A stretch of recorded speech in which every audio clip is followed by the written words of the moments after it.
Chapter 235. A disturbance triggered by a Guqin recital. Chapter 235. A disturbance triggered by a Guqin recital. Complete silence. At the moment, apart from Ji Yuming's low and miserable cry, there were no other sounds. Everyone stared at the figure who was curled up on the ground in pain. Ji Yuming had no more strength left in his body. It was as if he was going to be paralyzed. His bones had been broken and his meridians were broken, and the spiritual qi in his body was leaking out. Everyone naturally knew what a terrifying consequence this blow had caused. Ji Yuming's powers were permanently destroyed by the blow. Ah! The sharp cry of pain appeared to be particularly ear-piercing in the quietness. There was already no more hatred in Ji Yuming's eyes, only an endless amount of sorrow and regret. Just now, when he thought that he was done for, it was only that he would no longer be considered as a genius and his prospect might be bleak. However, as long as he had the cultivation foundation, he still had the chance to climb back up. But now, he was thoroughly done for, as his powers were permanently destroyed. Even if he could get some sympathy, his future was already foreseeable. Sympathy? No. The surrounding people from the many top forces did not even sympathize with Ji Yuming. They glanced at him emotionlessly and only felt sorry for him. Since he wanted to challenge a cottage disciple, naturally he should be prepared to be defeated badly. Who dared to look down on the cottage? After being defeated, he actually wanted to kill Futian with a surprise attack. Even if he succeeded and really killed Futian, he would have probably died anyway.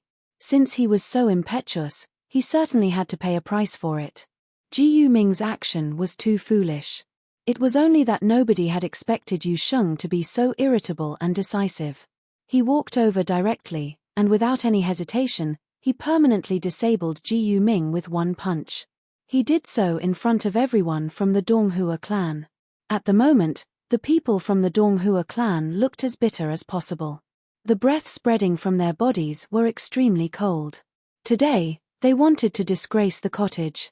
In the end, Ji Yuming knelt on the ground first, after which he was permanently disabled. The other person was also injured by the axe. The Donghua clan had lost all its face. It was, of course, wrong for Ji Yuming to surprise attack Futian, but Futian was unscratched, while Ji Yuming was permanently disabled. Yu Sheng and Futian directly ignored the existence of the Donghua clan. How overbearing was that? Did the cottage attach any importance to the Donghua clan? Qin Mengruo's expression also changed irregularly and appeared to be somewhat unhappy. Today, she was the one who invited everyone else to come and appreciate the music. She was the host of this Guqin recital. Similarly, she also represented the Qin dynasty. Futian first did not give her any face and described the Guqin recital in a vulgar way. Then, he and Yu Sheng were even more out of line. Where had they placed the Qin dynasty? Isn't it too much for you two to do this? Qin Mengruo's voice was still very pleasant, but the pleasant voice vaguely contained some coldness. Yu Sheng lifted his head and glanced at Qin Mengruo, after which he said in a cold tone, "Shut up." Yu Sheng was extremely unhappy with Qin Mengruo as she was the person who stirred up the trouble. It was all right for her to meet her lover from the Donghua clan. However, she had to put on an air of being cultured and drag the cottage and Futian into trouble. Even if she did so, it was still all right. However, the Donghua clan was a sore loser and launched two unexpected attacks, and now Qin Mengruo was blaming them. Just now when Ji Yuming launched the surprise attack, everyone could tell how much he wanted to kill Futian. Luckily, Futian was strong enough. What if he really had died from Ji Yuming's sneak attack? This guy. Everyone looked at Yu Sheng. He was really bad-tempered and did not even give the Princess Qin Mengruo any face, as he asked her to shut up directly. He did not have any compassion for this lady. Perhaps this word never even existed to his knowledge. A strange look appeared in the eyes of Qin Mengruo. Nobody had dared to berate her in such a manner. Even her brother, who was about to become the crown prince, also petted her. Many people from the Qin dynasty appeared, and the people from the Donghua clan also walked forward. The coldness from them started to spread out towards Yu Sheng. Is it that the Donghua clan cannot afford to lose? Liu Feiyang frowned. The Donghua clan stirred up trouble in the first place, and after being defeated, they could not take it and launched 2 unexpected attacks. Should they not pay a price for this? Did they want to simply fight? My Donghua clan disciple is permanently disabled. Do you think we will just let it go? A person from the Donghua clan said in a cold voice. The Donghua clan was a force which was as famous as the college. If they just let the issue go, how would people all over the world view the Donghua clan? They would think that the Donghua clan was afraid of the cottage. The cottage was only a part of the college. If the Donghua clan was even afraid of the cottage, how could it become the top clan in the Eastern Barren Territory? Therefore, they would naturally not give up easily. What do you want? Yi Futian walked forward and asked emotionlessly. Yu Sheng was somewhat bad-tempered, but it was all because of him. Furthermore, Ji Yuming not only wanted to kill him but actually launched a sneak attack in an attempt to kill him. Did they expect Yi Futian and Yu Sheng to let Ji Yuming return to the Donghua clan in one piece? Since the cottage disciples are so strong, we will have to challenge you. A frenzy breath was released from the Donghua clan disciples.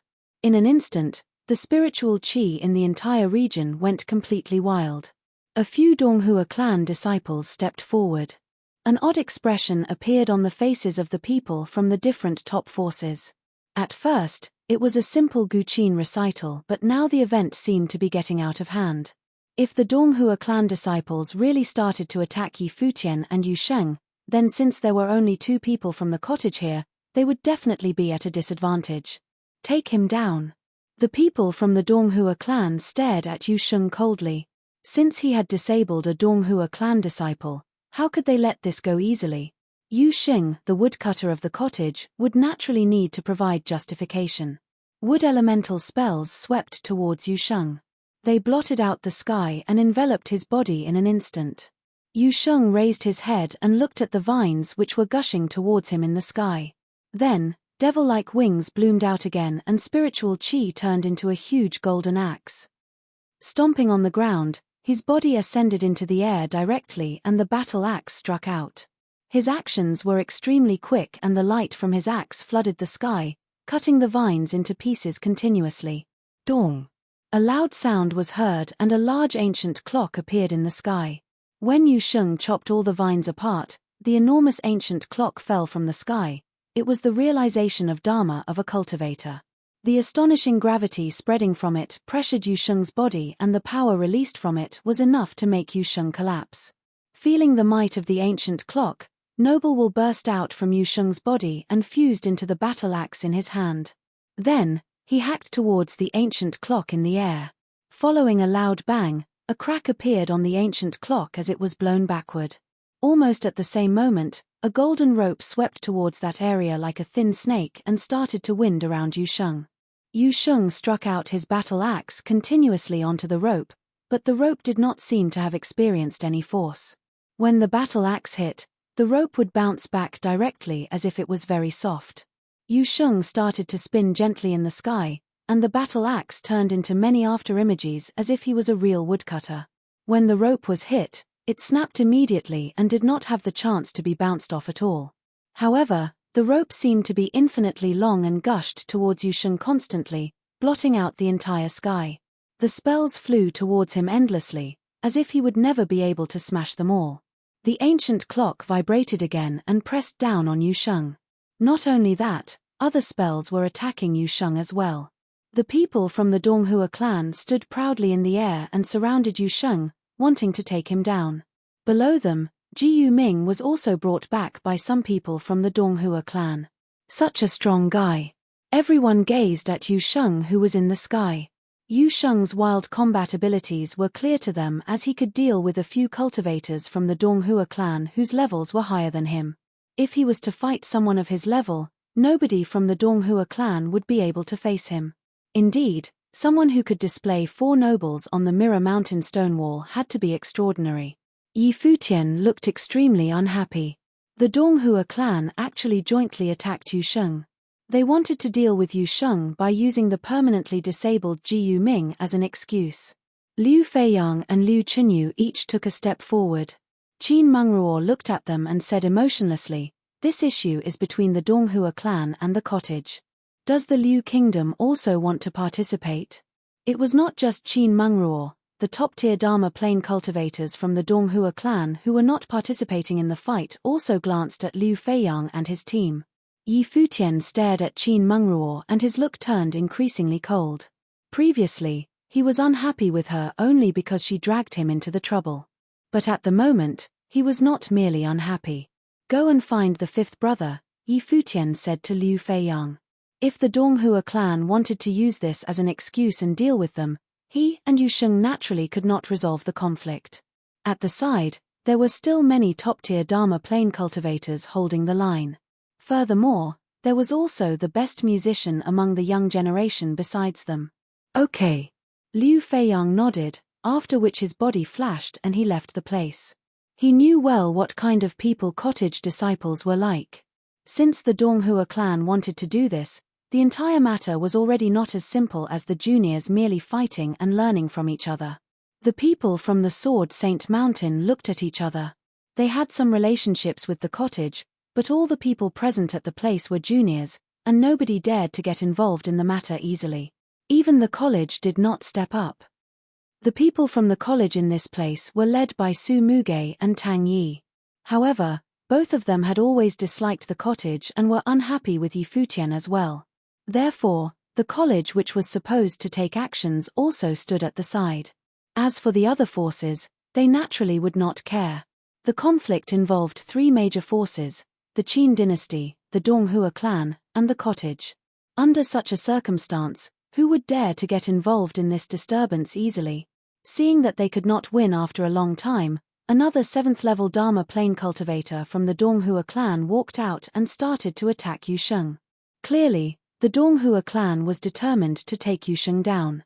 Yi Futian stomped on the ground and walked towards the sky. In an instant, a terrifying flame surged on his body. The violent flame wrapped around his body. At this moment, Yi Futian seemed to have turned into a purgatory fire demon which was wildly devouring the fire elemental spiritual qi in the surrounding. Meanwhile, a dazzling sun dharma appeared in the sky behind Yi Futian. Before he even moved, many flame maple leaves appeared and danced in the wind. The spell maple dance contained a strong flame intent and swept towards the Donghua clan cultivators who were jointly attacking Yusheng. In an instant, countless maple leaves flew towards the people from the Donghua clan, trying to drown them in the leaves. The attacks launched at Yusheng were weakened. They looked at Yi Futian and a cold expression. Since you have attacked, we will fight both of you. Everyone looked at the sky. Yi Futian's flame-like body stood proudly in the air, alongside Yusheng. Just now, the Donghua clan kept forcing Yi Futian to fight in order to see his combat abilities. Now, they could finally see it. Chapter 236. Growing Intensity. Chapter 236. Growing Intensity. Chen Shanmu and Qin Mengruo raised their heads and looked at Yi Futian. Everyone else also stared at the figure immersed in flame. This was the young man who created a miracle in the ancient barren world. Most of the young generation in the Eastern Barren Territory were somewhat curious about his combat powers. Such a strong flame intent. Feeling the powers of fire contained in that flame-filled body, everyone muttered to themselves. Li Daoyun's look was cold. In the ancient barren world, one of his arms was burnt by Yi Futian with the help of the flame statue. Yi Futian's musical spells were very strong. However, was fire his most skilled ability? Perhaps. Attack, someone from the Donghua clan said in a cold tone. Many spells bloomed directly and swept towards Yi Futian and Yusheng. However, at that moment, an extremely shocking firelight was radiated from the sun dharma behind Yi Futian, as if the light from the sun itself was shining down directly. Many spells were burnt away in the void right away.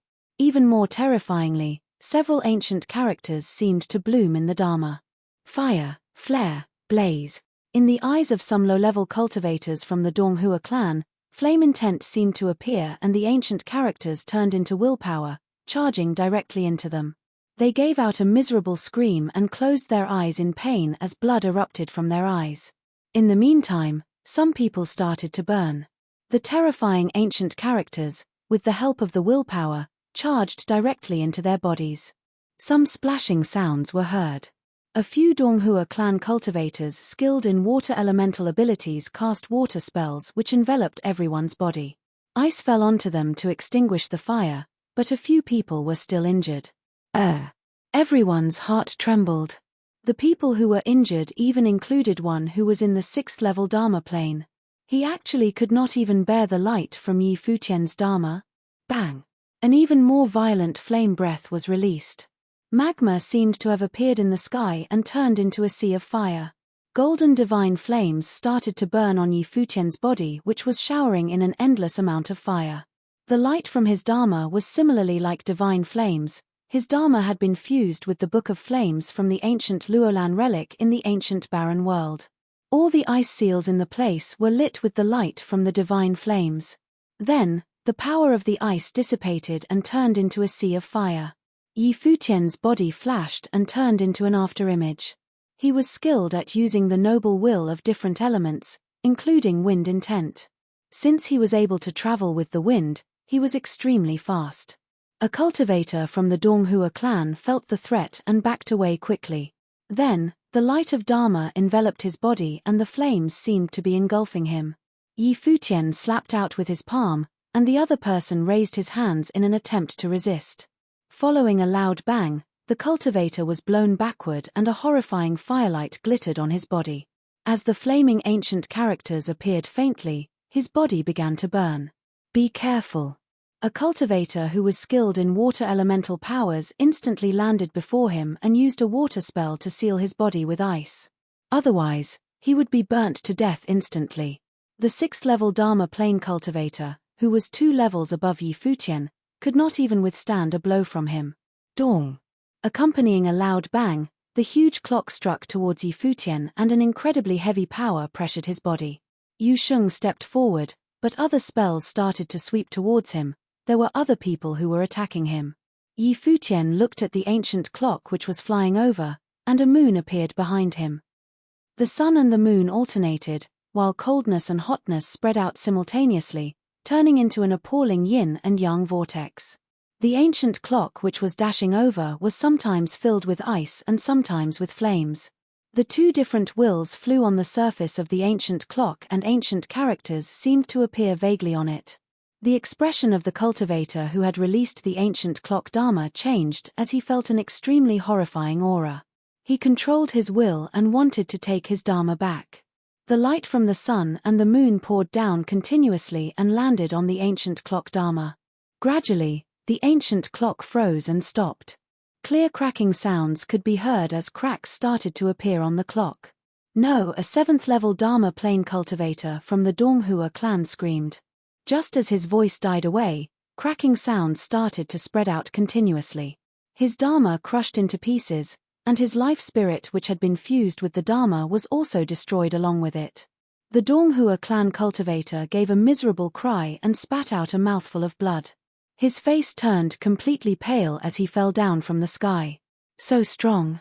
Everyone around could only feel their hearts trembling. Yi Futian crossed over 3 levels and used his Dharma to permanently destroy the Dharma of a 7th level Dharma plane cultivator from the Donghua clan. How overpowering! He had directly eliminated his opponent in an overwhelming way and was so decisive that the other people from the Donghua clan did not even have time to react. The grandson of the king of Qin, Qin Li, questioned Yi Futian's combat powers, and Qin Mengruo also incited him to fight. Now, Qin Mengruo and the people from the Donghua clan had seen it for themselves. This was Yi Futian's combat powers. The looks of the people from the Donghua clan were as bitter as it could possibly be. They had sent so many people jointly attack Yi Futian and Yu Sheng, but another person was actually permanently disabled by Yi Futian again. How embarrassing that was. Many cultivators stepped out. Finally, the higher-level Dharma plane cultivators from the Donghua clan stopped observing and decided to attack together. Seeing so, Yu Sheng directly reached out his hand and took the battle axe, his ritual implement, from his back. He had been carrying his noble ritual implement all along. Noble will gushed into the ritual implement. Giving an angry roar, Yu Sheng struck towards the incoming cultivators from the Donghua clan. His axe seemed to be cutting the void itself into two, and the cultivators from the Donghua clan all dodged the attack. Then, Yu Sheng moved. He charged forward like a devil and swung his battle axe continuously. Each strike was as strong as the attacks cast by top-tier Dharma plane cultivators. Noble will had been fused into the ritual implement, in addition to Yu Sheng's own strength. The power unleashed could thus be well imagined. Yi Futian did not look at Yu Sheng as he had brought his noble ritual implement, and he was very confident in Yu Sheng.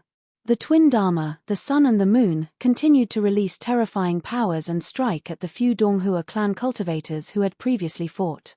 Everyone around gazed at the battlefield and was shocked in their hearts. The Donghua clan could not even defeat the two who were both in the 4th level Dharma plane. The cottage was still the cottage.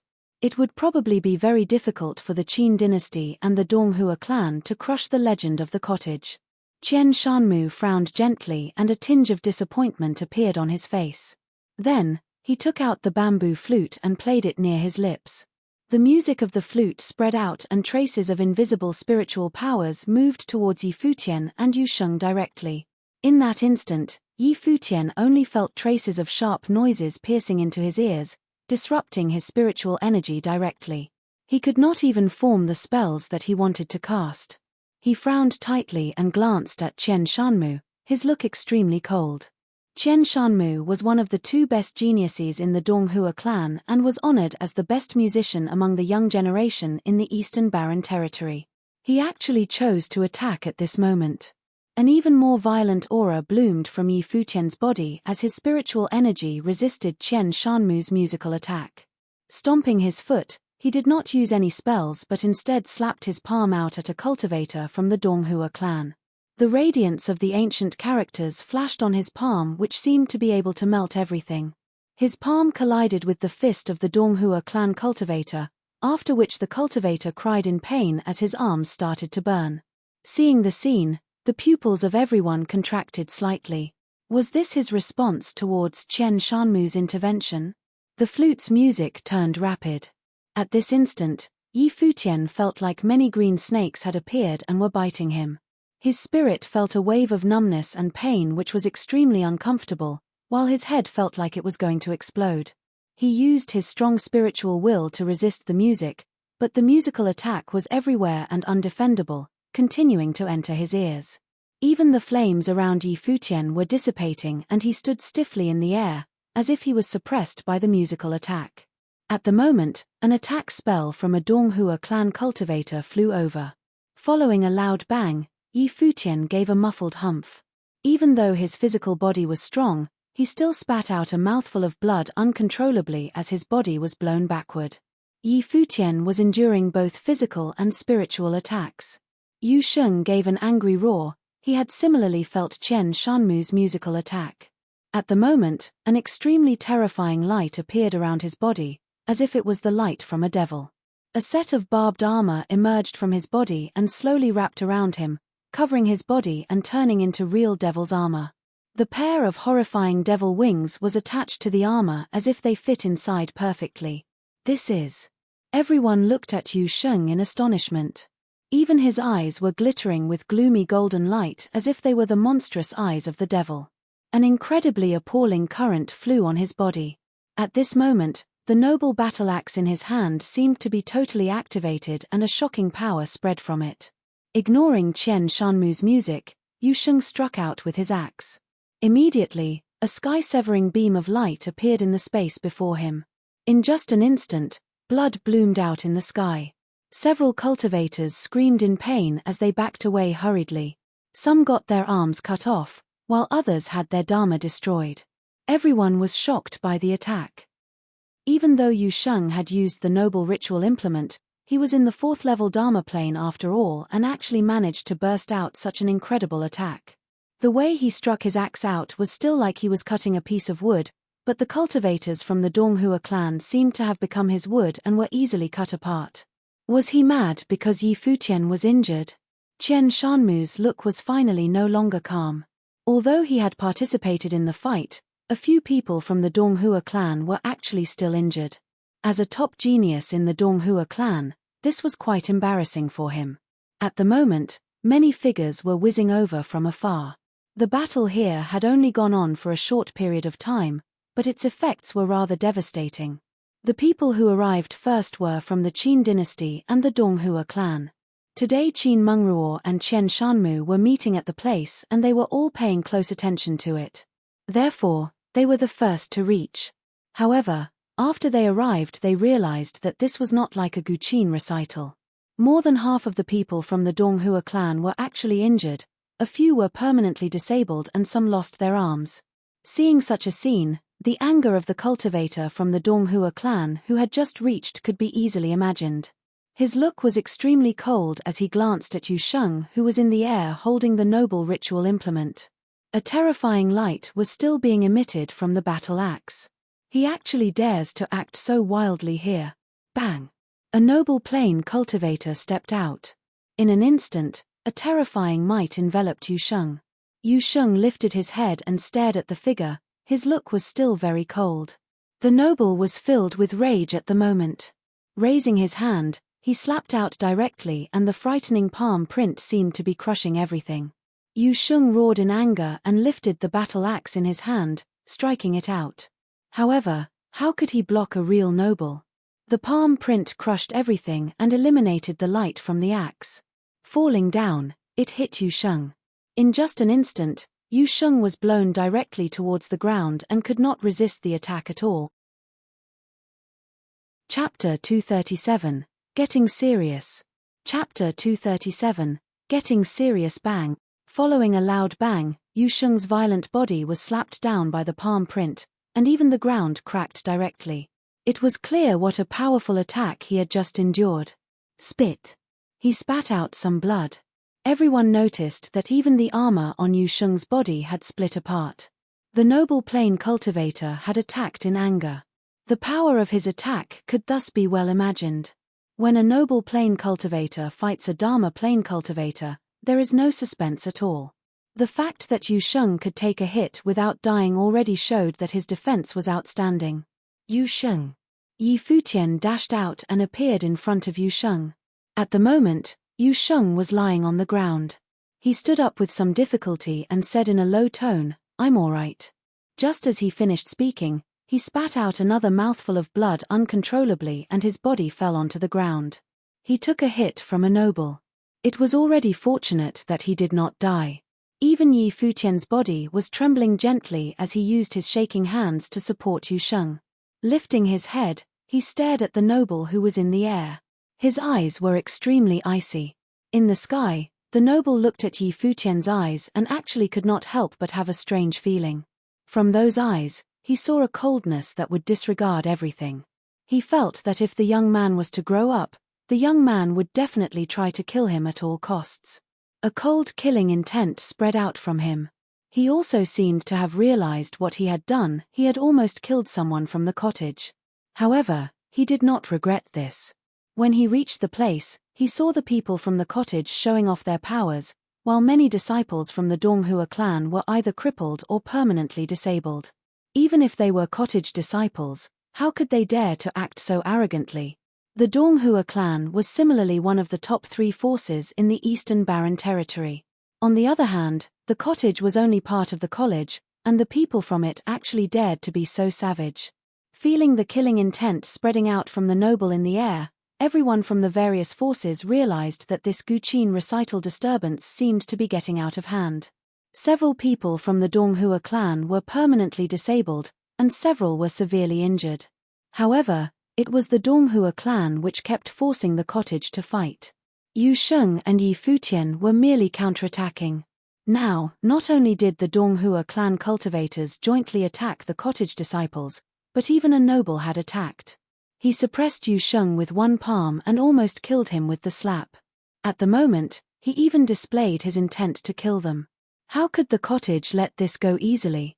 Qin Mengruo and Qian Shanmu both did not expect such a situation. The Qin dynasty and the Donghua clan only wanted to pressure the cottage, and it would be best if they could break the legend of the cottage. However, the powers of the cottage disciples were beyond everyone's imagination. Therefore, the Donghua clan could not clean up the mess, resulting in such a situation. Bang! A violent aura pressured on the space. The noble indeed had the intention to kill them. However, at the moment, a few figures blinked and appeared in front of Futian. They were actually disciples from the Sword Saint Mountain. One of them looked up in the sky and said, "Senior, have you thought clearly before you attack?" The noble's eyes sparkled. He glanced at the person emotionlessly and said in an overbearing manner, "Are you threatening me?" "That I do not dare." The disciple bowed and said, "However, Futian is a newly admitted disciple of the cottage, and also the little junior of my master. Senior, if you really want to kill him, not to say the cottage, my master would probably also not let this go easily. Furthermore, I believe that you are still unclear about the cause of today's incident. Senior, you should find out about it first." The noble frowned. Although the disciple said that he did not dare, the words were actually already somewhat threatening. Of course, he himself was not qualified to threaten the noble, but that person on the Sword Saint Mountain was. His words were correct. If the noble really killed Futian, the eldest brother from the cottage on the Sword Saint Mountain would not let him off, not to mention the cottage. There were not many disciples in the cottage. Including Futian, there were also only 8 at the moment. This was very different from the other clans. Therefore, every disciple in the cottage was more important to the clan than the individual disciples in the Donghua clan. Only people like Chen Shanmu could be compared with a single cottage disciple. The sound of people whizzing over from afar could be heard.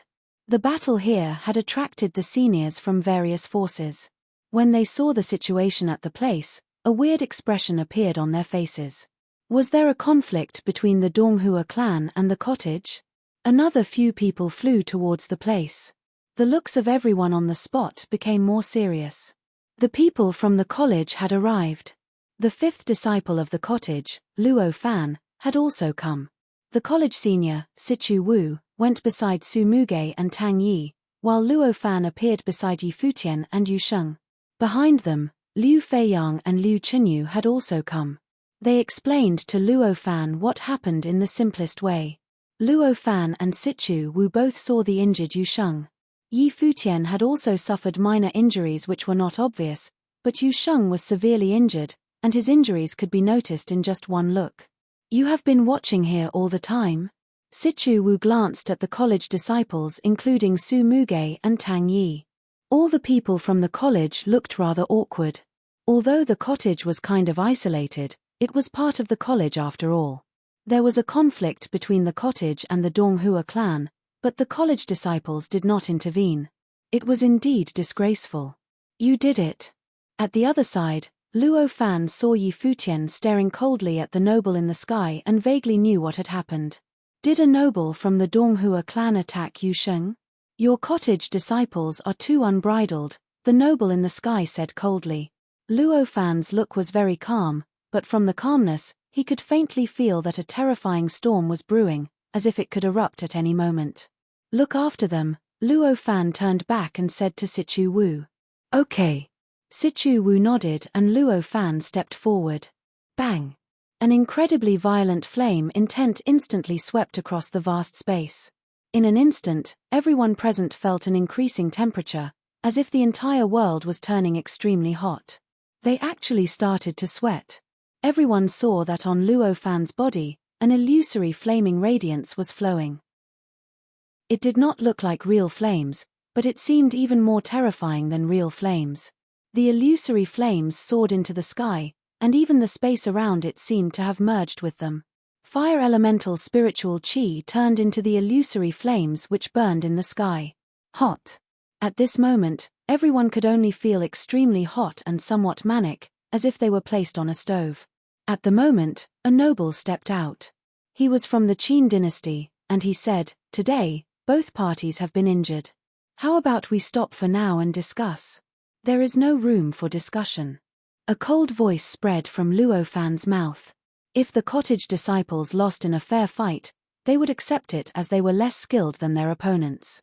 If they lost in a scuffle, they naturally could not say anything, but the cottage had never lost before. However, at the moment, it was the noble from the Donghua clan who was bullying the people from the cottage. What was there to discuss? Just as Luo Fan finished speaking, He raised his head and looked at the noble. In just an instant, the countless illusory flaming currents in the sky exploded simultaneously.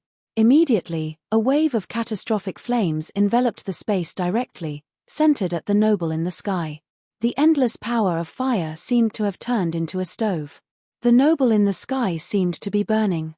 Everyone saw a strange scene. An illusory stove had engulfed the noble in the sky and was burning his body. This was a noble level spell, and its powers were devastating. The expression of the noble changed drastically as he felt traces of flames seeping into his body directly. The terrifying illusory stove seemed to have formed from the purest flames in the world and wanted to burn him to ashes. A shocking aura was released from his body as he wanted to put out the fire, but the flame spell seemed to be inextinguishable and continued to burn. A sizzling sound spread out. The noble's body was almost moistureless and his skin turned dry and lifeless. He appeared to be in great pain. The scene caused the looks of many to change. The fifth disciple of the cottage, Luo Fan, is actually so strong. A splashing sound was heard as many water currents flew over, charging into the inferno and sweeping towards the noble's body. A few cultivators from the Donghua clan walked out. They all released their noble aura and stared coldly at Luo Fan below. Luo Fan held his fire stick. Then, the black fire stick immediately turned into a monstrous blood red. He ascended into the air. In an instant, an appalling flame storm appeared in the sky. An endless amount of fire elemental spiritual chi gushed towards the fire stick wildly and turned into many flame dragons attaching onto the fire stick. The flame dragons danced and continuously condensed into an even more frightening flame. Eventually, they turned into many dragon whips. Seeing the flaming dragon whips which were soaring in the sky and continuously being formed, everyone around felt shocked. Every dragon whip seemed to contain the most ultimate fire. Luo Fan waved his hand. The fire stick moved and the dragon whips danced in the sky, sweeping towards the noble plain cultivators from the Donghua clan. The looks of the nobles were solemn. Then, there was a sharp sword piercing through the air, some ice sealing the sky and a violent golden palm print trying to destroy everything. However, when the dragon whips crossed, the frozen space was split apart, the sharp sword broke and the palm print was cut into two at the center. In those crushed powers, there was still flame intent left behind. The flaming dragon whips danced in the air and enveloped the entire space. Slap. A clear sound spread. Someone was hit by the dragon whip and almost broke into two pieces instantly. The wound on his body was shocking. It was as if he was cut by a sharp sword. Flames burned in his body, causing the noble to give a painful, muffled humph. Slap. Slap. Slap. Many clear slapping sounds spread as several nobles were hit. A horrified expression appeared on the face of the noble who had injured Yu Sheng. He could only feel countless dragon whips sweeping towards him and could not fight back at all. "You have crossed the line," a cold voice erupted at that moment.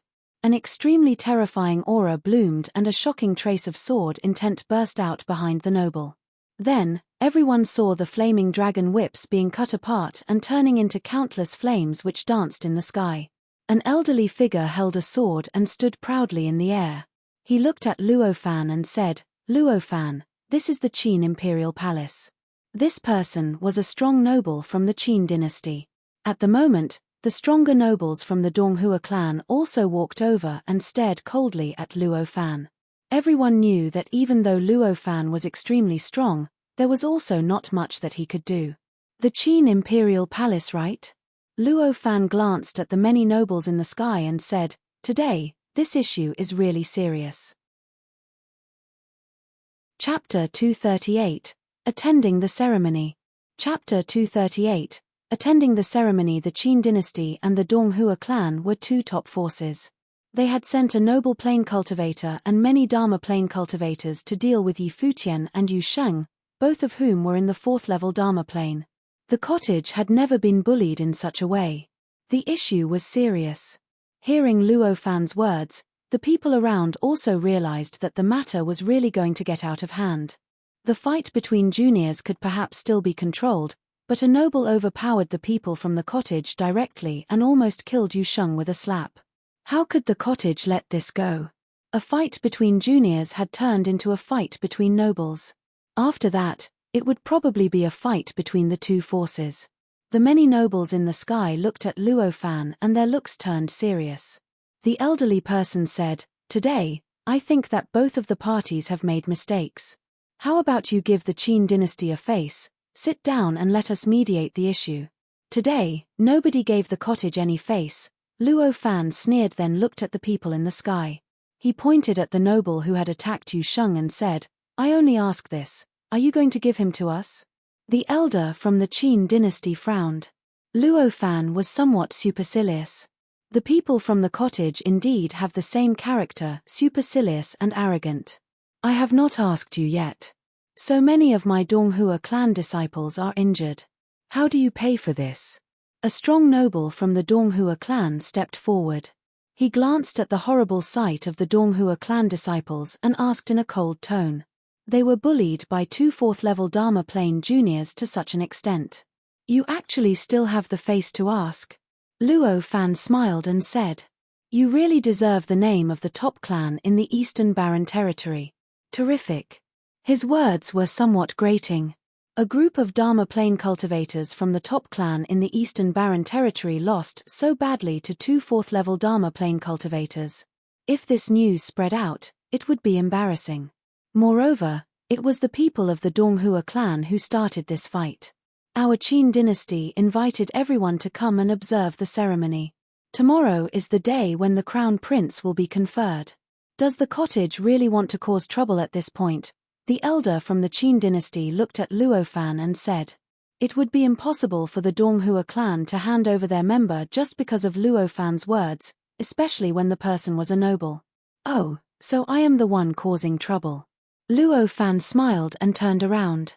He knew that it would be pointless to discuss further. Even if the previous events were ignored, it was the noble from the Donghua clan who had attacked Yu Sheng. Now, he said that the cottage was causing all the trouble. Whether the Qin dynasty and the Donghua clan team up or not, it's not the cottage's business, and we also do not care. However, if you want to bully the cottage. Facing everyone with his back, Luo Fan smiled. He approached Yi Futian and Yu Sheng and said, "I will bring Yu Sheng back. Since the Qin dynasty has invited the cottage to attend the ceremony, you will stay here to represent the cottage." "All right," Yi Futian nodded. Just like that, Luo Fan brought Yu Sheng away. He had only left one sentence, asking Yi Futian to stay. Nobody had expected such an abrupt departure. Furthermore, he just left Yi Futian at the Qin dynasty and actually did not worry that the Qin dynasty and the Donghua clan might attack Yi Futian at all. Of course, the people from the many forces knew that under such a situation, the Qin dynasty and the Donghua clan definitely would not dare to attack Yi Futian again. The college was present, not to mention the cottage eldest disciple and the third disciple. Although the college had had some conflicts with the cottage, if there was really a major battle, the college would naturally side with the cottage. Furthermore, rumors in the Eastern Barren Territory all claimed that Mr. Du from the cottage did not know how to cultivate. But did he really not know that? God knows. Therefore, the Qin dynasty and the Donghua clan would not really touch Yi Futian, unless they would like to stay at their places and not go out in the future. Yi Futian stared at Luo Fan as he brought Yu Sheng away. Then, he turned to look at the many nobles in the sky, and then at Qian Shanmu, the best musician in the young generation of the Eastern Barren Territory, and Qin Mengruo. His look was very calm, and there was not even hatred. However, this calmness made people feel somewhat frightened instead. Many people looked at him, including many nobles. Then, they saw Yi Futian turn around and leave, walking towards the palace he was staying in. Liu Feiyang and Liu Chenyu followed behind him closely. "Let's go." Sichu Wu also glanced at the many people in the sky coldly and followed Yi Futian. The people from the Sword Saint Mountain left as well, and the people from the various top forces left one from another. Luo Fan had left, but they knew that the matter was not over yet, it was far from being over. Otherwise, Luo Fan would not leave Yi Futian at the Qin Imperial Palace. They realized that some conflicts may happen in the Eastern Barren Territory.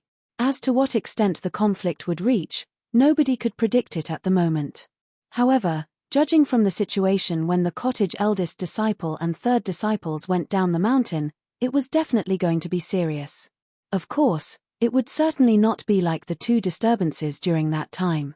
The Donghua clan and the Qin dynasty were not just very strong forces, but the very top forces in the Eastern Barren Territory. The cottage alone would not be able to do much to them. The people from the other forces left the place.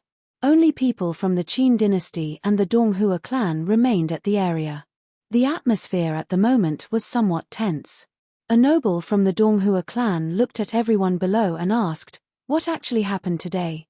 The cultivators from the Qin dynasty also wanted to ask the same question. Even though the two forces had teamed up, and it was indeed a meet-up between the Princess Qin Mengruo from the Qin dynasty and Qian Shanmu, what happened during the Guqin recital was not arranged by them. The event that happened was somewhat out of control.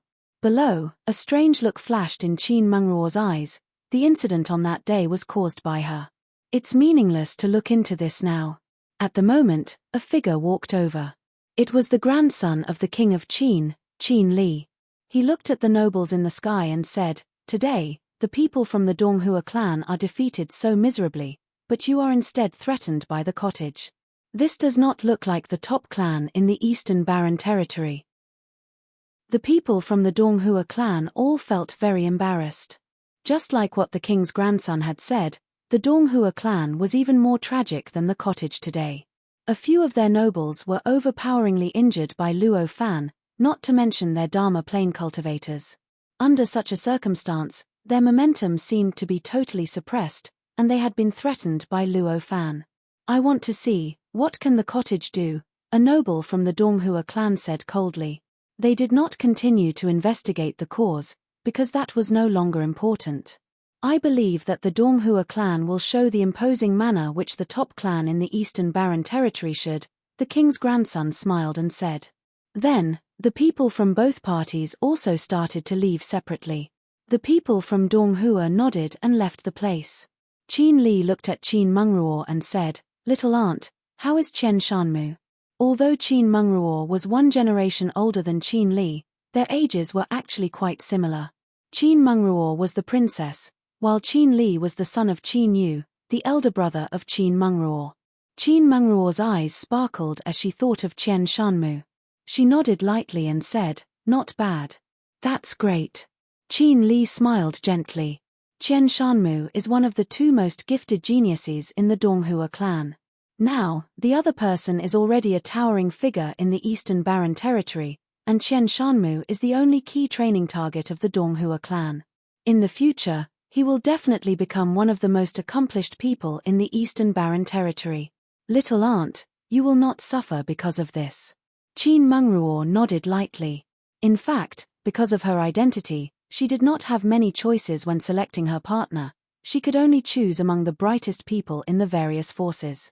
Although there was a disturbance during the Guqin recital today, she was quite fond of Qian Shanmu. In particular, both of them had a common hobby: music. The people from various forces returned to their individual palaces where they cultivated. People and demons soared into the air, leaving the Qin Imperial Palace. The Guqin recital disturbance in the Qin Imperial Palace had already involved the three strongest forces in the Eastern Barren Territory. They had to inform their clans about this event. The news spread to various top forces rapidly. On the other hand, in the Qin dynasty, it was already the day when the crown prince would be conferred. This day, outside of the Qin dynasty, people had fully filled the space below the stairs. Countless cultivators had come to send their congratulation.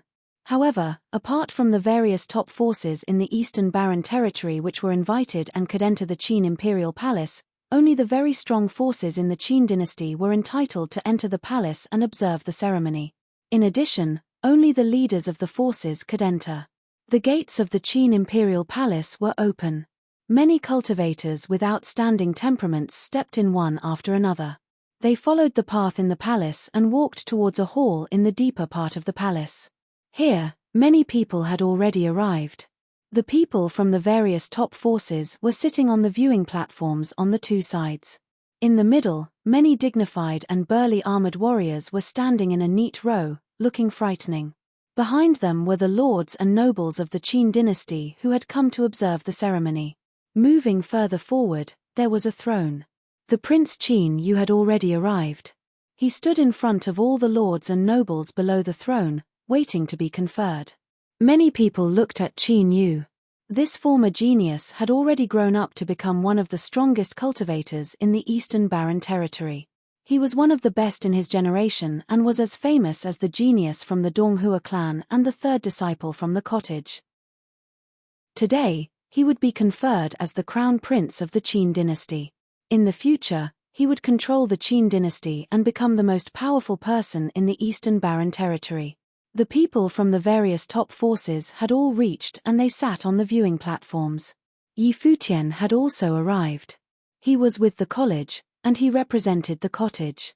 As the eighth disciple of the cottage, he was naturally qualified to represent the cottage.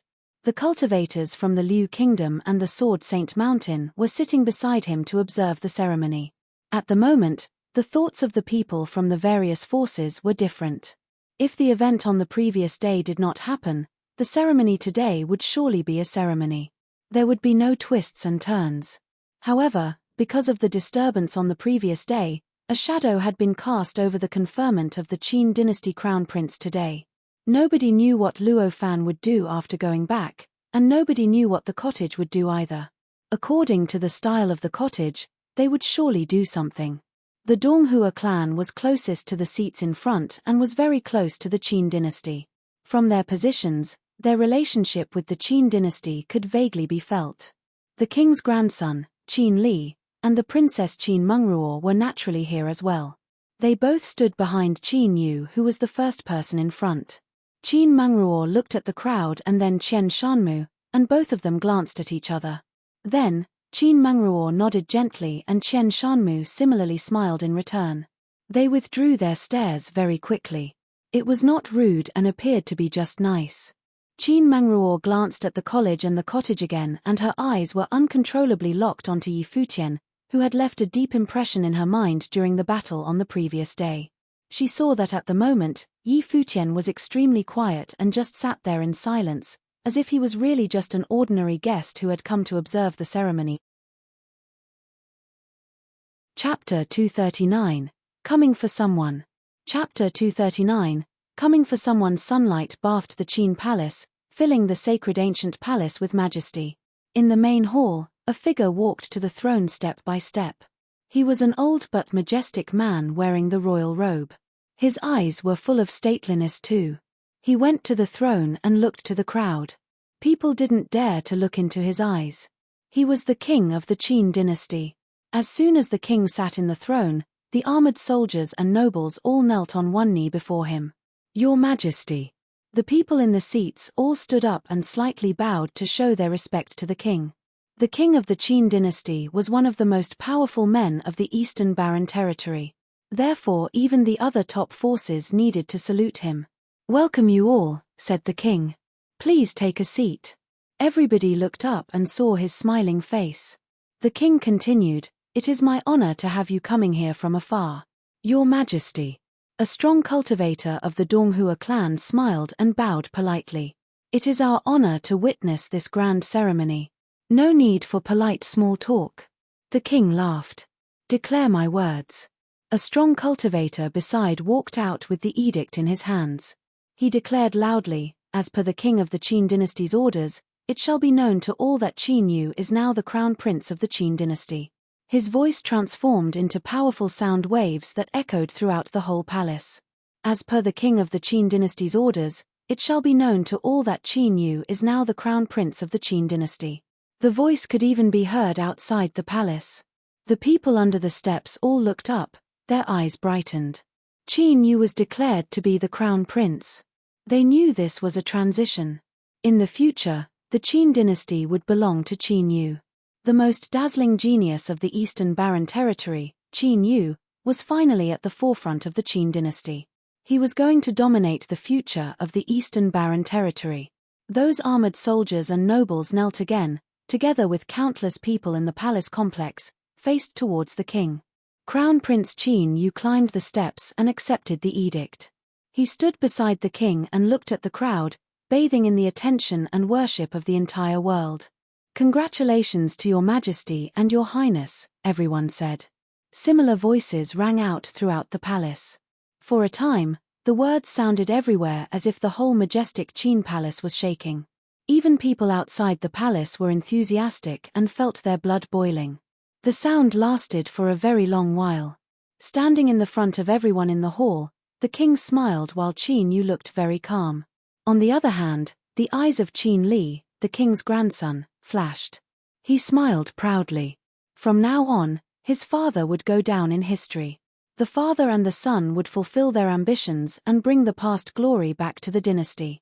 The top forces all sent congratulations. It was a bustling scene in the palace. The people outside the palace were also excited about this news. Qin Yu gained a good reputation in this kingdom. His talent was known to all since he was young. People all placed great expectations on him. That was why they were so happy for him to become the crown prince. Suddenly, a dragon's roar was heard from the distance. Everyone looked up to the sky with shock and saw a black dragon rushing toward the palace. "It's a dragon." People were shocked that someone had come on the dragon.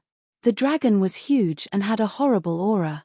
Just looking into its eyes would make people's heart shaking. "Is it the Demon King? Who is coming? It should be one of the guests." Many people whispered. "The comer should be here to send congratulations. But with a dragon as the mount, he must be a strong cultivator from one of the top forces. Look, there are two people." Many people looked at the dragon's head and saw two figures standing there calmly. The leading person was in white, standing with his hands folded behind. His spotless clothes made him look like a scholar. Though scholarly, his eyes were proud and he stood out from the crowd. He looked toward the Qin palace emotionlessly as if the sacred palace was just a normal building. The other person behind him was proud too, looking at the palace contemptuously. Seeing the two, people began to doubt whether they came for congratulations. They didn't show much respect. When the black dragon flew over their heads, its roars filled the sky. It stopped outside the palace and hovered in the sky. The soldiers guarding the palace were confused. Seeing the two newcomers entering the palace, a soldier asked, "Who are you?" No one responded. The two figures didn't even look at him. Being overlooked made the soldier frown, not because of being ignored but because it showed that the newcomers were powerful enough to do so. However, they were guards for the palace. If the newcomers ignored them, it meant that they did not come with friendly intentions. But why would they come to the ceremony for Qin Yu to be conferred as the crown prince, if not to give congratulations? The soldiers couldn't figure out the reason. No one dared to make trouble on this occasion. Even those top forces of Eastern Barren Territory didn't dare to do so. The figure in white stood on the dragon, facing the Qin palace, and said loudly, "I am Jiyu Dongliu from the cottage, coming to visit your majesty." Hearing the voice, everyone trembled. They kept looking up to the figure in the sky silently. Jiyu Dongliu was the third disciple of the cottage, one of the talents from Eastern Barren Territory. He was at the same level as Qin Yu, the new crown prince. If somebody else came in this way, he would be thought of as a rude visitor. But this man could absolutely be this way because he was Jiyu Dongliu. Just like the edict, his voice filled the sky. It traveled into the palace and was heard by everyone, including the king and the strong cultivators. The people of top forces were all stunned. The cottage had come. Jiyu Dongliu had come. Just as they had predicted, the cottage wouldn't rest as they had supposed. They just didn't expect that Jiyu Dongliu would come so soon. The people of Qin dynasty frowned, especially those who had been present, including the king's grandson and Qin Mengruo. Why did the cottage come at this moment and cause such a sensation? Didn't they know that this was a big day for the crown prince? Or did Jiyu Dongliu know about the ceremony but not care at all? The cultivators from Donghua clan were uncomfortable as well. They knew what Jiyu Dongliu came for. The king, sitting at the throne, was shocked. He was told what happened yesterday but he still didn't expect the cottage to come so aggressively. "Welcome." The king of Qin dynasty spoke loudly. His voice resounded through the palace. Even with a long distance between each other, the two could still have a conversation. Jiyu Dongliu walked straight into the palace, but the black dragon and the other person waited outside. Soon, Jiyu Dongliu arrived at the location of the ceremony. He walked through the crowd to the king. He didn't even look at people of Donghua clan around him. Your Majesty. Jiyu Dongliu stood before the throne and bowed. He was polite like a scholar, but his innate haughtiness was still undisguised to the king. Why are you late? The king smiled. Our cottage was invited to the ceremony, so my 2 juniors came. However, my junior was attacked by someone. Your Majesty, do you know about this? People were all stunned. Jiyu Dongliu was really direct and went straight to the point. I heard about that. I apologize for being a bad host and allowing the young people from the Donghua clan and from the cottage to have conflicts, the king responded lightly. Was the Qin dynasty involved? Jiyu Dongliu asked directly and sharply. This was his style. The king looked at Jiyu Dongliu while Jiyu Dongliu looked back at him. Beside the king, Qin Yu also looked at the one at the same level as him. Jiyu Dongliu, what are you implying? Nothing. However, my junior was mistreated in the Qin palace, so I must ask. If this has nothing to do with your Qin dynasty, then you won't mind if I take someone today, right? Jiyu Dongliu was still looking at the king. Hearing this, people of Donghua clan all looked uncomfortable. Jiyu Dongliu directly said to the king that he came to take someone. Everyone knew who the one in question was. Jiyu Dongliu truly did not respect the Donghua clan. All the top forces were speechless after hearing that he came for taking someone. Even the king's face changed a little. This was the day of the crown prince, but Jiyu Dongliu came not for congratulating but taking someone. Was he joking? But Jiyu Dongliu never joked. He just didn't respect the king at all. Chapter 240. Questioning. Chapter 240. Questioning. The atmosphere was slightly awkward. People all looked at Jiyu Dongliu. There were few people who dared to ask the king of Qin to hand over somebody like Jiyu Dongliu did. 2 battles made the cottage as well as its spirit known to all. Everyone knew how arrogant those people from the cottage were. They witnessed it again at this moment. But this time, Jiyu Dongliu was confronted with the Qin dynasty and the Donghua clan. Today, everybody here is my guest. The king looked at Jiyu Dongliu. He didn't respond directly but replaced his gentle smile with a serious look. Since Jiyu Dongliu was so bold, the king was not going to play kind. What the king just said was already a response. His attitude was very clear. Since everybody here was the king's guest, Jiyu Dongliu was not allowed to take anybody away. Jiyu Dongliu bowed to the king. Though he was proud, he behaved in a very proper manner. It seems that even guests have differences, Jiyu Dongliu said calmly. People soon knew what he meant. People from the cottage were also guests here but were mistreated by the nobles of the Qin dynasty. During the Guqin concert, people of the Donghua clan bullied people from the cottage and nobody stopped them. But at this moment, Jiyu Dongliu was stopped. Apparently, there were differences between guests. The king frowned. Jiyu Dongliu continued saying, "Since it is so, I won't disturb the ceremony anymore. Goodbye." Jiyu Dongliu turned around, looked at the stand and called, "Junior, let's go." Okay. Yi Futian stood up and walked to Jiyu Dongliu. Together they stepped away. The two's backs looked lonely but proud. Jiyu Dongliu was arrogant but acted appropriately.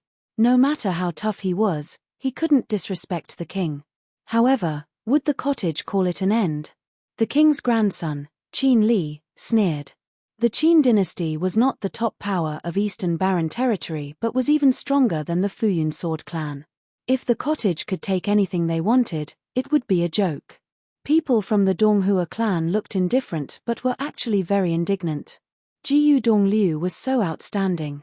Compared with him, the Donghua clan seemed too ordinary. They couldn't bear this. He Jiang stared at Jiyu Dongliu's back coldly. He was the one who had hurt Yu Sheng badly. He was the one that Jiyu Dongliu was looking for. Jiyu Dongliu was wild. How did he dare to take someone at the ceremony right before the king? Of course he would fail. The ceremony is over. We shall leave as well. Sichu Wu from the college stood up and said to the king at this moment. Then the people of the college departed. The king wanted to suppress the cottage, but actually, the college was also his goal. Sichu Wu knew that no matter what, the cottage belonged to the college, though sometimes the cottage was so famous that it seemed an independent clan. Since Jiyu Dongliu left, the college would naturally leave as well.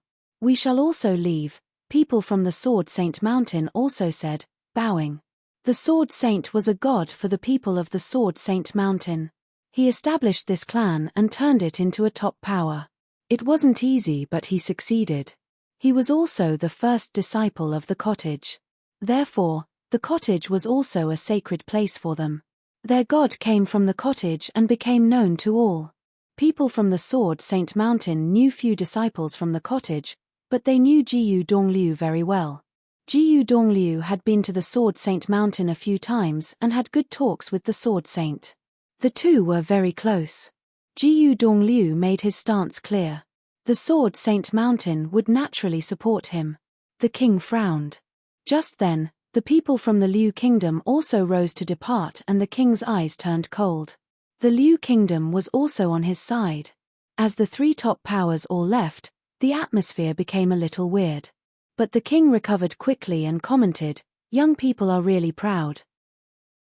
I could see that from the cottage's disciples. Qin Yu is the next king of the Qin dynasty. Young people are the leaders of the future.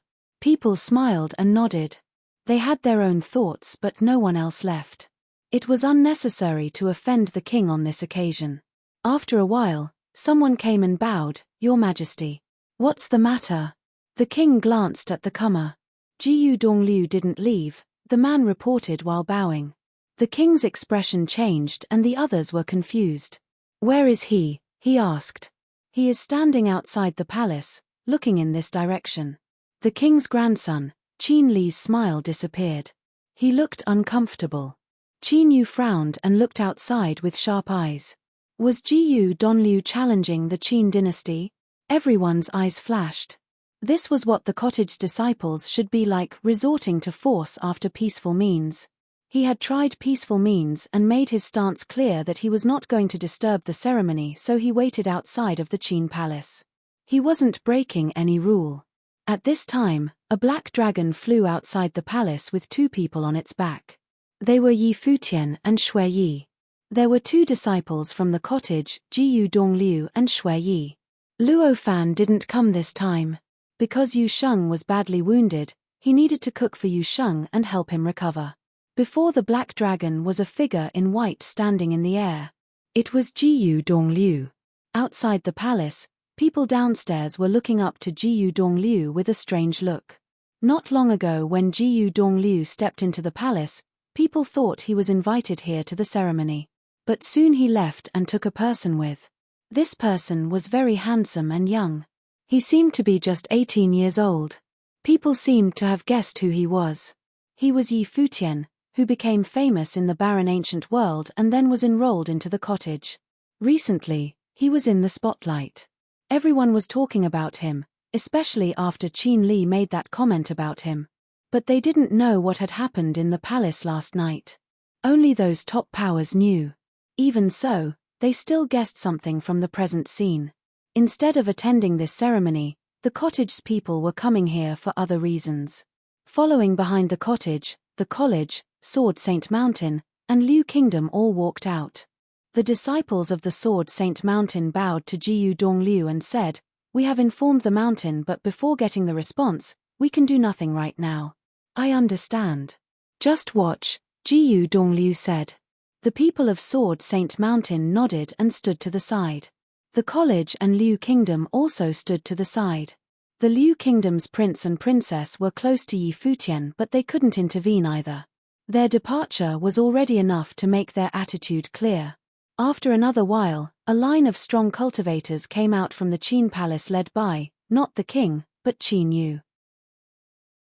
Qin Yu was now the Qin dynasty's crown prince and was equal to Jiyu Dongliu. He was the most appropriate one to deal with this. It would be better for the king to stay in the palace. People of the Donghua clan and other clans stood behind Qin Yu, looking at the figure in white. They seemed to see the sword saint standing above the Fuyun sword clan so many years ago. Jiyu Dongliu, what are you doing?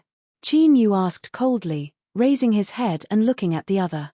Jiyu Dongliu arched an eyebrow and asked, what do you mean? The two pairs of eyes were both sharp as if they were colliding with each other. The king is inside, so I walked out. Now, why are you here? Or is it because the Qin dynasty has indeed something to do with this issue? Jiyu Dongliu questioned coldly. This question was hard to answer. Qin Yu couldn't say that the Qin dynasty was involved in this and admit that two top powers joined hands to fight against a young disciple from the cottage, could he? It was worth mentioning that the cottage was also the king's guest. If he did admit it, it would affect the Qin dynasty's image. However, if he said they didn't take part in this thing, he was turning back to the Donghua clan. We are outside of the palace, Qin Yu responded without answering his question. It's funny.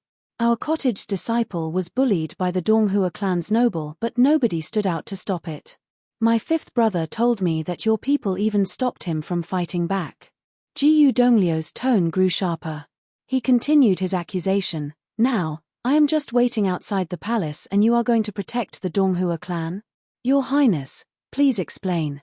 Hearing Jiyu Dongliu's words, people outside were shocked. Had this really happened inside the palace? Did the Donghua clan's noble attack the cottage's disciple? Jiyu Dongliu from the cottage was coming to fight back, but the Qin dynasty intended to protect the Donghua clan. All forces looked at Jiyu Dongliu. They found that this disciple of the cottage was not only gifted but also eloquent. There was no fault in Jiyu Dongliu's words. This was indeed the Qin dynasty's wrong. The Qin dynasty didn't stop the Donghua clan from attacking the cottage's disciple. And this time, the cottage's people were waiting outside to fight back. There was no excuse for the Qin dynasty to get involved. Jiyu Dongliu looked at Qin Yu coldly and continued, if your highness insists to help the Donghua clan and refuses to explain, then could I understand that as you helping the Donghua clan to bully my cottage disciple?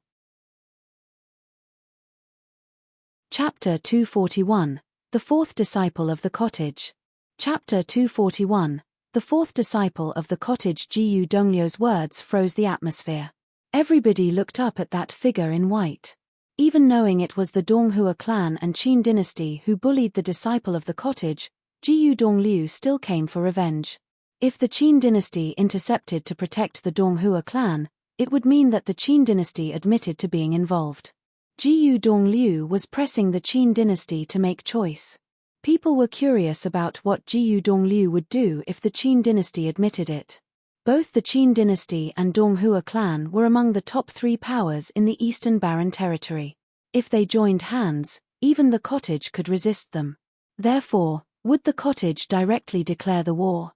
The other forces did not dare to do that, but people never knew what the cottage's next step was. Qin Yu kept staring at Jiyu Dongliu, who threatened him, the new crown prince, with only one sentence. This was the third disciple of the cottage, Jiyu Dongliu. When our disciple was bullied in the palace, the Qin dynasty didn't intervene. Therefore, I hope that you will also stay clear of what I am going to do, or you must be the accomplice, Jiyu Dongliu said lightly. The cottage came to the ceremony with sincerity. If Qin dynasty is really the accomplice, we won't just let it go. Saying this, Jiyu Dongliu walked toward the Donghua clan. Suddenly, an invisible power broke out from his body and covered the whole space. Did Jiyu Dongliu really dare to attack? The strong cultivators of Donghua clan stared at Jiyu Dongliu coldly. Whoosh! Countless people stared at that man in white, their hearts clenching. Confronted with 2 top powers, he showed no fear but acted directly. Was this who Jiyu Dongliu was? He didn't care whether the Qin dynasty would help the Donghua clan. As long as they offered help, they were the accomplice. Then, he had enough reason to fight them. As for the Donghua clan, he didn't even need to talk to them before fighting, since the fact was very obvious to all. He just needed to take that person. The nobles of the Donghua clan stepped out. Many of them were very strong. They wanted to see what kind of ability Jiyu Dongliu had. It is said that the third disciple of the cottage is excellent, but not many people have experienced it. It seems that we have the chance now to find out how strong you can be. A strong upper-level noble walked out with a shocking noble intent. Spiritual chi went wild around him and the space became incomparably intense. An invisible force rushed toward Jiyu Dongliu. Even people standing afar could sense that horrible pressure. A noble cultivator was indeed terrifying. However, Jiyu Dongliu seemed to be unaware. He looked up indifferently as if there was nothing there. His eyes seemed to release a beam of the demon light which made his eyes more profound. At the same time, an invisible spiritual power appeared. That noble felt an invisible pressure against him and the figure of Jiyu Dongliu was magnified indefinitely in his mind. The scholarly man in white floated in the air like a god. It was not only him. The other nobles of the Donghua clan behind him felt the same. There was a long distance between them and Jiyu Dongliu, but they felt as if he was standing before them, face to face. "See what I have?" Jiyu Dongliu sneered. "Do you qualify?" Jiyu Dongliu's voice sounded so mighty to those strong nobles. "Do you qualify? Qualify." The sound kept repeating in their minds. Jiyu Dongliu's figure would not leave their vision. "Leave," Jiyu Dongliu uttered. As the word leave resounded in the noble's mind, an invisible force pierced into him. The voice of Jiyu Dongliu hit him like lightning and he grunted in pain. Blood burst from his mouth and he was forced back to the rest of the nobles. This. People were all shocked by what they had seen. Just like the noble once said, Jiyu Dongliu was famous but few people had seen him fight. They were fortunate to witness it now. Most people involuntarily looked at Qian Shanmu behind the strong cultivators of Donghua clan. He was claimed to be the best at rhythmic sorcery among the young generation. At this moment, Jiyu Dongliu's voice was transformed into rhythm attacks, which was really incomparable. It was clear that Jiyu Dongliu was an extremely powerful spiritual mandate sorcerer. Who is the bully? Will the Donghua clan give the bully to me or should I find him by myself? Jiyu Dongliu asked indifferently, ignoring the nobles of the Donghua clan. Up to now, he still had no idea who was the bully. But no matter whom it was, he would find out and take him away. He Jiang looked extremely embarrassed. He was part of the Donghua clan, one of the top powers. He didn't expect that Jiyu Dongliu could be so bold. Moreover, he was afraid that nobody in the Donghua clan could stop Jiyu Dongliu. Scanning them, Jiyu Dongliu fixed his eyes on He Jiang as if he could find the bully only by judging their eyes and looks. "You?" Jiyu Dongliu asked. He Jiang was so embarrassed that he dared not respond directly. Seeing this, Qin Yu frowned. He didn't expect that the Donghua clan could be so vulnerable. However, Jiyu Dongliu's sharp words made it impossible for him to stop this. Jiyu Dongliu continued walking forward. The Donghua clan seemed to be frozen. Every step the man in white made was like a beat to their hearts.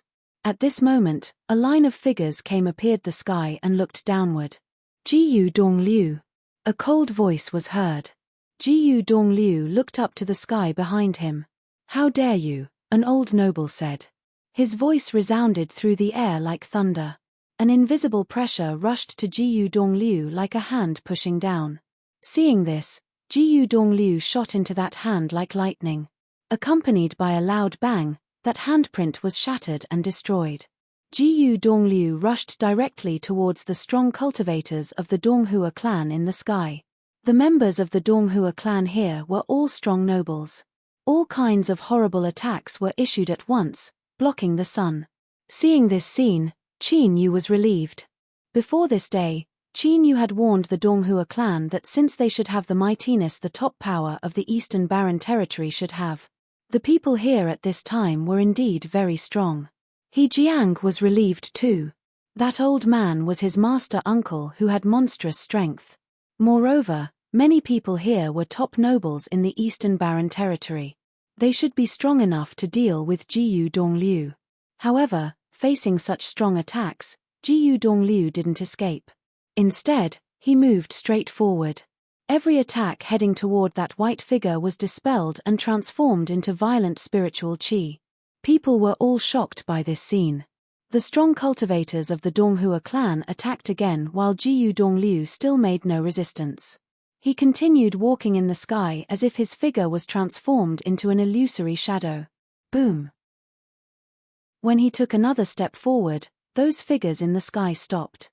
The nobles who had arrived stiffened and lost their fierce momentum.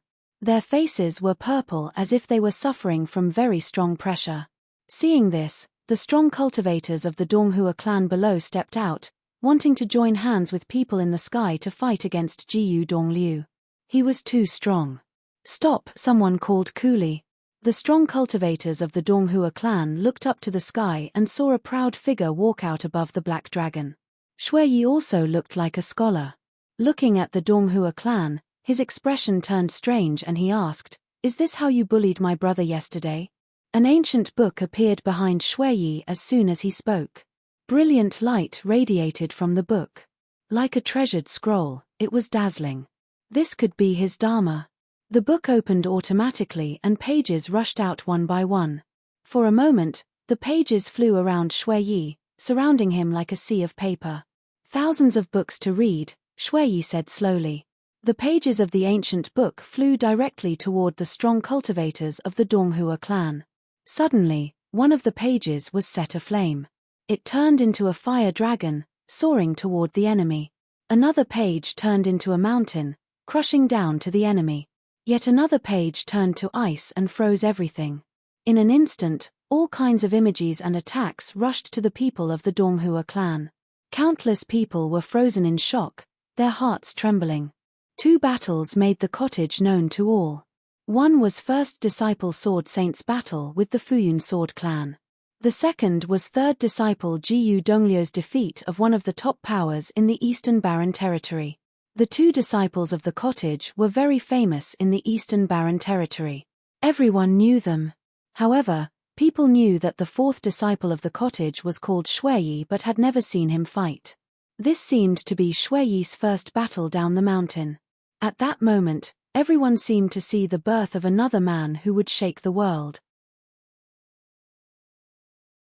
Chapter 242, Who Dares to Bully? Chapter 242, Who Dares to Bully? The Dharma book transformed into 10,000 scrolls and flew out. Every page transformed into a powerful spell. One attack was like 1,000 spells. How powerful was this talent?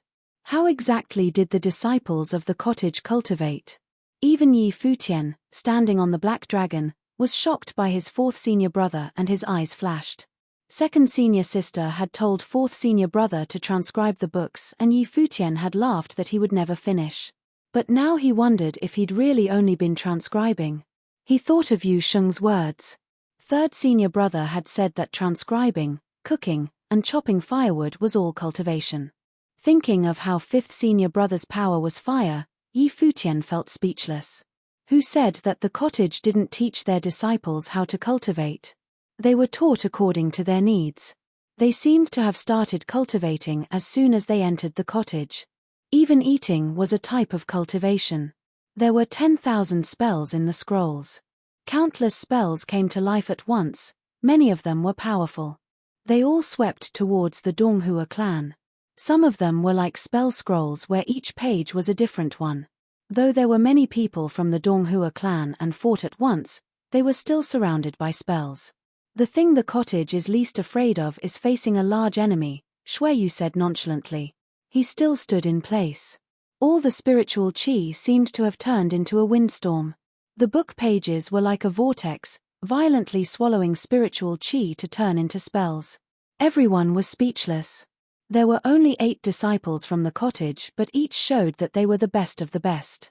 Many of the pages flew towards one direction, towards He Jiang. Seeing all the pages coming, He Jiang retreated furiously. He was only a low-level noble. Luo Fan, the 5th disciple of the cottage, had easily defeated him. The 4th disciple was even stronger. He definitely was no match. Shuiyi stood in the air. Powerful spiritual energy engulfed the space, and he cast many spells. Spiritual energy was the basis of sorcery. If Shuiyi could instantaneously cast so many spells, his spiritual energy was definitely extraordinary. His control of spells was definitely strong. Shuiyi was a pure sorcerer. He didn't study martial arts and didn't need to waste energy on that. His spells could fill in for all weaknesses. The Donghua clan members were all trapped in the spells, struggling furiously. Some powerful nobles stepped out to charge towards Shui Yi. However, he just smiled. Waving a hand, more book pages flew out. One transformed into a horrible tornado. The sky became dark, collapsing onto everything. At the same time, countless pages melted into the tornado. Fire, lightning, and golden swords instantly appeared in the windstorm. This terrifying tornado went forward like the end of the world. Powerful sorcerers could combine spells of different elements and cast them together. With Shui Yi's talent, he could do this well. Now, the combined spell was terrifying even for nobles. Retreat. All lower-level nobles retreated quickly when seeing the incoming windstorm. However, it swept past at a shocking speed. There were pathetic cries.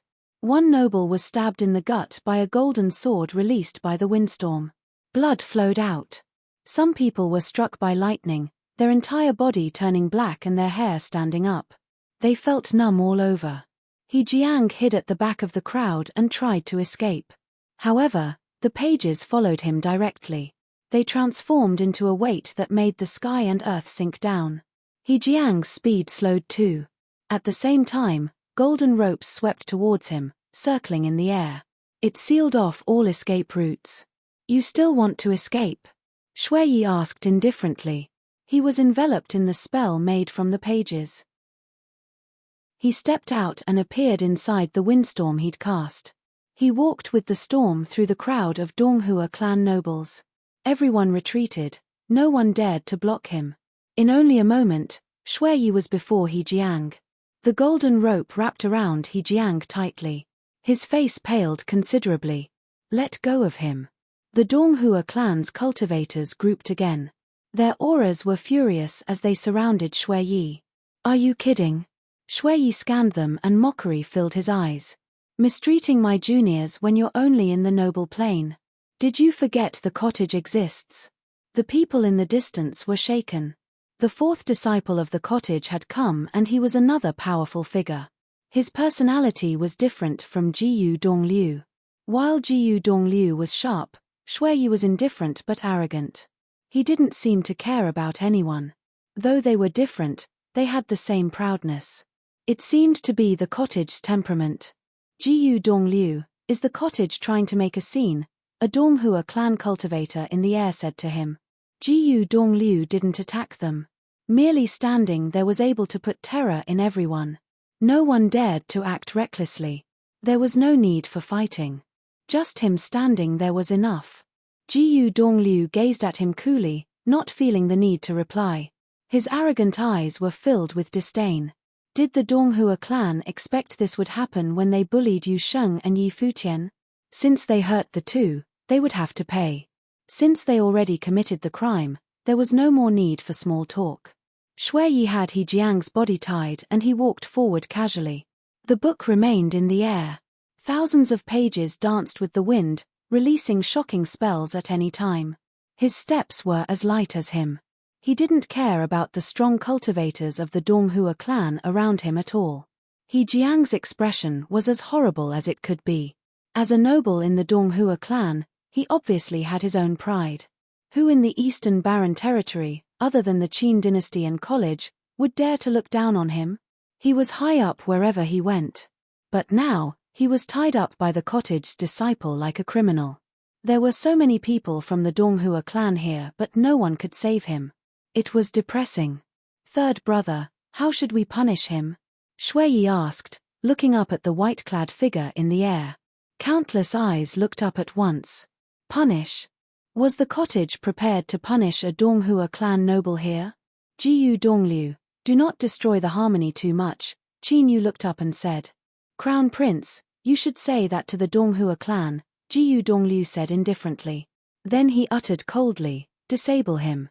Countless hearts shook in the vast space. A noble figure from the Donghua clan was extremely respected no matter where in the Eastern Barren Territory. Who dared to disrespect him? But today, outside the Qin palace, Jiyu Dongliu's punishment to him was only 2 words: disable him. He would disable a Donghua noble on the spot. Jiyu Dongliu. In the air, the elder's voice was so heavy. Only Jiyu Dongliu dared to do this. Only he would disable a Donghua noble before everyone. Okay. Shuiyi nodded and then gazed at He Jiang. At this moment, He Jiang just felt cold. He looked at Shuiyi's look of disdain and knew that he dared to do so. The frightening ropes transformed into the sharpest blades and dug straight into He Jiang's body. In an instant, He Jiang grunted and his face was ashen. Shuiyi didn't just dare to do so. He did it without any delay. He Jiang's body was icy and he couldn't help but shiver. In addition to pain, there was terror. For a cultivator to have his fate taken away, it was worse than death. He would rather die. A noble needed courage to live after being disabled.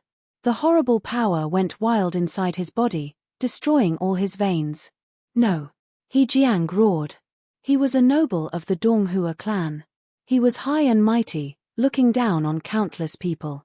But now he would be disabled just because he had slapped Yu Sheng? He couldn't accept this. Golden light went crazy on him. He roared in pain and yelled in anger.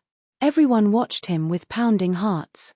This was the cottage, the proud cottage. No one could mistreat the cottage, not even the Donghua clan. So what if the Donghua clan was the #1 clan? Even the cultivators of the top forces were shocked. They would never forget this scene. Who would dare to bully the cottage after this? The cottage had shown their style with 2 battles in the past. Today was the 3rd battle. News of it would spread throughout the Donghua clan just like the previous 2. The Donghua clan watched powerlessly as their noble was disabled. They rose up and down in anger, clenching their fists. However, Jiyu Dongliu and Shuiyi were like a 1,000-man army. If the cottage were like the other clans, how could they gain their reputation with just the few of them? Qin Yu and the others from the Qin dynasty were aghast as well. They weren't directly involved, but anyone could notice some things. He Jiang was disabled right outside the Qin palace. This made things difficult for the Qin dynasty. Jiyu Dongliu was equal to Qin Yu but was even more arrogant and cruel. As for his words, Jiyu Dongliu completely ignored him. Time would tell. This event wasn't over yet. Yi Futian quietly watched all this from the back of the Black Dragon. Jiyu Dongliu had gone to the Kangye kingdom to invite him into the cottage. At that time, he'd said that no one in the Eastern Barren Territory would dare to mistreat the cottage disciple.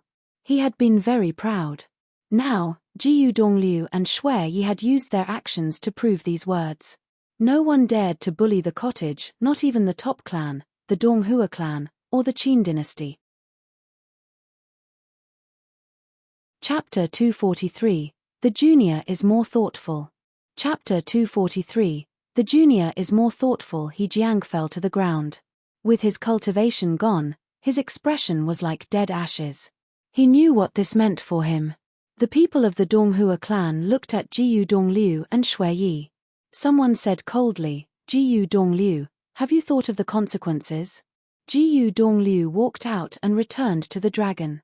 Shuiyi gazed at the Donghua disciple coolly with disdain. Consequence? Did the Donghua clan not think of consequences when they attacked the cottage? Declare war as you wish, Jiyu Dongliu said. Then the black dragon roared and its body shook.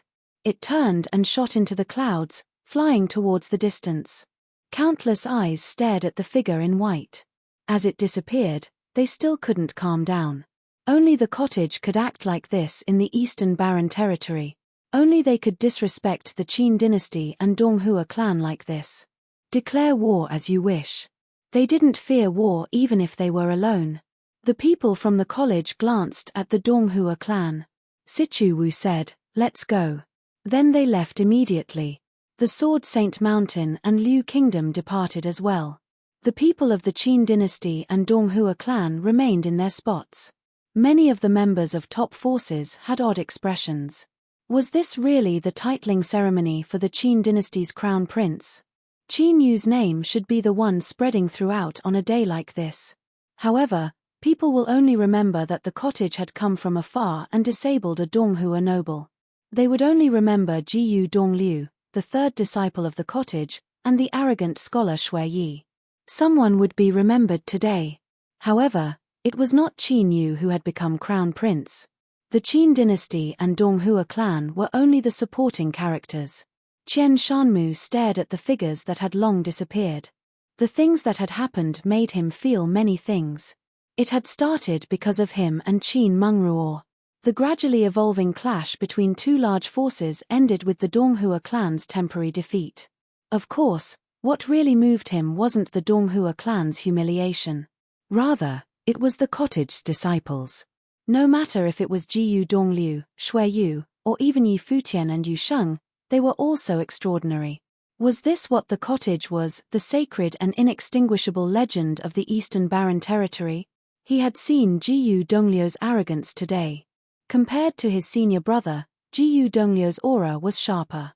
They often cultivated together, so he obviously was very familiar.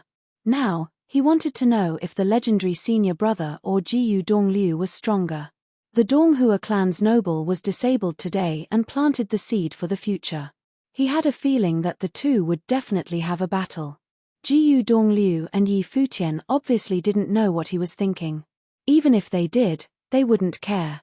The cottage acted as they pleased.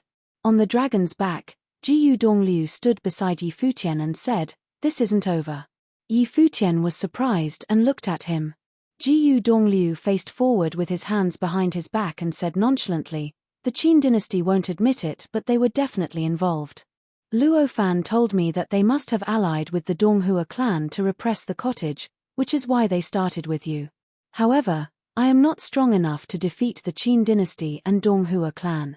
Thus, I can only disable the one who hurt Yu Sheng. I'm sorry. Third brother." Yi Futian felt warm inside. His third and fourth senior brothers had traveled such great lengths today to the Qin palace. They helped take revenge for him and Yu Sheng, even disabling a noble, but still felt they didn't do enough. "Junior." Jiyu Dongliu turned to gaze at him and said, "The teacher once said something to all the disciples. I will now repeat it to you." Yi Futian nodded. He said that, when walking in the world, the most important thing is to respect your teacher, Jiyu Dongliu said. Yi Futian was surprised and then shocked. As expected of the cottage's teacher, impressive. Jiyu Dongliu didn't think anything was wrong with it, as if it was a fact. He then said, "Other than that, you must use reason." "What is reason?" "Reason is the rules of the world. If the Qin dynasty and Donghua clan declared war, you have to bear any consequences if you agree.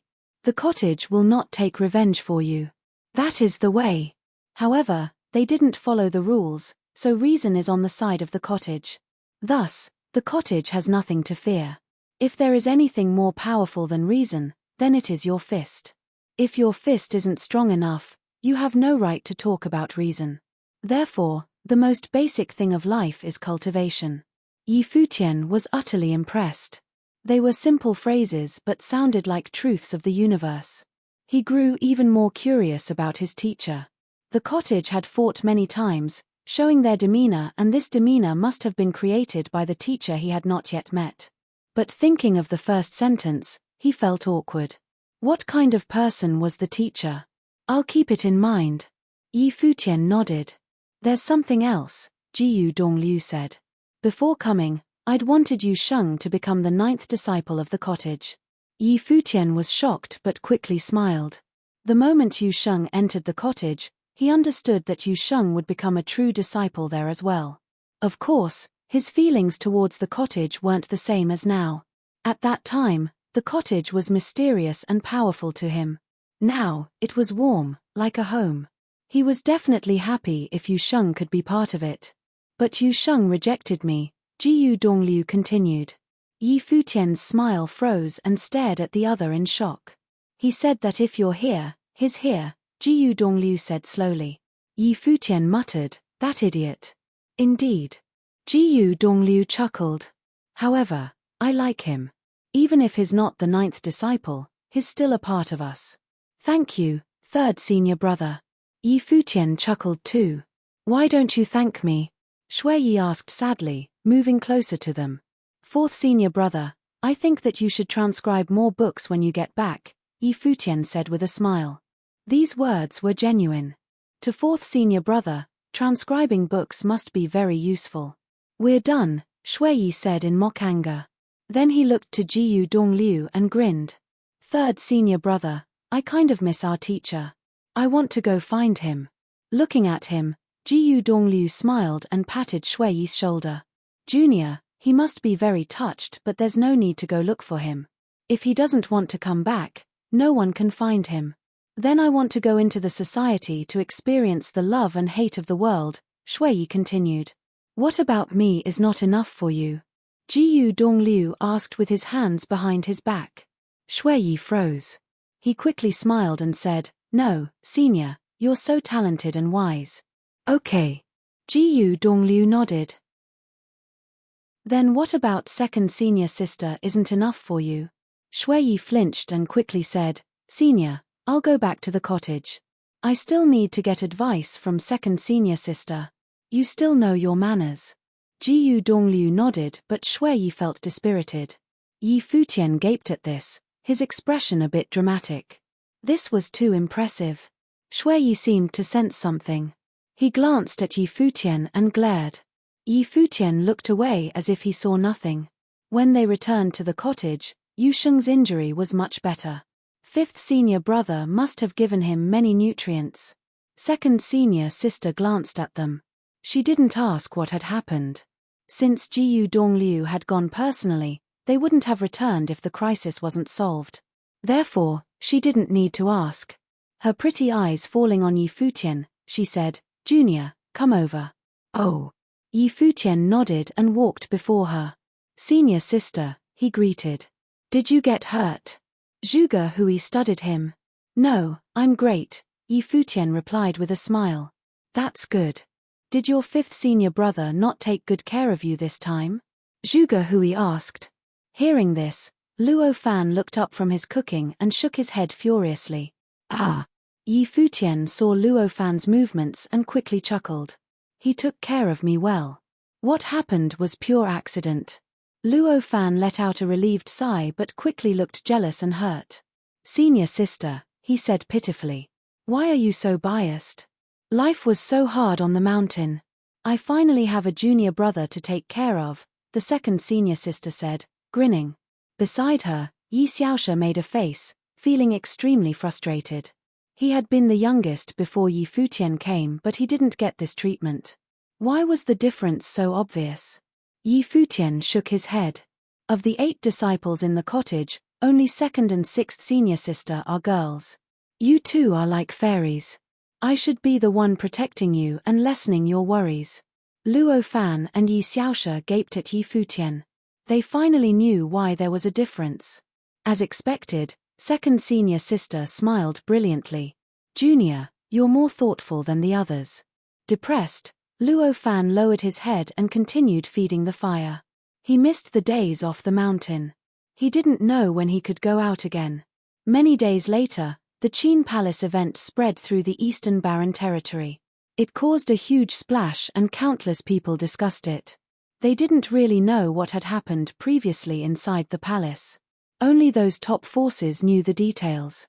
However, the cottage disabling a Donghua noble outside the palace was enough to shake the entire region. Countless eyes focused on the Donghua clan. As a group that wanted to become the top clan, would the Donghua clan let this go? No matter what happened earlier, this had nothing to do with right or wrong anymore. It was a fight for power between these two forces. Just as everyone was focused on them, countless people walked out of the Donghua clan one day. Chapter 244, A Great Disturbance. Chapter 244, A Great Disturbance. The Eastern Barren Territory's eyes were all focused on the countless people who walked out of the Donghua clan. However, instead of the college, they went towards the Qin dynasty imperial city. After that, there was news that Qian Shanmu, the genius talent of the Donghua clan, had gone to the imperial city to propose to Princess Qin Mengruo. The Qin dynasty agreed. All of the Eastern Barren territory was shaken by this news. Even though the top forces had felt this day would come when they were at the palace, they didn't expect it would come so quickly. The Donghua clan had proposed before the fiasco with the noble was solved.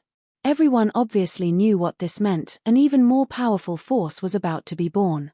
The Qin dynasty, Donghua clan, and college made up the 3 points of the heart of the Eastern Barren Territory. Now, the first two were united and the spear was pointed towards the college now. This was not all. More important news spread afterward. Qian Shanmu and Qin Mengruo's wedding was set to be the first day of the next year. To celebrate the marriage, the Qin dynasty and Donghua clan would build a holy land together. It would be located in the Chaoga city in the heart of the Eastern Barren Territory. It would be a college. In this college, the teachers would be the strong cultivators of the Qin dynasty and Donghua clan. The students could choose freely to enter either or neither of the forces. This news really shook everyone. They vaguely felt that a storm was about to sweep across the Eastern Barren Territory. There were many colleges, but the first that everyone thought of when hearing that word was the Eastern Barren College. It was a sacred land for cultivation. Now, the Qin dynasty and Donghua clan would build a new college together. The significance went without saying. It finally dawned on the forces. They vaguely understood everything that had happened in the Qin imperial city. The Qin dynasty and Donghua clan had purposely repressed the college and tried to destroy the legendary reputation of the cottage. It was foreshadowing this. Unfortunately, it didn't succeed. Otherwise, the cottage getting humiliated would definitely create more excitement for this announcement and cause even bigger waves. Even so, the news still shook up the Eastern Barren Territory. The Qin dynasty and Donghua clan announced that the college would be constructed within 3 months. After that, it would start enrolling students. The opening ceremony would be held on the first day of the next year. It was the same day as Qian Shanmu and Qin Mengruo's wedding, which would also be held in Chaoga City. There was even more. The Qin dynasty and Donghua clan continued on to announce that all top forces could participate. They invited the forces to establish the college together and make it the unrivaled holy land for cultivation.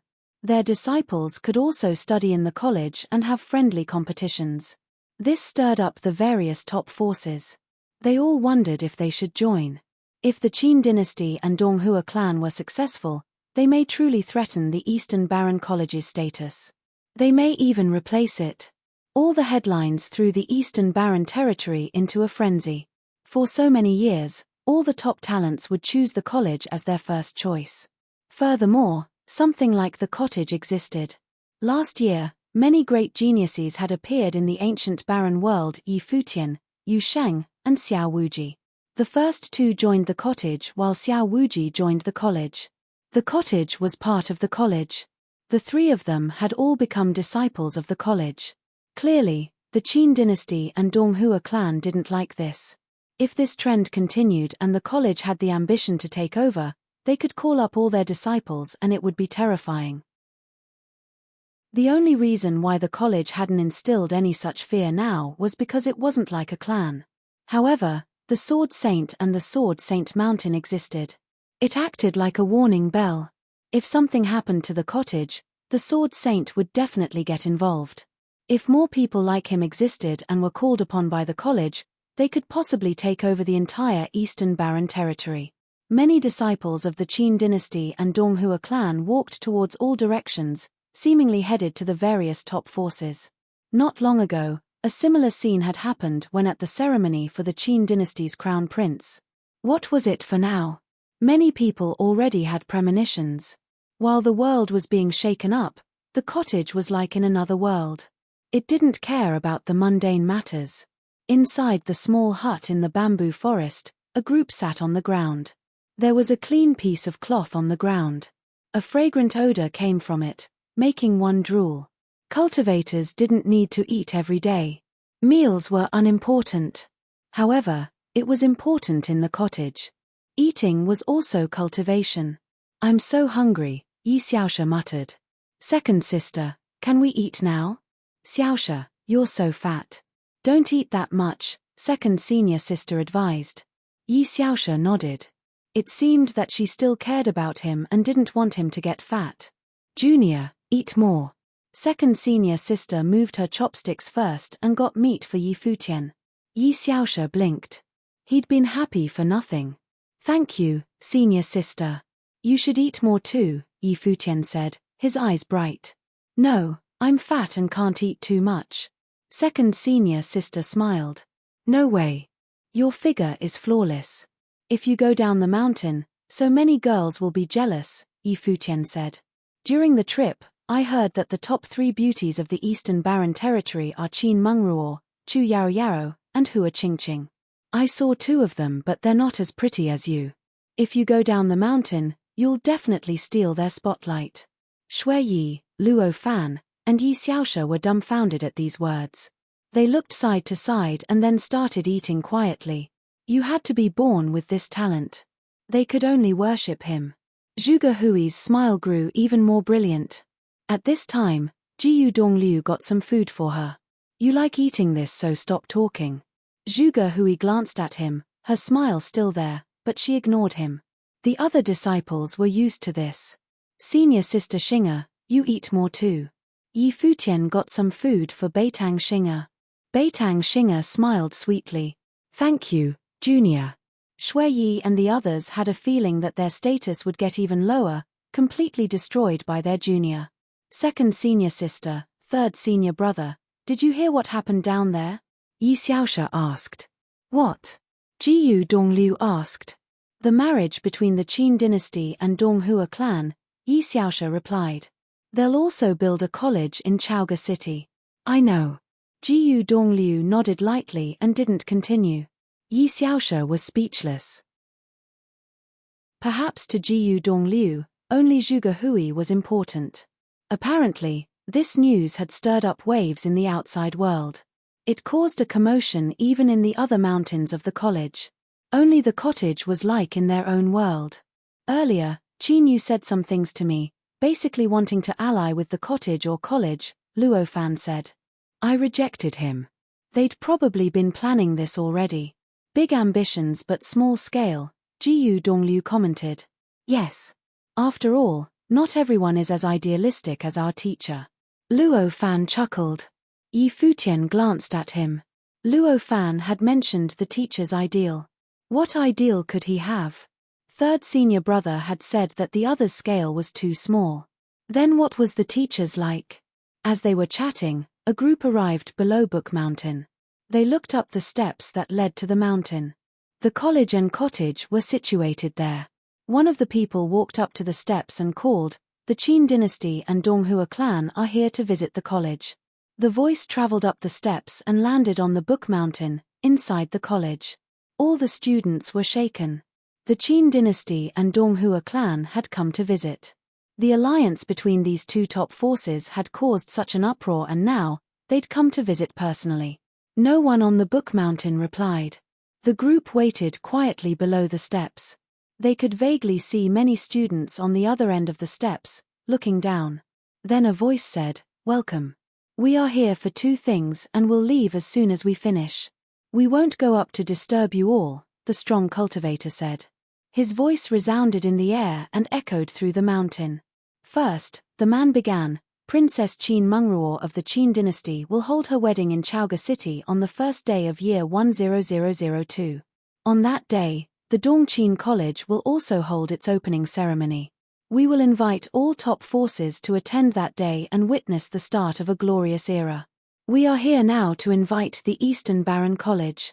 The new college would be named the Dongqin College, with Dong meaning Eastern. The name seemed to come from the Donghua clan and Qin dynasty but was also a jab at the Eastern Barren College's name. Okay, we will attend, the voice up above said. Secondly, Lu Nantian of the Donghua clan will challenge Jiyu Dongliu of the cottage on that day in the Chaoga City, the man spoke again. This time, countless hearts trembled. This was even more newsworthy than the wedding. Lu Nantian of the Donghua clan would challenge Jiyu Dongliu of the cottage. They were both definite talents of the Eastern Barren Territory, respected and worshipped by many. They were both top figures now and stood where many looked up to. They would soon fight each other. Merely this news was enough to shake up the Eastern Barren Territory. Will Jiyu Dongliu of the cottage accept this challenge? The sound waves rolled and swept through the sky towards the top of Book Mountain. Even the disciples of the college shuddered inwardly. Countless eyes turned to the cottage. That part of the mountain seemed extremely serene. But then, a voice cut through the serenity and traveled down. Okay. The voice only uttered one word. The cottage accepted. Chapter 245. No status. Chapter 245. No status. Every generation of the Eastern Barren Territory produced great talents. Strong cultivators abounded. However, there were only 3 most legendary figures in Jiyu Donglio's generation. They had all produced brilliant histories. Jiyu Dongliu, the 3rd disciple of the cottage. Lu Nantian of the Donghua clan. Crown Prince Qin Yu of the Qin dynasty. These 3 of equal status were now at the top level of the Eastern Barren Territory. With Qin Yu becoming crown prince, it was obvious their generation would begin to rule the territory. These 3 were the leaders of the generation. Lu Nantian was the most famous of the Donghua clan. He was unrivaled. He had once defeated top figures of the same generation from other forces. Even people from previous generations had lost to him. He fought fewer and fewer these years because fewer people were qualified. There were only 2 in the vast Eastern Barren Territory, Jiyu Dongliu and Qin Yu. Now, Lu Nantian had challenged Jiyu Dongliu, 3rd disciple of the cottage. This news quickly spread throughout the Eastern Barren Territory, causing fervor. A legendary battle would naturally be watched by all. Was this the Donghua clan's response? If Lu Nantian had challenged publicly, did it mean that he had the confidence to win? Even though he had a brilliant record and had never lost, no one doubted that this fight would be his most difficult one. After the Donghua clan and Qin dynasty left, the college was in a fervor. Not only did the 2 team up to establish the Dongqin College to compete with them, now Lu Nantian came to challenge Jiyu Dongliu. This was all building up to something. They knew that Jiyu Dongliu couldn't lose this fight. This was not only a fight involving Jiyu Dongliu. It affected the entire college. One could imagine the consequence if the cottage's Jiyu Dongliu lost to Lu Nantian on the opening ceremony of the Dongqin ceremony. However, the cottage was still quiet. After that voice traveled down from it, everything went back to normal. They returned to their own duties. It was still a long while before the next year. Cultivating was the most important task. Futian began cultivating as well. The trip down the mountain had motivated him greatly. The Dharma Plain was way too weak in the Eastern Barren Territory. If not for his status as part of the cottage, he probably wouldn't even be able to walk out there. Any random strong cultivator would be able to kill him. That was the main reason why the top talents all joined different forces. If they cultivated alone, it would be dangerous no matter how talented they were. The book cave of the cottage contained tens of thousands of books. Second senior sister and third senior brother didn't ask about Futian's cultivation. They just told him to read more. The books spanned every topic. He was a full attribute sorcerer, so reading was definitely good. He could cultivate different elements as well as elemental martial arts. He could even learn to be like fourth senior brother and cast spells of different elements together to be even more powerful. This was the advantage of full attribute sorcerers. After a few days, the Black Wind Eagle came to the cottage too. With Futian's rising status, second senior sister obviously wouldn't care about this. The Black Wind Eagle had meat every meal and was overjoyed. It was so nourishing. What made Futian speechless was that it would often go to the cave that trapped many noble demons to show off. So what if they were demon kings? They still had to work every day. Only the Black Wind Eagle could go freely in the cottage. Whenever the demon kings saw its annoying gaze, they would get the urge to eat it. It was a bastard. The days of cultivation passed extremely quickly. Without realizing, months passed and Futian reached the 5th level Dharma Plane. The shocking news from months ago was still affecting the Eastern Barren Territory. This storm was destined to continue. In the Chaoga city, the Dongqin College was already completed and had started enrolling students. Anyone who was talented enough could study there. Entering the college meant that they could freely choose between the Donghua clan and Qin dynasty. With this attractiveness, one could imagine the commotion it caused. Countless people headed towards Chaoga city. However, this seemed to have nothing to do with Futian. That day, the Black Wind Eagle flew to the distance from the Book Mountain. There were two people on its back, Yi Futian and Yu Sheng. They'd been busy with cultivating and hadn't gone to see Master and Masteress. The divine capital ancient city was extremely vast and hundreds of miles away from the Book Mountain. There was a neighborhood there and the Black-winged eagle landed in a certain mansion. This place was still named the Guqin Gardens. There were too many memories in the Donghai city, so they used the same name to commemorate it. Master, Masteress, we're here. Yi Futian jumped off the Black-winged eagle and went to one courtyard. Hua Fengliu was playing his Guqin. Nandu Wenyin and Tang Lan were beside him. This scene was beautiful. Seeing this, Yi Futian smiled brightly. He was obviously happy to see them all. The music stopped and Hua Fengliu looked up. He seemed to have aged backward since his time at the Qingju city and Donghai city. He was extremely handsome. Yi Futian felt that only his master's looks were close to his. Master, you're living in paradise, Yi Futian said while smiling at Masteress and Tang Lan. Stop your smart mouth. I heard you made trouble in the Qin palace. Tang Lan glared at him. He was so improper and teased them as soon as he arrived. Aunt Tang, you already know? Yi Futian smiled timidly. I'm afraid everyone here knows. Tang Lan gave him a look. Book Mountain was in the suburbs of the divine capital. The cottage's Jiyu Dongliu had descended into the Qin dynasty with mightiness. Such shocking news had spread all over the eastern barren territory, let alone the divine capital. Aunt Tang, you know me. I never look for trouble, Yi Futian said pitifully. Futian, were you mistreated in the Qin dynasty? Nandu Wenyin asked gently. Masteress, you're the best. Touched, Yi Futian said, don't worry. Third senior brother already took revenge for me. Of course you weren't mistreated. You're not the one who was hurt, a cold voice said. Yi Xiong and Yi Qingxian walked over. Yi Xiong glared at Yi Futian and asked, why do you always involve my student when you make trouble? Yi Futian was speechless. You always think I'm the one who caused trouble.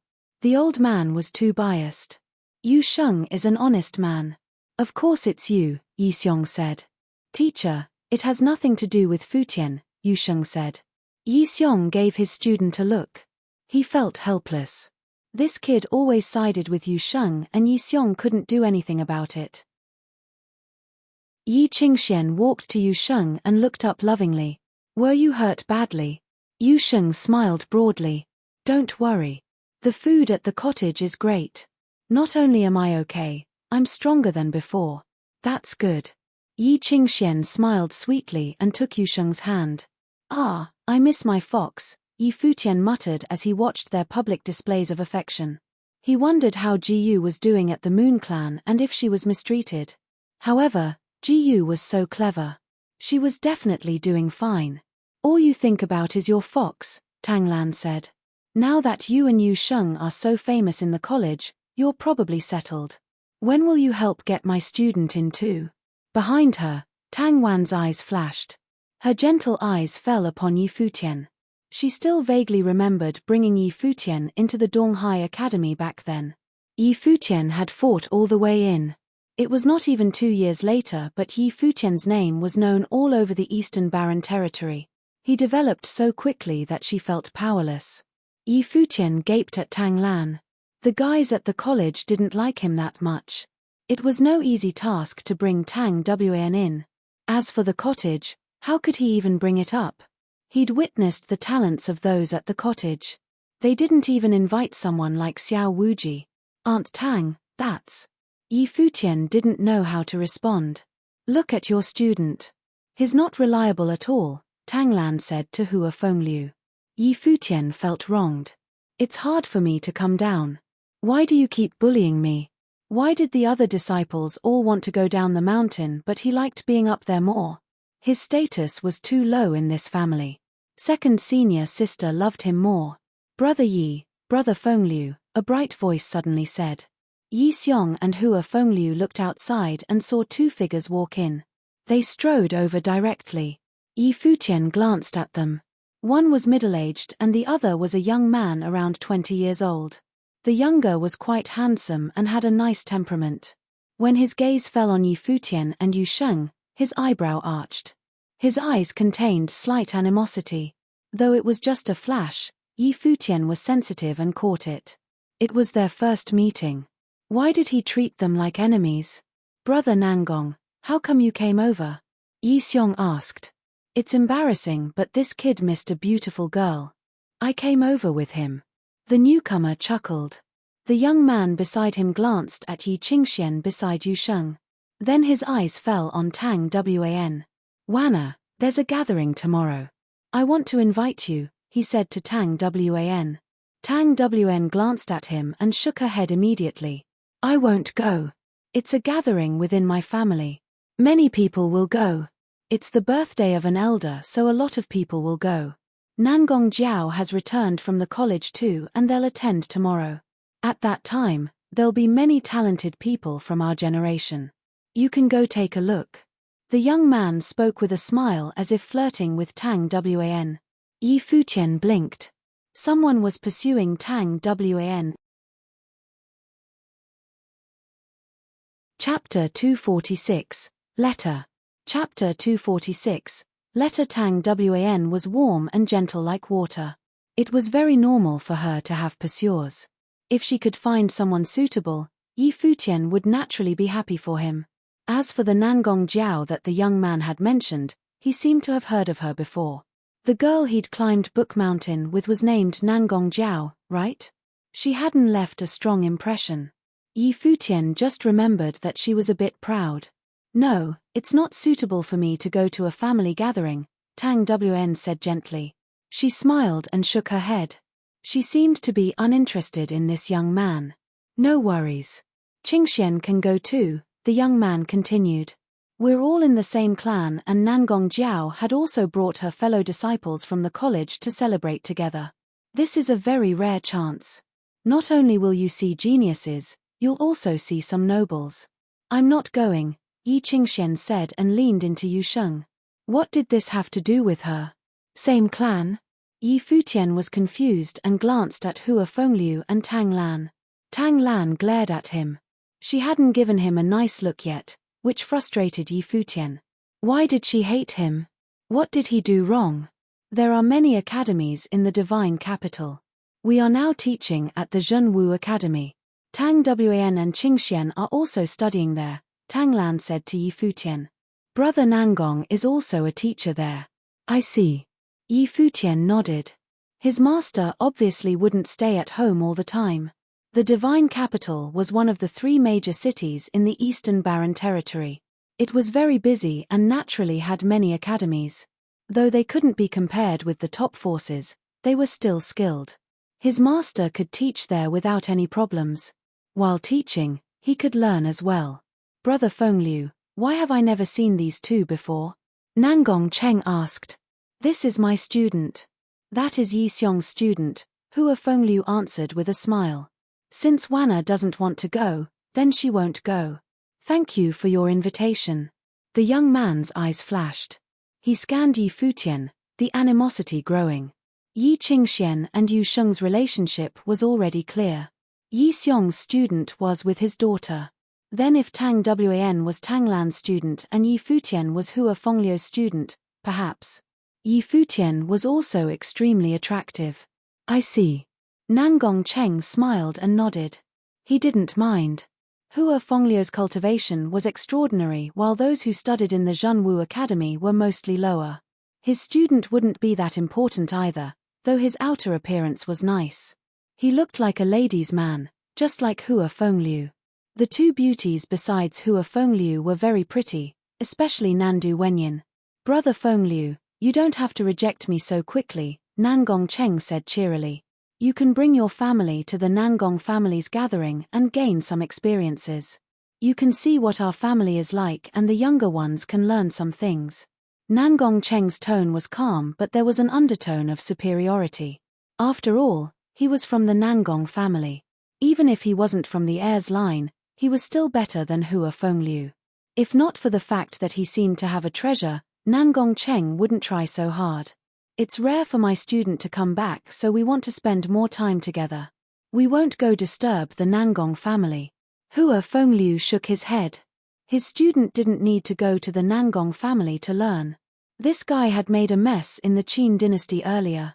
It was rare for someone in the Eastern Barren Territory who didn't know him. Brother Fengliu, you're really embarrassing me. Nangong Cheng was clearly unhappy. Hua Fengliu was giving him a hard time. His son had feelings for Tang Wan and he'd planned to have his son marry her after succeeding with this event. If Tang Wan had the honor to marry into the Nangong family, Hua Fengliu and the others would naturally rely on them. At that time, it would be much easier to get that treasure. It would take some time, but no one could say anything about it. It was killing two birds with one stone. However, Hua Fengliu and Tang Wan seemed to not know their place. Yi Futian frowned. Their attitude completely changed once they were rejected. Are you really important? Yi Futian glanced at Nangong Cheng. Nangong Cheng scanned him and smiled thinly. I am speaking with your teacher. You're in no place to speak. Where are your manners? You're not qualified to talk about manners. Nandu Wenyan's expression turned cold too. Nangong Cheng glanced at Nandu Wenyan and smirked. They really were so proud. Since we are cultivating in the same place, I won't take offense in this. It is Tang Wan's luck to be noticed by my son. You can decide what you should do. Goodbye, Nangong Cheng said indifferently. Then he turned and walked away. His eyes glinted. If they were that arrogant, they would have to wait and see. Yi Futian watched the receding backsides. His eyes turned cold. Was the Nangong family that arrogant? Not even the cottage would act like this outside. Master, why are you friends with these people? Yi Futian asked.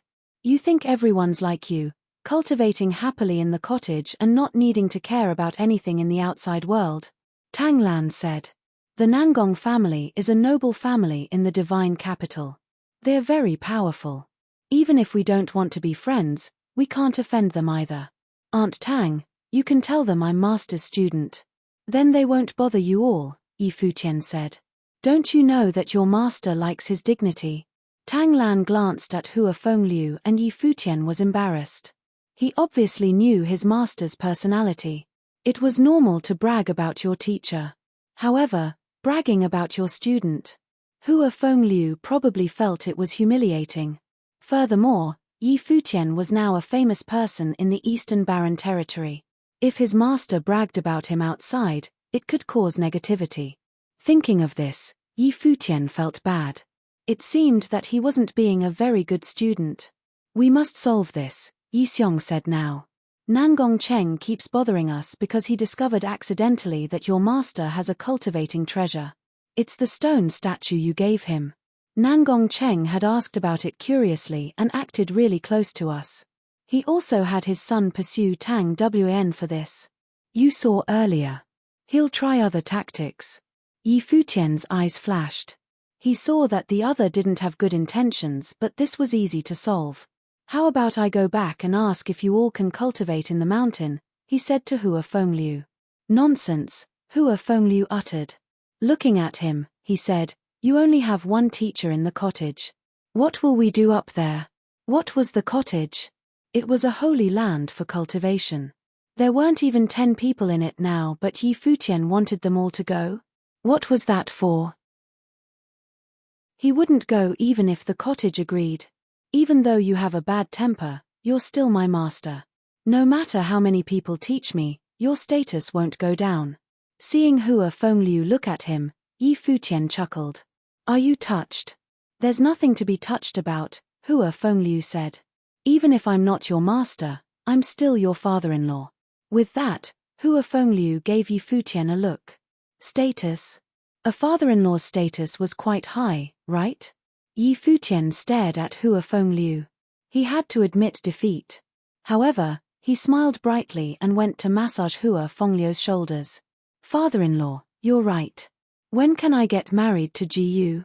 Depends on my mood, Hua Fengliu said while enjoying the massage. Let's see if this guy dares to act proud in front of me.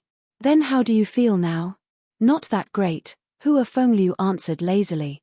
Yi Futian felt depressed. They all said that mothers-in-law were difficult, but his masteress loved him. His master plus father-in-law was impossible. Yi Futian didn't leave. He planned on spending a few days with master and masteress. Jiyu wasn't here while he was always at the cottage. He wasn't doing his duties as a student. Yusheng hadn't seen Qingxian in a long while either. The next day was the birthday celebration of a Nangong elder. There were many guests. Countless people came to congratulate him. As a noble family, the Nangong family had a rich heritage and many connections. Many people wanted to take part in the birthday celebration. Furthermore, they'd heard that the daughter had come back. It seemed to be her grandfather's birthday. A lot of people wanted to see how talented she was for entering the college. Apparently, not only was Nangong Jiao talented, she was also very pretty. Many boys were excited to see her true appearance. People were outside the mansion, busily welcoming the guests. Just then, a black winged eagle flew down and landed outside. It walked towards the girl welcoming guests. "Sir, what is your name?" the servant asked with a smile. The guests had to report their titles. Not everyone could enter the Nangong family. "Help me pass this letter to Nangong Jiao." The man was Futian. He took out a letter and gave it to the servant. The servant's eyes flashed and looked up at Futian. Ah! Nangong Jiao was so high up that the servant could rarely see her, let alone pass a stranger's letter. "This letter is from the Book Mountain. Just do what I said," Futian said nonchalantly. After giving the letter, he flew away on the black-winged eagle. He didn't want to waste time with someone from the Nangong family. A letter was enough. The servant watched Futian's figure with sparkling eyes. The man was so handsome and didn't seem to have been joking. Thinking of this, she turned and entered the Nangong family. Chapter 247. The name of Futian. Chapter 247. The name of Futian. Today, it was the birthday of an elder whose position was very high in the Nangong family. At the place where the birthday banquet was held, all the seats were filled with guests and the cultivators from various places had come to send their wishes. At the moment, all the people from the older generation were gathered in one place while the people from the younger generation were at another place. At the place where the younger people were at, a few were clustered by their admirers. The person who sat in the best spot was the princess of the Nangong family, Nangong Jiao. Apart from Nangong Jiao, there were a few others present. They were her friends in the college and were invited to her grandfather's birthday banquet to complement the joyful atmosphere. After all, college disciples had a very high reputation outside. Even if they were only juniors, nobody would dare to look down on them. Nangong Jiao was chatting casually with the others, and a faint arrogance could always be felt from her. In the past, she was already the genius of the Nangong family. After she entered the college, her status rose even higher. Not far away from them, Nangong Li looked at that charming face and was somewhat envious. That was his cousin, but her position was far higher than him. "This is the genius lady. Do you see for yourself? In the future, cultivate harder. Although you are only at the Zhenwu Academy, even if you are weaker than Nangong Jiao, your performance still cannot be too bad in the family," his father, Nangong Cheng, said. "Hua Fengliu seems to have a cultivation treasure. Last time, I felt a strong noble will. After I get it, it will definitely help you to cultivate." Nangong Li nodded and said, then Tang Wan. "It's only a woman. If you really want, after we get rid of Hua Fengliu and the rest, you have more than enough chances. However, don't spend too much time and effort on women," Nangong Cheng said in a serious tone. He also liked beautiful ladies. For example, Hua Fengliu's wife was very pretty and coveted by many. However, he understood well that in the cultivation world, one's own strength was the key to one's status all the time. If he had the powers and status, he would be able to get all kinds of women. Therefore, it was not worth it to deliberately spend too much time on this, although it was alright to just play for fun. Thinking of Nandu Wenyin, an evil light sparkled in his eyes. If there is a chance. Withdrawing from his thoughts, he said to Nangong Li, "Go there. Try to have a good relationship with Nangong Jiao." "Understood." Nangong Li nodded and then walked towards the place where Nangong Jiao was at. Approaching Nangong Jiao, he smiled and said, "Cousin, after these few months, you look more and more lively. You are indeed a model for the young generation in the Nangong family. Nangong Jiao raised her head to glance at Nangong Li, and nodded gently. She turned her eyes away and did not reply. The Nangong family was very big and there were many people around. She was not familiar with everyone. The grandfather is here, Nangong Jiao said softly. Nangong Li looked rather awkward, but then he was relieved. With Nangong Jiao's status, he did not have to feel embarrassed. Let's go there, Nangong Jiao said. Immediately, the group walked towards the elder. Jiao Jiao, you are here. Seeing Nangong Jiao walking over, the elder smiled. Grandfather, these are all my friends. They cultivate in the college, Nangong Jiao introduced. Great. All of you are young talents. Today, it's my pleasure to meet all of you at my birthday banquet, the elder said politely. Senior, you are too polite. The few people folded their hands to salute. At the moment, many elders started to gather around. Smiling, they said, the disciples of the college indeed have a different temperament. Right. All of them are very graceful and elegant. Many people said praises one after another. The few college disciples looked very calm and were not emotionally affected by the praises, causing people to appreciate them even further in their hearts. At this moment, a guard walked over from the distance and said, Master, a maidservant outside said that a person had sent a letter to us. The person said that he is from the Book Mountain and the letter is for Ms. Jiao. Nangong Jiao's eyes sparkled and she said, ask her to come here. There was only the college on the Book Mountain. The letter is from the Book Mountain? She felt somewhat strange.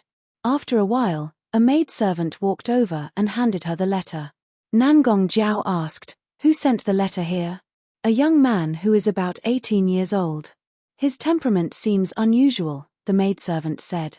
If it was not for his outstanding temperament, she would not deliver the letter in the first place. Nangong Jiao was even more puzzled, after which she opened the letter. The contents of the letter were very short and only had a few lines.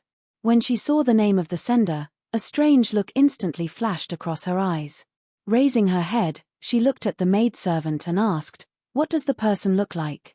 The maidservant replied softly, very nice. I seldom see such a handsome man. Nangong Jiao nodded. Seems like I can't be wrong. Thinking about the event at the Qin dynasty a few months ago, Nangong Jiao's expression immediately turned cold. What happened? The elder beside her asked. Grandfather, take a look. Nangong Jiao passed the letter to the elder. The elder scanned the letter and an eye-catching light was released suddenly from his eyes. He asked, are you sure it's him? Should be correct. Nangong Jiao nodded. In an instant, the elder's look became extremely cold. Bastard. The event that happened in the Qin imperial city a few months ago was already long known by everyone. Because the Donghua clan bullied some cottage disciples, the cottage third disciple, Jiyu Dongliu, and the fourth disciple went to the Qin dynasty directly and permanently disabled a noble from the Donghua clan. Now, that blind bastard actually offended him. Does he want to drag the Nangong family into this? Thinking of this, he suppressed the anger in his heart and said, where are Nangong Cheng and his son? In the distance, Nangong Cheng was stunned. He walked over to the elder with Nangong Li and saluted. Uncle, what is it? I heard that your son is chasing a lady recently. The elder's voice was very calm as if nothing had happened. Nangong Cheng was stunned. How did he know about this? He thought. Indeed he is. Uncle, why do you suddenly ask about such a small thing? Nangong Cheng asked tentatively. Did he succeed? The elder asked again. No. Nangong Cheng shook his head and was even more puzzled. Humph. What woman actually dares to reject a person from the Nangong family? Don't you have any plans? The elder gave a cold humph and said. Nangong was stunned momentarily. He did not know how his uncle knew about this, but it seemed to be great as he had saved himself a lot of trouble. It's a young lady in the Zhenwu Academy. Her family was very unyielding and did not care about the Nangong family at all. I am just planning to solve this issue, Nangong Cheng replied. Oh. How do you plan to solve it? The elder asked. Uncle, don't worry. I will handle everything properly. Today, there were many outsiders present. Naturally, he could not say everything directly as it would appear that the Nangong family was just bullying the rest. Then how about the lady? The elder asked again. Nangong Cheng looked around him and did not speak. The elder understood everything at once and only felt very chilly. So close. If Nangong Cheng really allowed Nangong Li to do something to the lady forcefully, what would the consequences be? It would be unimaginable. He did not forget about how the cottage third disciple became famous. That time, a top-tier family, much stronger than the Nangong family, was eliminated from the Eastern Barren territory precisely because of such a seemingly insignificant thing. Today, the Nangong family almost followed in their footsteps. Very good. The concealed anger of the elder finally erupted at the moment. Some coldness was released from his body as he said, "Come. Take down these two and disable them." This abrupt voice was like a bolt out of the blue. Nangong Cheng and Nangong Li stood blankly in their spots, feeling flabbergasted. They did not even understand what had happened. Disable both of them? The people around them were also stunned. What is happening? Uncle. Nangong Cheng trembled and did not understand what was happening. However, seeing the killing intent flashing in the elder's cold eyes, he knew that the elder was not joking.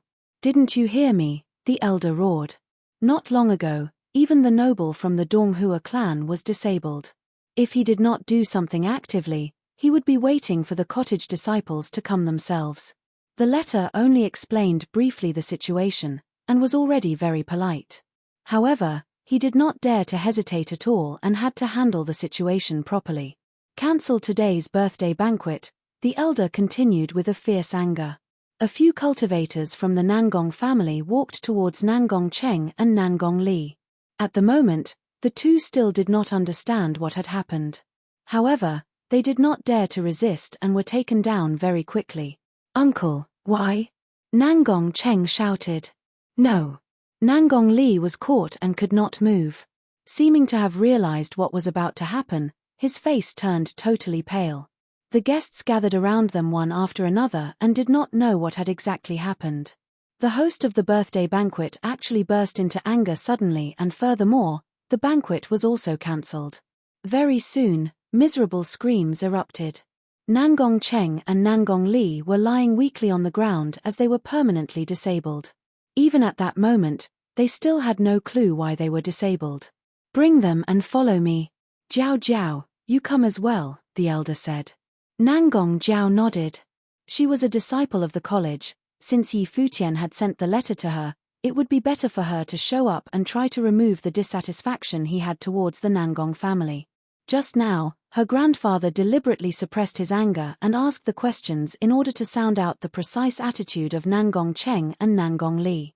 Now they managed to know everything, and she also broke into a sweat with fear. Even though she was a college disciple, she naturally knew what position Yi Futian had at the moment. Every cottage disciple was far more superior than an ordinary college disciple. When a cottage disciple was bullied, they disabled a noble from the Donghua clan directly. Apart from the cottage, who else could do this? This. "Senior, where are you going?" The guests around walked up and asked.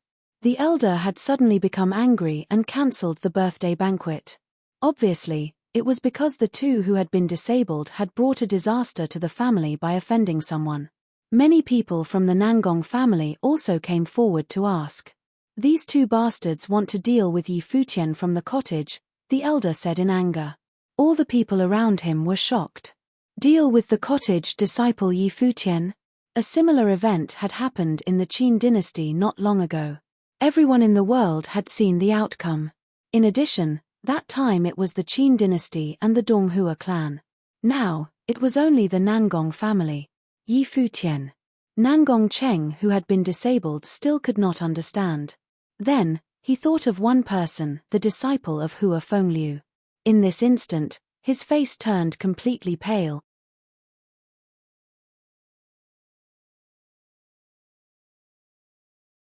Chapter 248, Apology.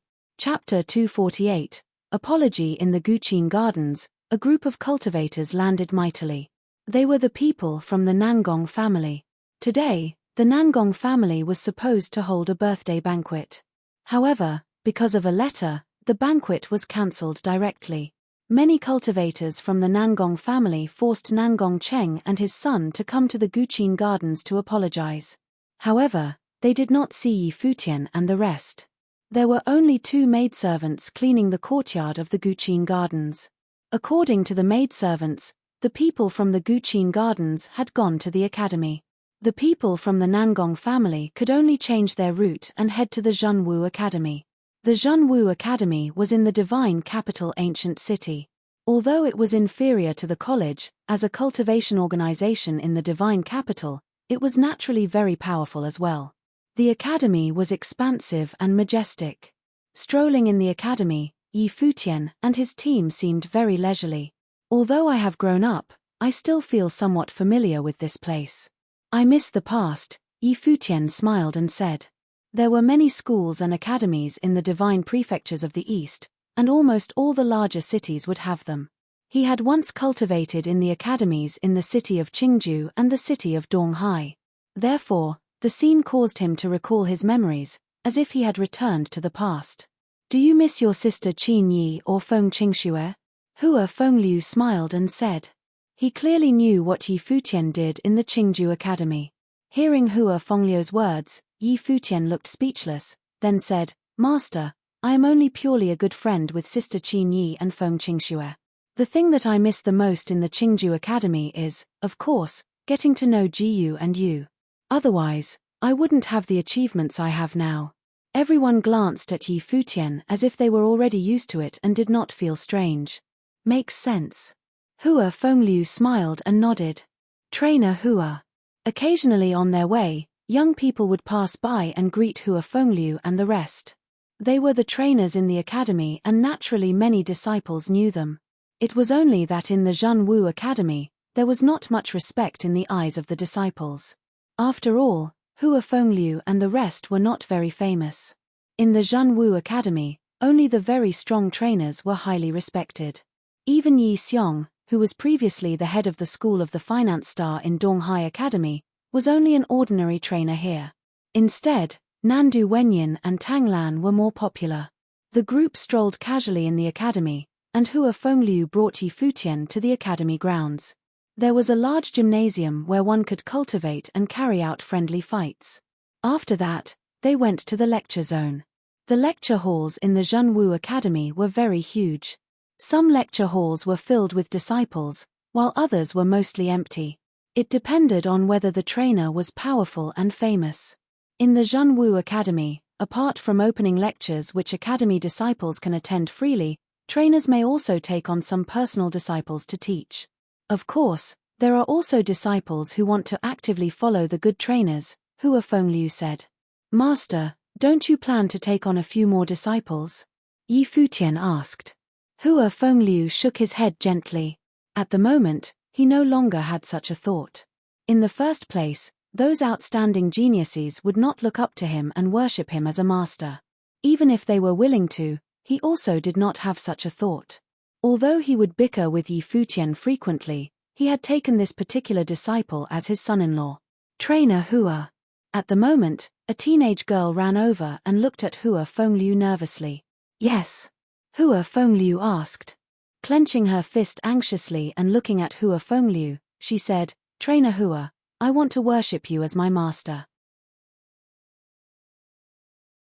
Hua Fengliu smiled and replied, If you want to hear my lectures in the future, you can come anytime. No, I am referring to you becoming my actual master. Last time, I mentioned it to you.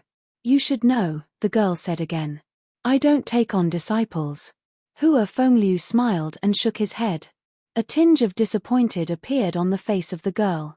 Yi Futian looked at the girl, and then at his master, and blinked his eyes. It seems that the master is still very attractive. Holier than thou. In the distance, a cold voice spread out. A lady said to the girl before Hua Fengliu, Yuqing, I am willing to take you as my disciple. The girl looked at the lady and said softly, Thank you, Trainer Han, but that won't be necessary. I really don't know what you are thinking about. The lady's age was similar to Nandu Wenyin, and her appearance was quite outstanding as well, although clearly not as good as Nandu Wenin's. However, there seemed to be an aura from her body as she glanced at Hua Fengliu and said, "There are many excellent trainers in the academy. Yuqing, why do you need to have such a one-track mind?" Yuqing smiled bitterly. She always felt that Hua Fengliu was uniquely charming. Although his level was not very high, it felt very comfortable to listen to his lectures. Trainer Han took a deep look at Hua Fengliu and said monotonously, "Can you stop being so holier than thou? In the whole academy, maybe only you few do not take on disciples. I'm afraid that I will mislead them." Hua Fengliu also did not mind her attitude and smiled. Trainer Han did not say anything. Hua Fengliu had spoken so nicely. What could she blame him for? "Girl, there are so many trainers in the academy. Why do you need to be so stubborn?" At that moment, a middle-aged man walked over and said to Yuqing. "Trainer Mo," Yuqing called. "Not many people even go to his lectures, but you want him to become your master. I really don't know what you are thinking. Isn't Trainer Han better than him?" Trainer Mo did not look at Hua Fengliu and only said to Yuqing, "Trainer Han really appreciates you. If you become her disciple, I will also teach you when I have time in the future." Yuqing's eyes sparkled as she glanced at Hua Fengliu and then looked at Trainer Han and Trainer Mo. The latter was a rather famous trainer in Zhenwu Academy and was very strong. "Since you have advised me, I am willing to learn under Trainer Han," Yuqing said. Trainer Han smiled and nodded. "All right. Since you have made your decision, come with me." After she finished speaking, the few walked past Hua Fengliu. Yuqing looked at Hua Fengliu again with some nostalgia in her eyes. "Master, why don't you take any disciples?" "I feel that it's not bad," Yi Futian said softly. Hua Fengliu widened his eyes at Yi Futian and said, "You want me to find a junior sister for you?" Yi Futian was speechless. Trainer Mo and Trainer Han walked on the path in the academy. At the moment, a faint arrogance could still be seen on the face of Trainer Mo. He disliked Hua Fengliu and his team because their levels were not high, yet they thought that they were morally superior. Trainer Mo said, "Such a hypocritical guy. Even though Hua Fengliu is somewhat arrogant, I don't think he is hypocritical." Trainer Han shook her head and did not agree with his opinion. With such a level, what does he have to be arrogant about? Do you think he can teach any outstanding disciples? It was only because it was Yuqing. Otherwise, who would want to become his disciple? Trainer Mo gave a cold humph. Just as they were speaking, a group of people in front flashed towards them mightily. Seeing the figure who was pale and severely injured, Trainer Han and Trainer Mo's expressions both changed slightly. Is that Nangong Cheng? Also, he knew the elder at the front. He was an elder in the Nangong family and had a very high position. Walking forward, Trainer Mo bowed and said, "Greeting, Senior Nangong. What has happened? What happened to Brother Nangong? Have you seen Hua Fengliu and his group?" the elder asked. "I just saw them." Trainer Mo nodded and felt somewhat strange. "Where? Can you lead the way?" the elder asked. "Sure. I am willing to serve you, Senior," Trainer Mo said politely.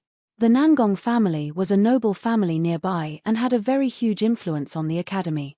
However, he did not understand why they were looking for Hua Fengliu.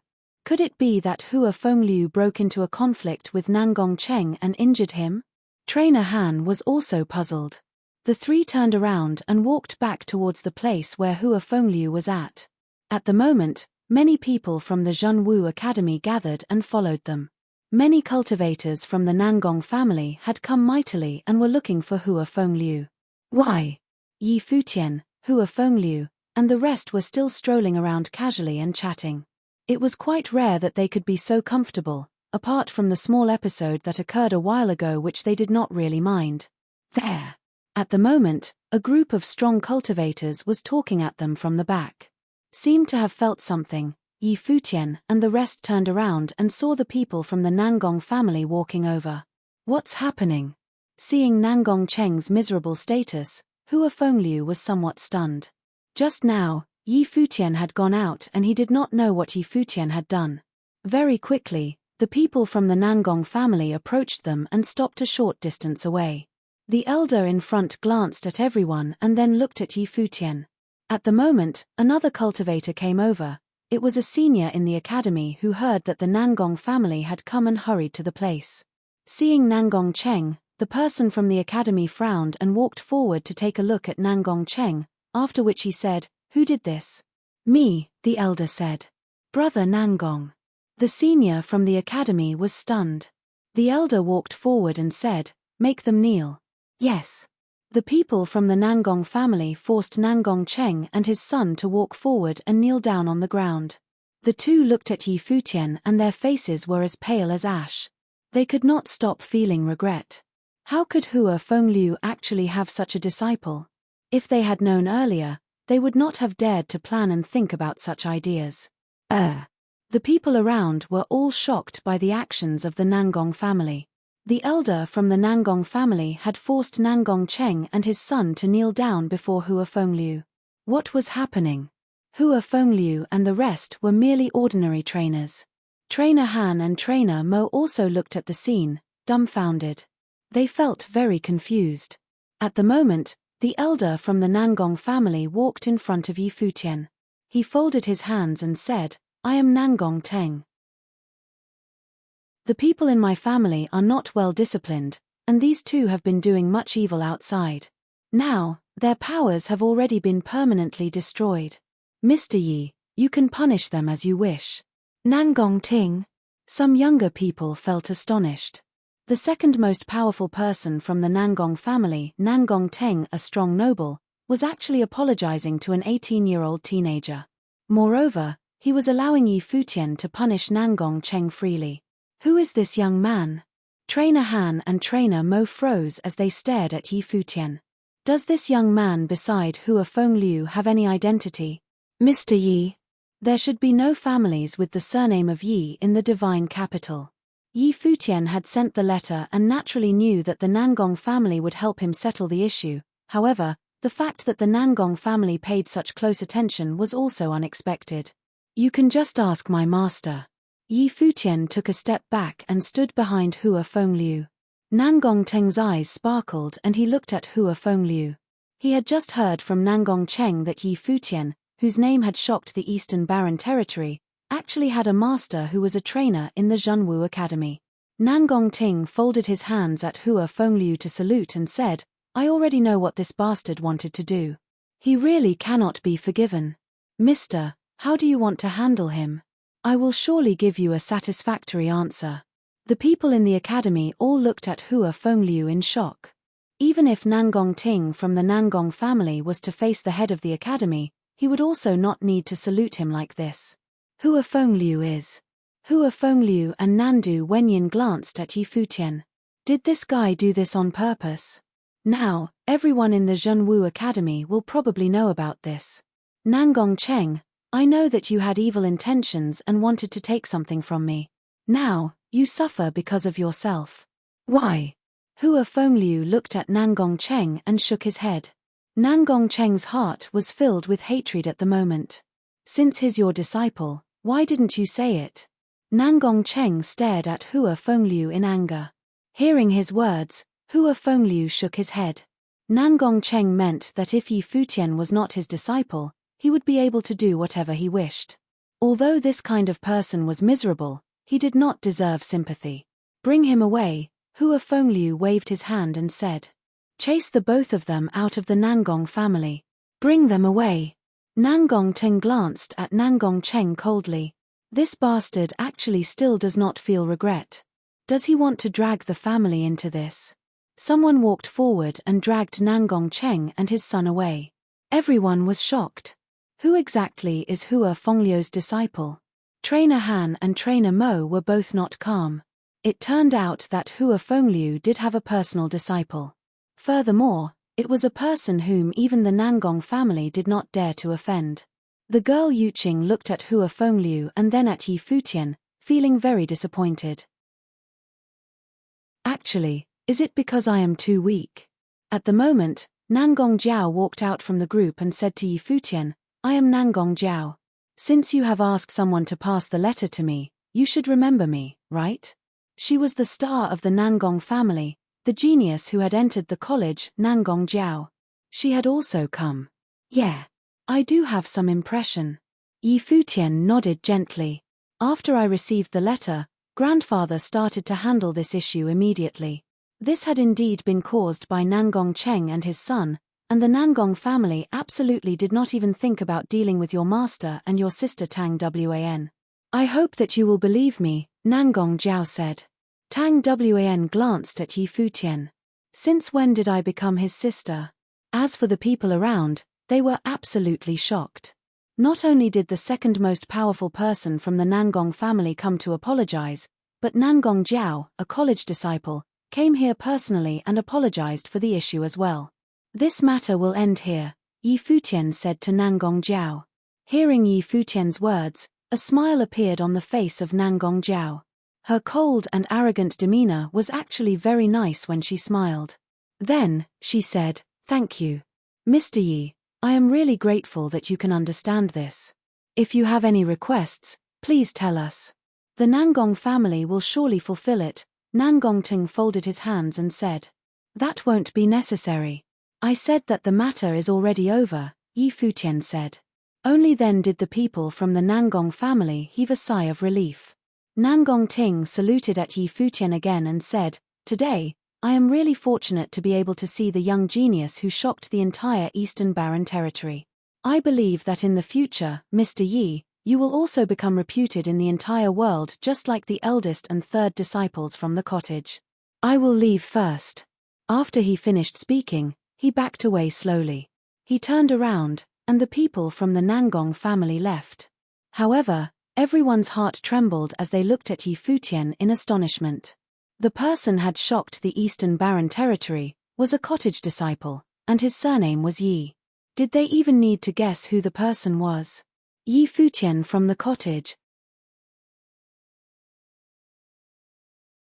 Chapter 249, Sword Master. Chapter 249, Sword Master. Seeing the extremely deferential behavior from the Nangong family, Yi Futian muttered uncontrollably, "Is the cottage that scary? The second sister is so good, and Sister Xinga is gentle as well. The few brothers are all honest scholars." Hearing his words, everyone felt somewhat speechless. The cottage was obviously not scary, and it was instead a holy land for cultivation where countless people in the Eastern Barren Territory dreamed of going. However, the cottage would not take in any students at all. The deterrent force of the cottage came from its history of fame. In the past, it became famous because of 2 battles, and now the battle outside the Qin Imperial Palace would need to be included as well. The people from the Nangong family offended Yi Futian, so how could they dare not to come and apologize? There were so many warnings from the overturned carts in front of them. Don't you know it for yourself? Yi Xiong widened his eyes at Yi Futian. This guy caused the trouble, and now he is acting innocent. Thinking about the words that Yi Futian had said in the morning, that he wanted to take a look around the academy, they finally understood that he had clearly planned everything beforehand. It seemed that in the future, they would not be able to stay unnoticed in the academy. Of course, people like Nangong Cheng would also not appear again. Your disciple Yu Sheng is in the cottage as well. So in the future, wouldn't everyone be scared of you? Yi Futian smiled and said. At that moment, someone walked over to them. It was an elder of the academy. He looked at Yi Futian, and then glanced at Yu Sheng who was beside Yi Xiong, after which he said, "I heard that during that time, the cottage juniors Yi Futian and Yu Sheng battled many Dharma plain cultivators from the Donghua clan, and this caused all the following events. I did not expect to see you two in the academy today. Senior, you are flattering me." Yi Futian bowed slightly, appearing to be very polite. Then he said, "Even if I have some achievements, it's all because the 2 masters have taught me well. Otherwise, I would not be who I am today. This time, I came down from the Book Mountain and know that my master has been cultivating in the academy. Therefore, I came here to take a walk, which caused the subsequent disturbance. I hope that, Senior, you will not blame me. It's only a small matter. Don't mention it." The elder smiled and waved his hands. Then, he looked at Hua Fengliu and Yi Xiong. "You two have taught such outstanding disciples. However, in the academy, You have only taken on the role of a trainer and do not take in disciples. This is too much. Many disciples of the academy who had come looked at Yi Xiong and Hua Fengliu, and their eyes seemed to be sparkling with fire. Hua Fengliu and Yi Xiong always had a low profile in the academy and would not take in disciples. Now it seemed that they just thought the other students were not talented enough. I am used to being quiet and no longer have such a desire. Hua Fengliu smiled and shook his head. All right, it's all up to you. I will disturb you no longer. You can continue to take a good stroll in the academy, the elder smiled and said. Then, he left the area. The two genius juniors of the cottage were both disciples taught by the trainers in their academy. It would definitely help the Zhenwu Academy to gain some reputation outside. After the elder left, Trainer Han and Train Mo still looked at Hua Fengliu. Holier than thou? They were the masters of Yi Futian and Yu Sheng. Even if they behaved in a holier-than-thou manner, what could anyone else say? Beside them, the look of the girl Yuqing was somewhat dim. Trainer Hua's disciple was Yi Futian. It was no wonder that he was unwilling to take her on as a disciple. Let's go, Hua Fengliu said softly. The group turned around and left, continuing to stroll in the academy. Hua Fengliu said to Yi Futian, "Are you pleased now?" "No. Master, sometimes I am really envious of you," Yi Futian said, as if he was deep in thought. "Envious of me?" Hua Fengliu looked at him. "Yes." Yi Futian nodded and smiled at Hua Fengliu. "I am envious that you have such an outstanding disciple." Hua Fengliu looked at Yi Futian and said, "Did you come back because you could no longer muddle along on the mountain?" "How could that be?" "The brothers and sisters have been very nice to me," Yi Futian said. "It's all right. Even if you are chased away from the mountain, I will keep you here," Hua Fengliu said earnestly. Yi Futian's face turned black. "Master, I know that you love me the most." Yi Futian could feel his face wet with tears. Was I muddling along that badly? Yi Futian spent a few days with his master. Then, he left the academy and returned to the cottage to cultivate. There would be a great fight at the start of the next year which would stir up the entire Eastern Barren territory. Although with his current level there was nothing that he could decide, he still wanted to do something. He had already entered the 5th level Dharma plane at the moment, but it was still too low. Apart from raising his level, there were also a lot of things he needed to learn. Therefore, he should really quieten down and focus for a period of time. The days in the cottage were always so peaceful and harmonious, and there were no disputes here. The second sister could decide on everything, so who dared to quarrel? Of course, Yi Futian's status in the cottage was making the rest of the brothers more and more jealous of him. The second sister was really too good to him. As for the third brother, the second sister was still cold and indifferent towards him. This was the business between the second sister and the third brother, and nobody dared to say anything about it, unless they wanted to get a beating. Days passed by one just like this. Without realizing it, it was already close to the end of the year. The atmosphere of the entire vast Eastern Barren territory seemed to change. A major event that would stir up the Eastern Barren territory was about to happen. All the top forces were preparing for it. At the eastern region of the Eastern Barren territory, where the mountains pierced into the sky, there were 7 summits towering into the clouds, as if they wanted to connect with the heaven. This was where the Fuyun Sword Clan was located at. On the 7th summit of the Fuyun Sword Clan, a one-armed figure stood above the cloud sea, his eyes closed firmly.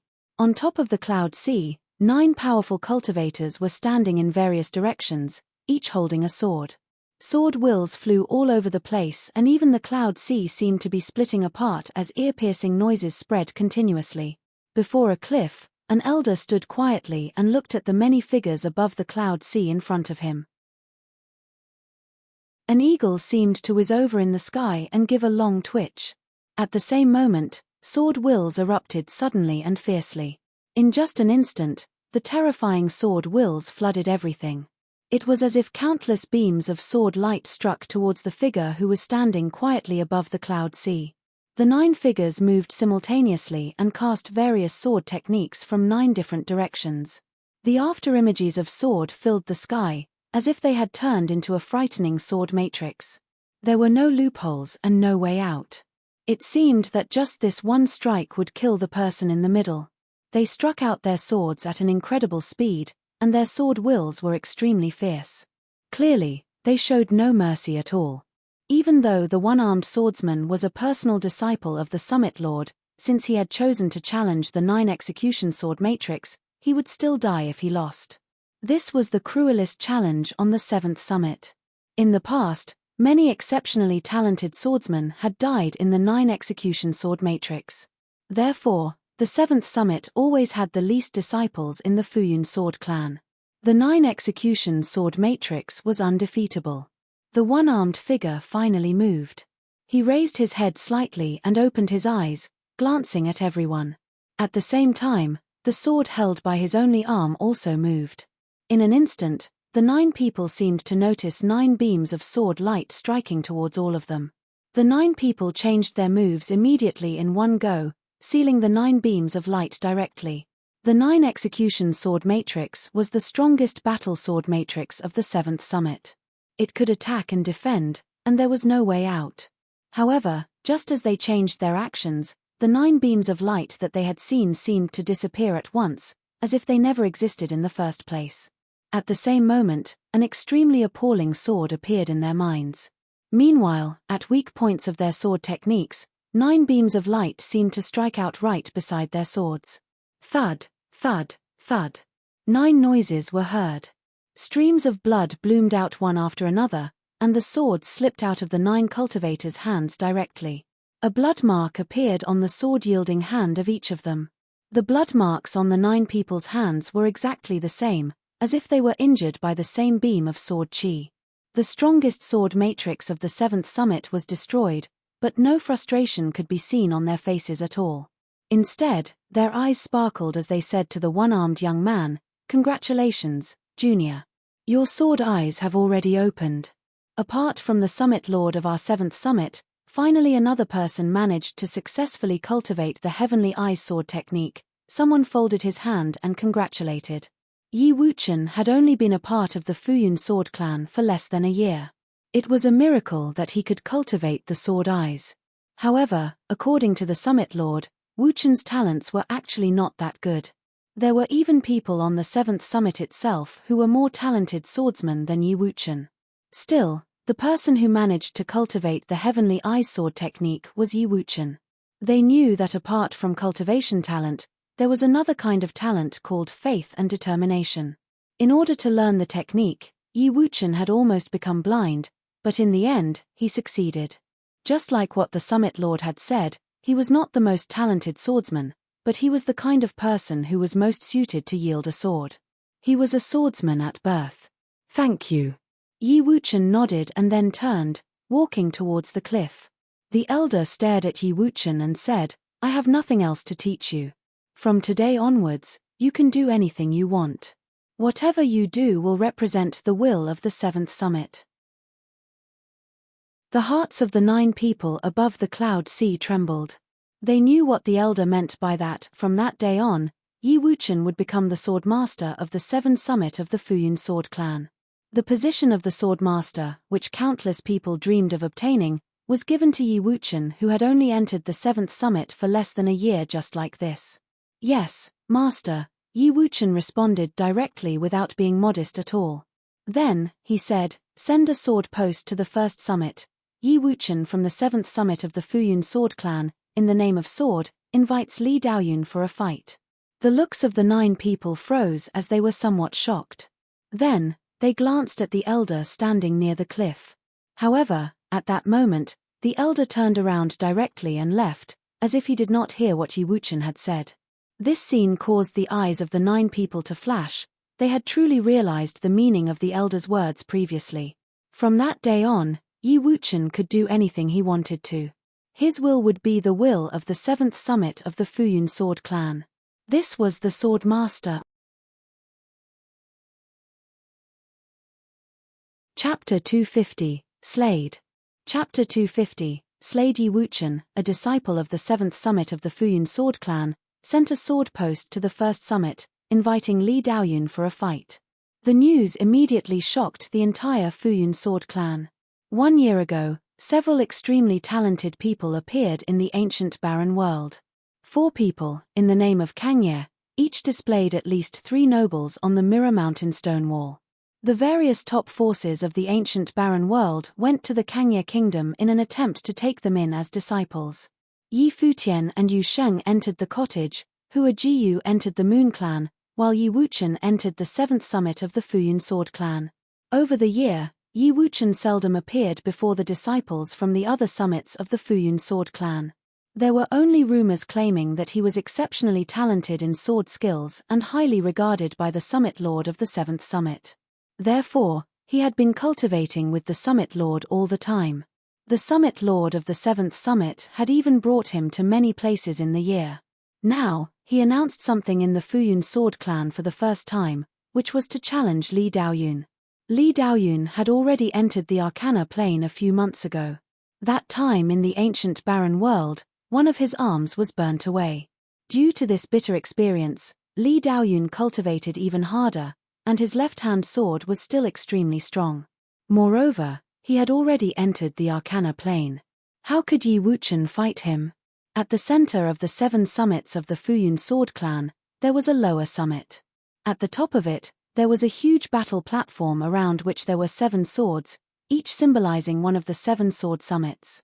At the moment, a figure was standing in front of one of the swords. It was Li Daoyun. He stood there as if he was the sharpest sword in the world. His look was similarly extremely sharp, as if it was going to eliminate everything. Around the battle platform, there were many people, especially the ones from the 1st summit. Of course, there were also people from the other places who had come to watch the fight. Sending a sword post was a very serious way of challenging someone in the Fuyun Sword Clan. The person who received the sword post could choose not to answer to the battle. But Li Daoyun did. He sent the sword post back to the 7th summit. This meant that the 2 would fight in the name of sword, even if one of them might get killed. This battle would very likely be a life-and-death one. The people around the battle platform looked at Li Daoyun. Does Yi Wuchen not know that Li Daoyun has entered the Arcana plane? They thought. Otherwise, why would he send the sword post so hastily? Even though there was some resentment between the 2, he still has time in the future, so why does he need to be so impatient? Li Daoyun's younger brother, Li Daoqing, was also among the crowd. His eyes were sparkling with coldness. He could not forget the events in the ancient barren world. Today, his brother Li Daoyun would offer Yi Wuchen's life to his sword. Here he comes. Suddenly, everyone raised their heads and looked into the distance. In the direction where the 7th summit was, a group of people was flying over on their swords. The person in front was Yi Wuchen. Sword chi whizzed over as the swords flew through the air. The disciples of the 7th summit stopped outside the battle platform, while Yi Wuchen walked onto the platform and stood in front of the sword symbolizing the 7th summit. The way he looked at Li Daoyun appeared to be very calm.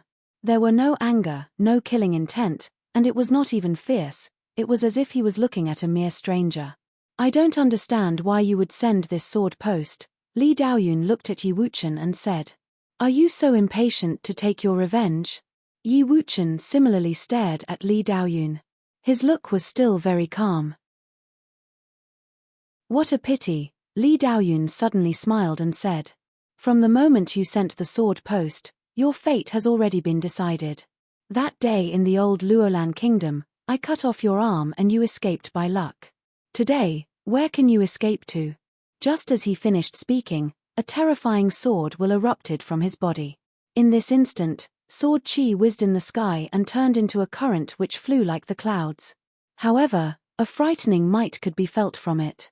At this moment, it appeared as if even the entire space was going to be crushed by the sword will. This was the might of the Arcana plane. Li Daoyun looked coldly at Yi Wuchen, waiting for him to show signs of fear.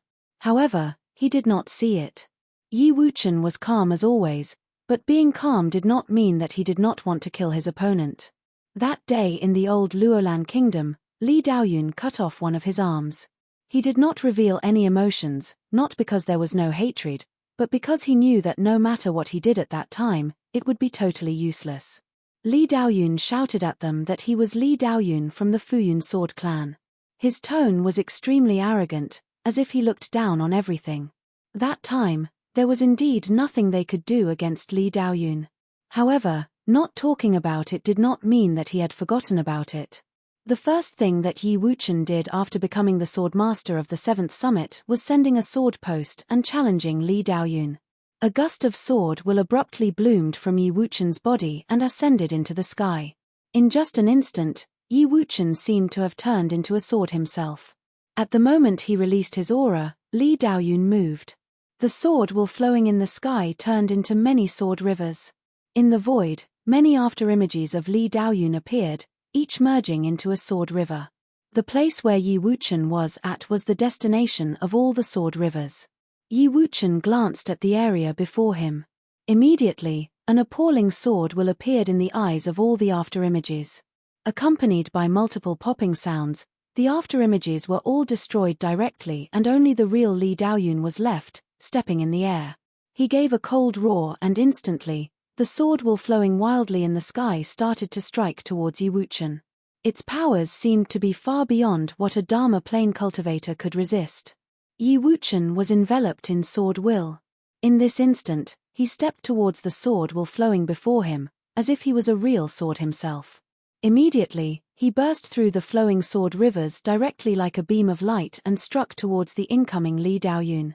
Li Daoyun held the sword with his left hand.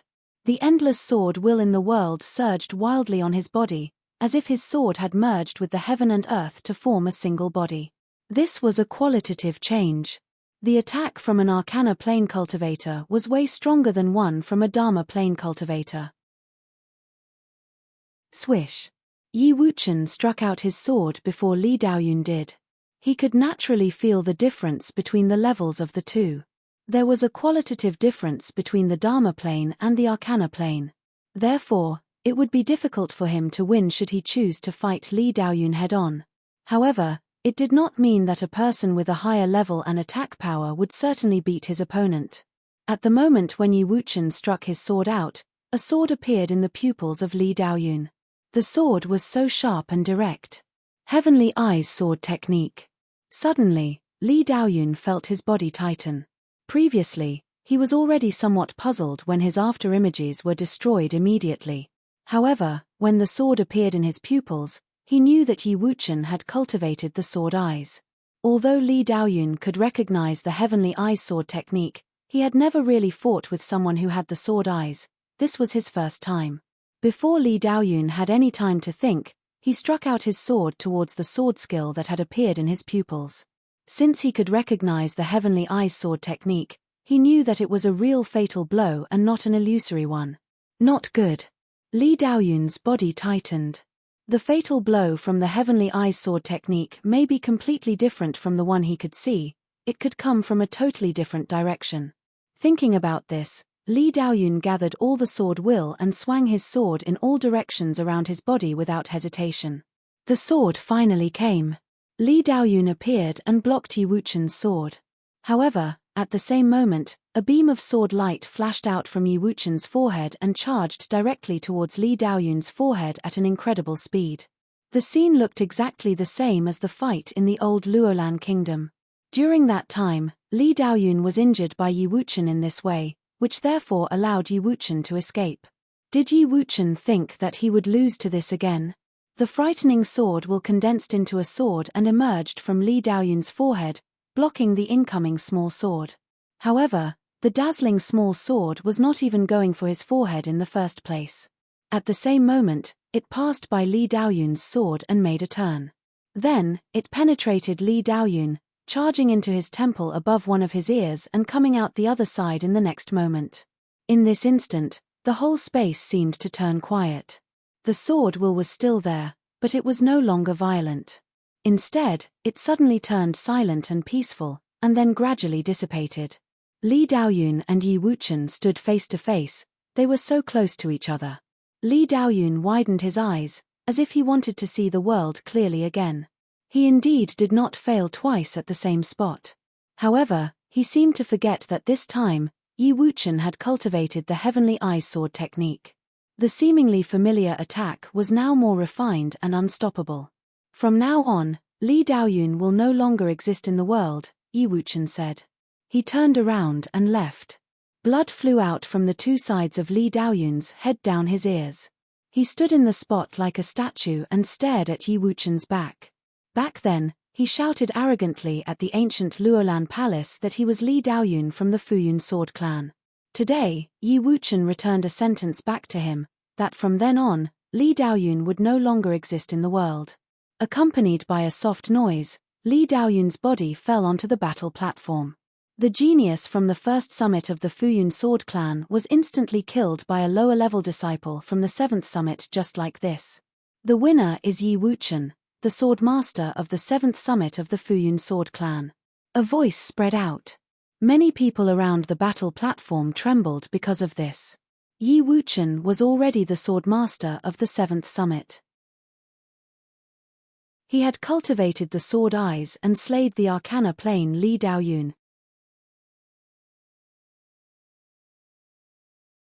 Chapter 251, Moon Clan. Chapter 251, Moon Clan. It was only less than a month away from the end of the year. Many people in the Eastern Barren Territory had already departed for Chaoga City. At the end of this particular year, Chaoga City would be the most lively place in the Eastern Barren Territory. Nobody doubted this, because all the top forces of the Eastern Barren Territory would gather at the Chaoga City for the new year. The various top forces had yet to depart. However, they were also doing some preparation for it. The Moon Clan was situated at the northern region of the Eastern Barren Territory. The clan was the top female clan in the Eastern Barren Territory. It had the techniques which were the most suitable ones for females to cultivate. At the moment, the Moon Clan was holding a grand event. In the Moon Clan, such an event would be held at the end of every year. Its purpose was to inspect how well the juniors had cultivated, and at the same time, to choose the virgin. The virgin of the Moon Clan was not fixed. Instead, it may be changed every year. Precisely because of this, even the person who had become the virgin had to remain alert at all times and cultivate particularly hard. Otherwise, she would be defeated and the honor of being the virgin would be taken away. Even though it was a female clan, there was still a very intense competition. Furthermore, in the Eastern Barren Territory, the Moon Clan was especially known for its beauties. During cultivation, cultivators absorb the spiritual qi in the world. In the Moon Clan, the cultivation methods would allow its female members to become even prettier in terms of appearance and temperament. The Moon Clan was enveloped in fairyism, as if it was a real fairyland. At the moment, many beauties were gathered around the moon platform. On the platform, some people were having friendly fights. On the viewing platforms around the moon platform, apart from the many beautiful ladies, there was also a group of men. Furthermore, they were sitting close to the center. A young man was sitting beside the virgin Chu Yao Yao. The man was Qin Li, the grandson of the king of the Qin dynasty. Now, it is already the last round of the current trial. With your previous performance, nobody will be able to shake your position as the virgin still. Qin Li looked at Chu Yao Yao and smiled. A gentle smile appeared on Chu Yaoiro's face. On her charming face, there was still a lovely expression which would attract kindness from anyone. She was extremely feminine. In the Moon Clan, many outstanding disciples appear each year. This year is no exception. Before the final moment, nobody will know to whom the position of the virgin will go to, Chu Yao Yao replied. Qin Li said softly, "You have such talent and such a beautiful appearance, and yet you are so humble. You are the most touching and unique lady I have seen. Your Highness, I am flattered by your praise," Chu Yao Yao said softly. "Yao Yao, why are you treating me like an outsider? We are already friends, you can call me Qin Li." Qin Li gazed at Chu Yao Yao, while Chu Yao Yao also looked at him. Seeming to have felt the heat from Qin Li's eyes, she turned her eyes slightly away, but her expression did not change much. "You know my purpose of coming to the Moon Clan. Next year, I will enter the Dongqin College to cultivate. If possible, I hope that I can cultivate with you. If we can chat and discuss cultivation frequently, I will have no regrets in life." Qin Li's voice was very soft and gentle. The people around them were all looking at the moon platform and nobody was paying attention to their conversation. Even if they did, they would not have any thoughts either. The fact that Qin Li visited the Moon Clan already revealed his thoughts. He wanted to chase Chu Yarou, the virgin of the Moon Clan. Many people knew this. However, the seniors in the Moon Clan needed to consider it more thoroughly. The Qin dynasty and the Donghua clan were allied through marriage. The two top forces of the Eastern Barren Territory teamed up and established the Dongqin College. Their intention was self-evident: to defeat the college. Now, Qin Li, the grandson of the king of Qin, came to the Moon Clan. They wanted to team up with the Moon Clan through marriage again. However, in case the Qin dynasty and the Donghua clan really succeed and ruled the Eastern Barren Territory in the future, they would need to think carefully about what position the Moon Clan would be in by then. Right at that moment, an exclamation erupted from the crowd. Countless people stared at the battle platform. There was a stunningly charming figure. She was wearing a green, long dress, as if she was a fairy from heaven. Releasing her aura, she raised her hand and suppressed the person opposite her, defeating her opponent easily. "Senior, thank you," the lady stood on the moon platform and said, smiling. The pretty lady opposite her sighed. "Junior, your spiritual control abilities are becoming stronger and stronger. It's so hard to resist against it. In a few years' time, I think you will have the chance to compete for the position of the Virgin." Qin Li and Chu Yarou, who had been chatting, raised their heads and looked at the figure dressed in green on the moon platform. The elf-like lady was like a fairy who had come to the mortal world. Even though Chu Yarou was honored as one of the top 3 beauties in the Eastern Barren Territory, she did not dare to say that her appearance was more outstanding than the lady on the moon platform. "Hua Jiyu," Qin Li similarly stared at the figure and said to himself. That time, the various top forces in the Eastern Barren Territory went to Kangye.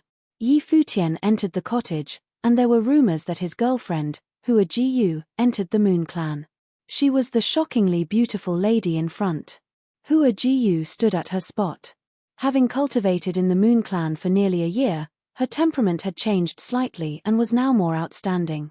The already pretty girl became even more feminine at that moment. If the beauties in the Eastern Barren Territory were ranked again, she would probably win the top 3 beauties. "Senior Chu, you are much stronger than me," Hua Jiyu said softly. The other lady did not say anything else. She folded her hands and left the moon platform. Hua Jiyu bowed slightly in the direction where the elders and seniors were at, after which she left the platform. Jiyu is indeed a distinguished talent. In the future, her achievements will be unmeasurable, an elder complimented. "Yarou, you need to work hard to cultivate. Otherwise, after a few years, you will really be surpassed by your junior," someone looked at Chu Yarou and said. Chu Yarou turned her head and looked at the person. Smiling, she said, "It's naturally a good thing that Junior Jiyu can have such talents. Even if she can surpass me, it only means that the Moon Clan is becoming stronger." "That's right." That lady smiled and nodded. Chu Yarou stared at the charming figure who was walking down the moon platform. In the previous year, there was nobody in the Moon Clan who could threaten her position as the Virgin. However, at the moment, she had to admit that Hua Jiyu was indeed already qualified to do so. Hua Jiyu was no weaker than her in terms of talent. Even in terms of appearance, she, one of the top 3 beauties of the Eastern Barren Territory, could not beat Hua Jiyu. If one day, Hua Jiyu did surpass her, she could similarly represent the Moon Clan and roam in the Eastern Barren Territory. Moreover, the man whom Hua Jiyu liked was in the cottage. Now, he was already famous in the Eastern Barren Territory. She even saw for herself how arrogant Yi Futian was in the Qin dynasty. He even made little of Qian Shanmu and Qin Mengruo. Also, a Donghua clan noble was disabled by the cottage for bullying him and Yu Sheng. After a while, it was Chu Yarou's turn to fight. She displayed her strong cultivation talents as the Virgin, crushing her opponent. She was still elegant and gifted.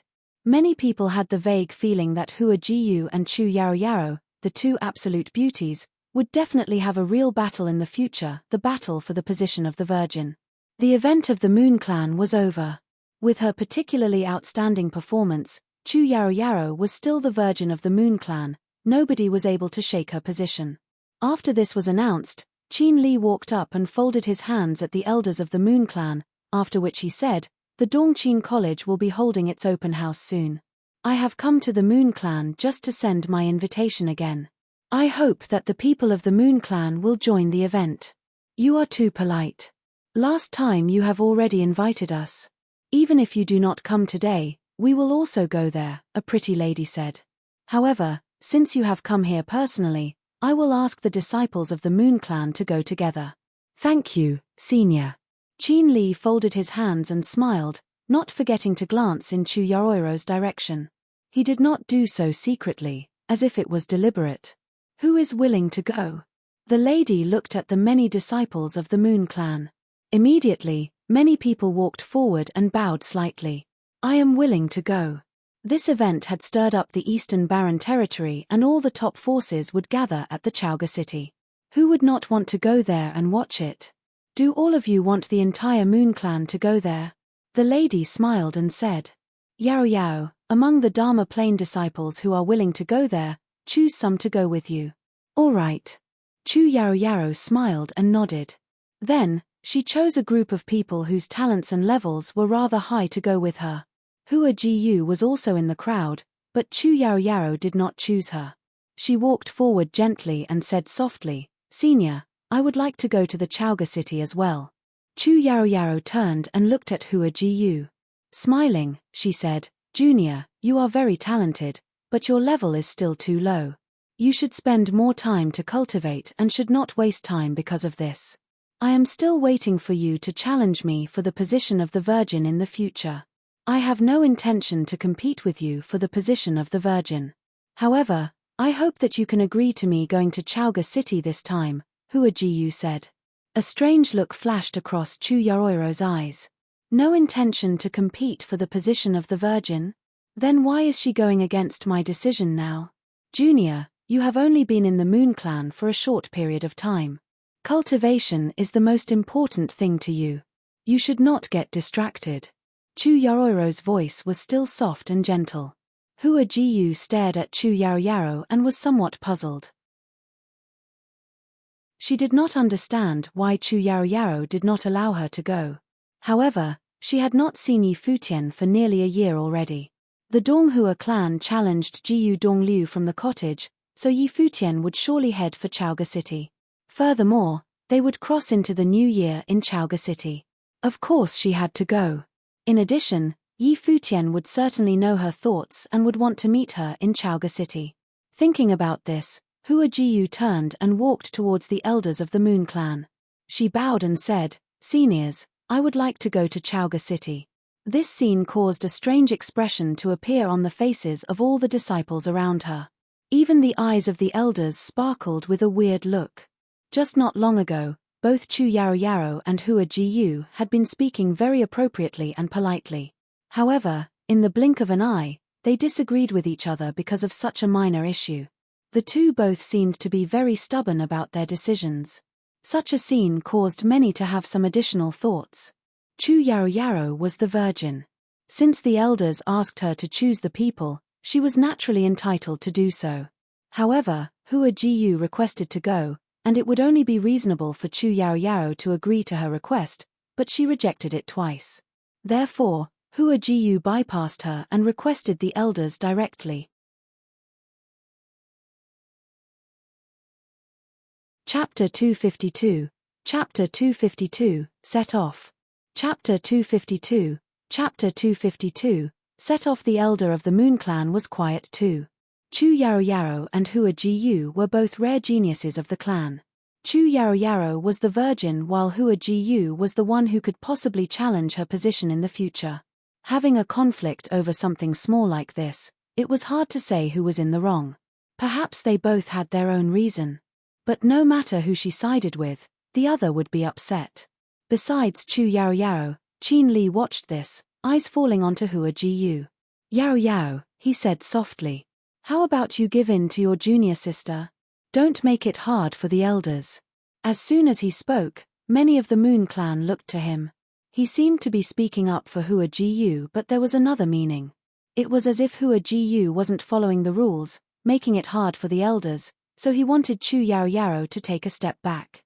Junior sister, what do you think? A beautiful woman asked the one beside her.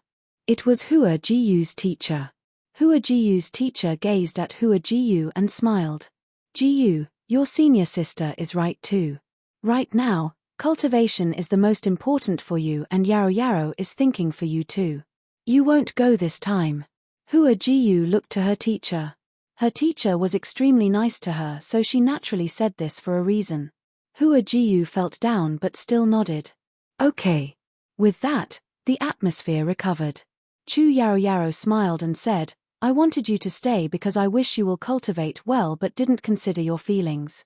I hope you will forgive my faults. It's okay, Hua Jiyu said, shaking her head. Then she walked towards the woman on the other side of her teacher. Senior sister, she called softly. Yes. The girl nodded. If Yi Futian comes to look for me at Chaoga City, Hua Jiyu said with a faint smile, tell him that I'm doing well in the clan and improved a lot. I didn't go this time so I can cultivate. Tell him not to worry. The senior sister nodded and smiled. All right. Anything else? Hua Jiyu's eyes sparkled. A shy expression emerged on her face. She lowered her voice and said, and tell him to remember that someone will always wait for him. Don't do anything bad. The woman's eyes flickered and she grinned at Hua Jiyu. These words were ambiguous. Hua Jiyu blushed. She was so beautiful that all the girls were jealous. Junior sister, don't worry. I'll definitely send the message without missing any word, the woman said, chuckling. Hua Jiyu nodded shyly and murmured, I'll go cultivate now. With that, she left. This girl. Hua Jiyu's teacher shook her head with mirth. Teacher, it seems that she's deeply in love.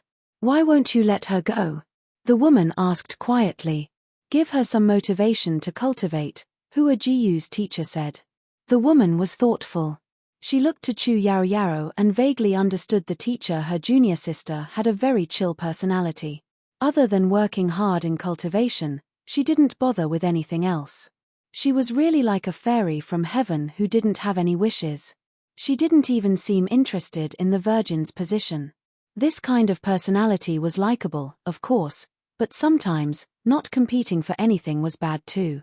Furthermore, even if she didn't compete, others still might have thoughts. People from the top forces and upper forces from all over the Eastern Barren Territory traveled towards Chaoga City.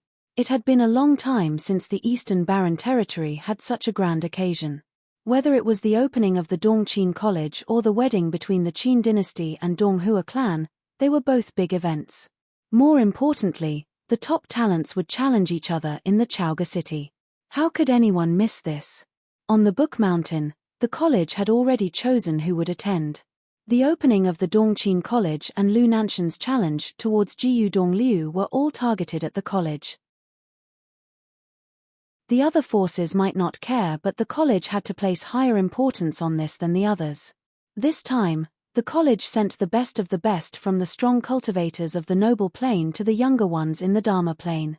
All the disciples of the cottage grouped together. The college had come to urge them to leave. The cottage and college would be together this time. They couldn't show any divisions when faced with the Qin dynasty and Donghua clan. The college actually wanted to leave a few days ago, but the cottage didn't seem to be in a hurry. The college couldn't do anything. They could just keep pressing them. Who wants to go? Jiyu Dongliu asked everyone. Senior brother, my excitement from the last time hasn't ended and I hope to teach the Dongqin College a lesson this time. I'll go with you, Shuiyi said. Senior brother, I feel that the juniors want to go too. Should we go together? Luo Fan asked. He saw Yi Xiaoshe look at him with bright eyes as if wanting to try something. Yi Futian sighed at this. They all felt cooped up on the mountain, but he didn't want to leave. His two senior sisters were so gentle and nice. But seeing as Jiyu might go to Chaoga City, he had to go too. Further, he naturally wanted to witness the fight between Jiyu Dongliu and Donghua clan's Lu Nantian. You all don't want to stay on the mountain? Zhuge Hui smiled at everyone and they all shrunk back. Shuiyi stood up straight and said righteously, the Donghua clan overestimated themselves and dared to challenge our third senior brother. I naturally have to see with my own eyes how he is defeated. If we miss this, It'll be a regret for life. Yes, how can we not go to third senior brother's battle? Even though we want to stay here, we also want to witness how he displays his mightiness, Luo Fan added. Shameless, Yi Futian thought. He didn't want to be associated with them. Giving them a look, he said, fourth and fifth senior brothers are right. Last time, third senior brothers fighting was extraordinary, but it's still not enough for us. We must go support him in the Chaoga city and witness his glory. Jiyu Dongliu looked at them all and nodded lightly. That all makes sense. Since that is so, let us all go. Thank you, senior brother. Everyone looked excited. Yi Xiaoshe was so touched that he almost cried. He could finally leave the mountain. Will you and Xing'e go? Jiyu Dongliu asked Zhuge Hui. You all go have fun. Xing'e and I will remain at the cottage, Zhuge Hui said calmly before leaving. Beitang Xing'e gazed at Jiyu Dongliu and smiled. Third senior brother, I wish to see your fight with Lu Nantian, but since second senior sister won't go, I must accompany her. Oh, then accompany her well. Jiyu Dongliu nodded. Zhuge Hui had pretty much raised Beitang Xing'e. The teacher was so lazy that he tossed the girl to Zhuge Hui after bringing her back. Therefore, their relationship was very close. Though Zhuge Hui was the senior sister, she was more like a parent. I'll wait for your good news, Beitang Xing'e said with a smile. Jiyu Dongliu nodded. Then he told Yi Xiaoshe, tell the college to get ready. We'll leave now. Okay. Yi Xiaoshe ran away, extremely excited. After a while, the square above Book Mountain steps was filled with the people. The college was ready. At that time, a group appeared in the sky, traveling towards them. It was the cottage, Jiyu Dongliu, Shui Yi, Luo Fan, Yi Xiaoshe, Yi Futian, and Yu Sheng. The cottage had 8 people and 6 came out. This was probably the most cottage disciples who had left the mountain at once. The college's group was also very powerful. They had 3,000 disciples and this time, around 100 were prepared to leave. Other than some elders, it also contained some of the most talented in each plane. Yi Futian didn't know many people, but he'd seen some in the Dharma plane before. They included Xiao Wuji, Tang Yi, Su Muge, Tuoba Yun, Nangong Jiao, and Kwa Shan. The college also studied the disciples from the cottage. The lineup this time was very powerful. The 2 mountain elders, Zhong Shu and Zhu Qing, a man and a woman, both had high planes. Other than them, there was also Bai Lishu, the first disciple of the college chief. He was one of the best in the college. His cultivation was equal to the mountain elders. His status in the college was like Jiyu Dongliu's in the cottage. One could see from this lineup that the college placed high importance in this event. Jiyu Dongliu and the cottage greets the mountain elders. Jiyu Dongliu bowed to Zhong Shu and Zhu Qing. He was proud, but that didn't mean he had no manners. The mountain elders had the same status as his teacher. As someone in a younger generation, he obviously had to be polite. Seeing him bow, the other disciples also bowed. Please rise. Jiyu Dongliu, are you confident? Zhu Qing gazed at Jiyu Dongliu. This battle was extremely important to the college. I've never met Lu Nantian, Jiyu Dongliu replied. Zhu Qing nodded and didn't ask anything else. Jiyu Dongliu had never even seen the man before. If he said he was confident, he was also being arrogant. It was too early to say anything before being clear what the opponent's abilities were like. Let's go, Zhong Shu said. The group immediately started departing. At the foot of the mountain, the people who saw the strong cultivators in the sky were all shaken. The college's lineup was terrifying this time. Chapter 253, Tit for Tat. Chapter 253, Tit for Tat. Chaoga City had been the capital of the Qian dynasty. After the Qin dynasty took over the eastern barren territory, the Qian dynasty submitted to them. The former top city never recovered its glory. Even so, the ancient and majestic Chaoga City was still one of the top 10 cities in the eastern barren territory and flourished. There were many powerful forces there. Amongst them, the Yin family was the most powerful. They had been the royal family of the Qian dynasty. After submitting to the Qin dynasty, they stayed out of the spotlight. Other than that, the Chaoga city also had many ancient relics. For thousands of years, the marks left by the ancient people were still being discovered.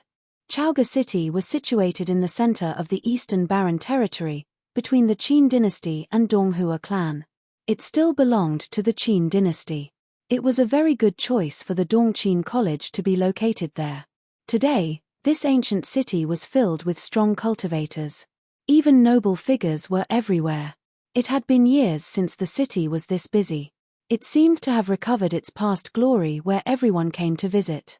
Strong cultivators continuously arrived outside the city or landed with their demons. In the air amongst the crowd, a group of strong figures arrived. Everyone turned to look at them. Seeing them, someone yelped, "The college is here." Just like the other forces, the college had also come early. The people looked to the ones leading the group. They saw Zongshu, Zhu Qing, Bai Lishu, and Jiyu Dongliu.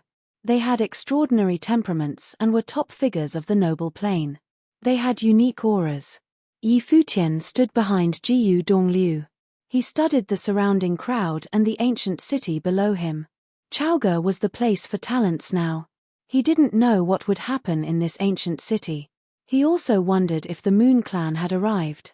Jiyu should be here. Thinking of her, Yi Futian smiled. He hadn't seen Jiyu since coming to the Eastern Barren Territory. The group advanced. Someone had gone forward to explore the route and returned to guide them. After a while, they could make out a cluster of elegant buildings on the ground. The style was magnificent and sacred. Some of the buildings rose into the clouds as if trying to rule over the other buildings. That was the Dongqin College that the Qin dynasty and Donghua clan had built together. The college descended and chosen in near the Dongqin College. Soon, news started spreading wildly throughout the city. The college was here, along with the disciples of the cottage. Jiyu Dongliu had arrived early too. The inn that the college stayed in quickly became the focal point of Chaoga city.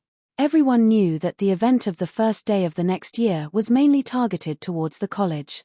Furthermore, there was that highly anticipated battle. After arriving, the college seemed very quiet. The few who ventured out were all young. No one saw Jiyu Dongliu. With the battle approaching, even Jiyu Dongliu was probably stressed. After all, his opponent this time was Lu Nantian, one of the most renowned figures of the Eastern Barren Territory. The next day, Yi Futian left the inn. As a student of the cottage, Yi Futian had become famous after the event in the Qin dynasty. All of his actions were seen by the people of the Chaoga city, attracting attention. News quickly spread that Yi Futian headed towards where the Moon Clan was staying. He seemed to have gone to see one of those beauties. Many people were speechless. How could this guy still be in the mood for that? However, many also knew that Yi Futian's girlfriend had been invited to join the Moon Clan. He must have gone to find his girlfriend. Other than him, there was also Yu Sheng, the aggressive youth who had caused a commotion in the Qin dynasty.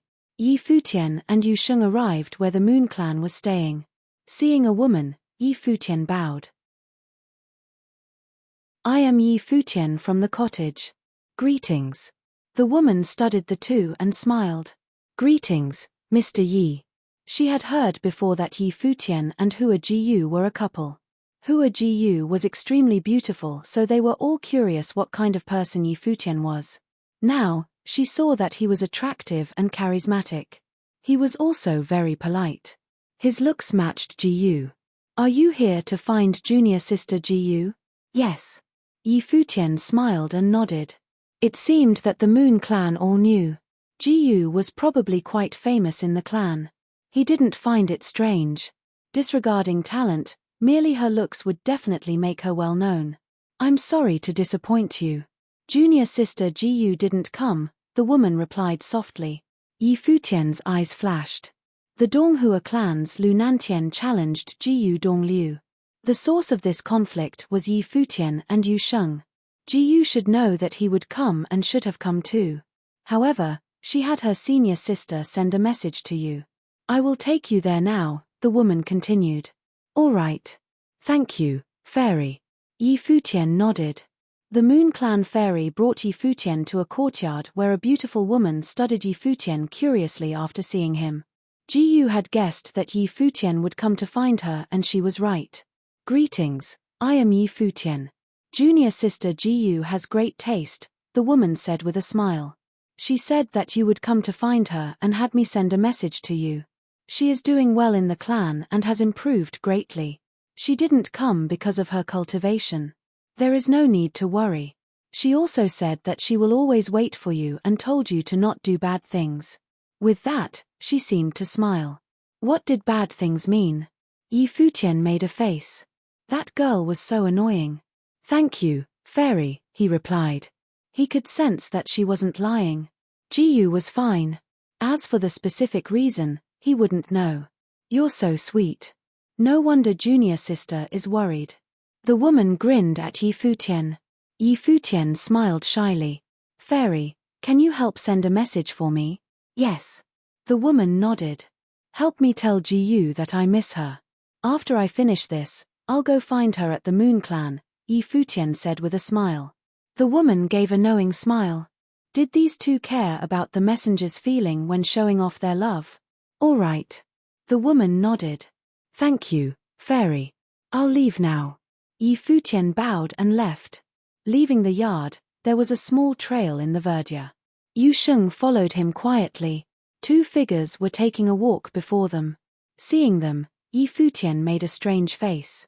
It was Qin Li, grandson of the king of Qin, and Chu Yarrow of the Moon Clan. It was hard to have thoughts when seeing them together. Did the Moon Clan want to ally with the Qin dynasty? Yi Futian hoped this wasn't true since Hua Jiyu was cultivating there. Qin Li and Chu Yarrow naturally saw Yi Futian and Yu Sheng as well. They stopped and Qin Li's eyes sharpened, falling on them. Yi Futian gazed at them and looked away. He planned to walk past them. He didn't like Qin Li, but he didn't know Chu Yarrow and wasn't part of the Moon Clan. He had no right to get involved in anything. "Wait," Qin Li suddenly said. Yi Futian walked past him and then stopped, back to the man. "I heard that many people from the college came." "The male disciples of the cottage all came," Qin Li said. His tone was strange. It seemed to be intentional with some faint disdain. Yi Futian began walking again. He ignored the meaningless words. "Have you thought about what it would be like if you joined the Qin dynasty?" Qin Li continued. "No. I'm not interested," Yi Futian replied without stopping. "There are no true second chances in the world," Qin Li seemed to mumble to himself. "These years, the cottage has already had a halo around it, but that's just exaggerated. The college created the most famous talents in the Eastern Barren Territory, and the cottage contains the essence and elites. It's normal to have some glorious achievements. Who of those famous figures hasn't had glory before? This time, the college faces the Qin dynasty and Donghua clan. It is also where the most successful are. I wonder if the college or cottage can bear all the gossip when the myth is proven wrong," Qin Li continued to say to himself. "The higher you are raised, the harder you fall, unless the cottage never loses. Otherwise, it would be a disaster. There has never been an undying legend in this world. There had been so many legendary people throughout history, but no one was immortal. Even the powerful Qian dynasty was now under the Qin dynasty and had to submit to them. The once undefeatable Qin dynasty had also fallen. The college and cottage would be the same. This time, the fight between Lu Nantian and Jiyu Dongliu was not all they've prepared for the college." Yi Futian stopped. Qin Li's words made sense, just like his judgment from before. However, it didn't mean anything. Thinking of his senior brothers and sisters, Yi Futian smiled brilliantly. If one place in the Eastern Barren Territory could become a legend, it would be the cottage.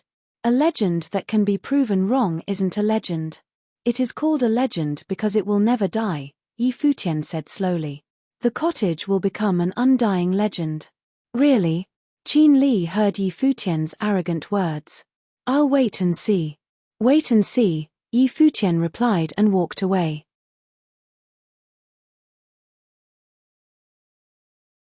Chapter 254, Warlock Jiyu Jiqiu.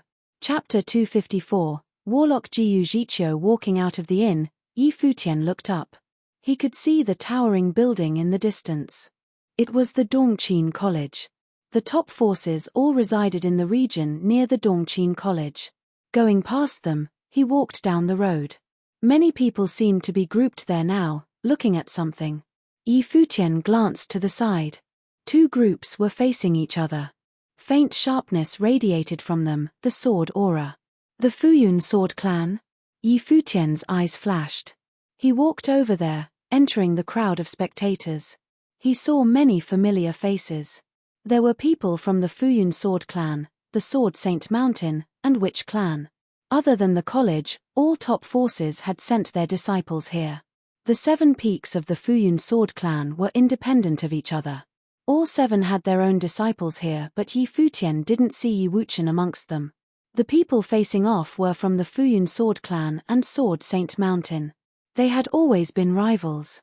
Yi Futian didn't know what had happened between them this time. More strong cultivators were hurrying over at this time. A pair of pretty eyes from the Witch clan fell on Yi Futian. The girl smiled. "Young Master Yi, long time no see. Your charisma is even stronger now. I truly miss you." It was the witch, Jiu Bue. Her voice was soft and her eyes were alluring. She seemed to want to ingrain herself into the others' minds. She was so mesmerizing. "If that's so, why don't you come serve me?" Yi Futian said, smiling at the witch. Jiu Bue smiled sweetly. "I wish I could, but I'm here with my senior brother this time. He's very strict. I can't trouble you." Their conversation attracted much attention. Many gazes fell upon Yi Futian. People had heard some things about how Yi Futian had taken Jiu Bue as his servant in the ancient barren world. Trouble? Yi Futian remembered what Tang Yi had said back then. He knew that there was a powerful figure in the Witch clan, the witch's senior brother. He must have come to Chaoga City too. Li Daoqing was amongst the Fuyun sword clan group. He stared chillingly at Yi Futian, his eyes full of murderous intent. His brother, Li Daoyun, had first had his arm burned and then was killed in a challenge because of his conflicts with Yi Futian and Yi Wuchen's group. Li Daoqing would never forget this. At this time, another group arrived. Someone called, "Yi Futian." He turned around. Seeing Yi Wuchen, Liu Feiyang, and Liu Chunyu, he had an odd look. Smiling without really smiling, he looked at Yi Wuchen and Liu Chunyu. "Seems like I'm not needed anymore." Liu Chunyu glared at him, but she was used to his teasing. "We met on the road," Yi Wuchen said. Yi Futian noticed that many swordsmen in training from the Fuyun sword clan followed him. Yi Wuchen seemed to be the leader. Seeing this, Yi Futian understood that Yi Wuchen had some status in his clan. "Yi Wuchen, remember your position," a cool voice said. It came from the people of the Fuyun sword clan's first summit that were facing off with the Sword Saint Mountain. The speaker was Luo Xiao. He was the leader of the younger generation of that summit and was extremely powerful. The Sword Saint had used the Fuyun sword clan to make a name for himself. He was absolute glory for the Sword Saint Mountain and cottage. But to the Fuyun sword clan, it was an unforgettable humiliation. Because of this, the Fuyun sword clan hated the cottage. Their attitude towards the Sword Saint Mountain went without saying. Yi Wuchen glanced at Luo Xiao. "You should know that we were at Kangye together before joining the Fuyun sword clan. Since you joined the clan, you must forget about the past," Luo Xiao said. His voice was calm but his eyes were extremely sharp. Yi Wuchen had killed Li Daoyun in a test battle. This had already the first summit, but the battle had been hair. Li Daoyun had accepted it and was killed with the Arcana Plane. The first summit could say nothing. But now, Yi Wuchen was talking with someone from the cottage. "I do not need your permission to act," Yi Wuchen said indifferently. Luo Xiao's gaze hardened. His eyes glinted and then he looked away. The surrounding people were shocked. The most famous of the Fuyun sword clan was the 1st and 7th summits. Now, the disciples from those 2 summits had clashed in public. It was interesting. As they spoke, another group appeared. The people from the Royal Xian Temple walked into the crowd. One gaze stared straight at Yi Futian. It was extremely cold and murderous.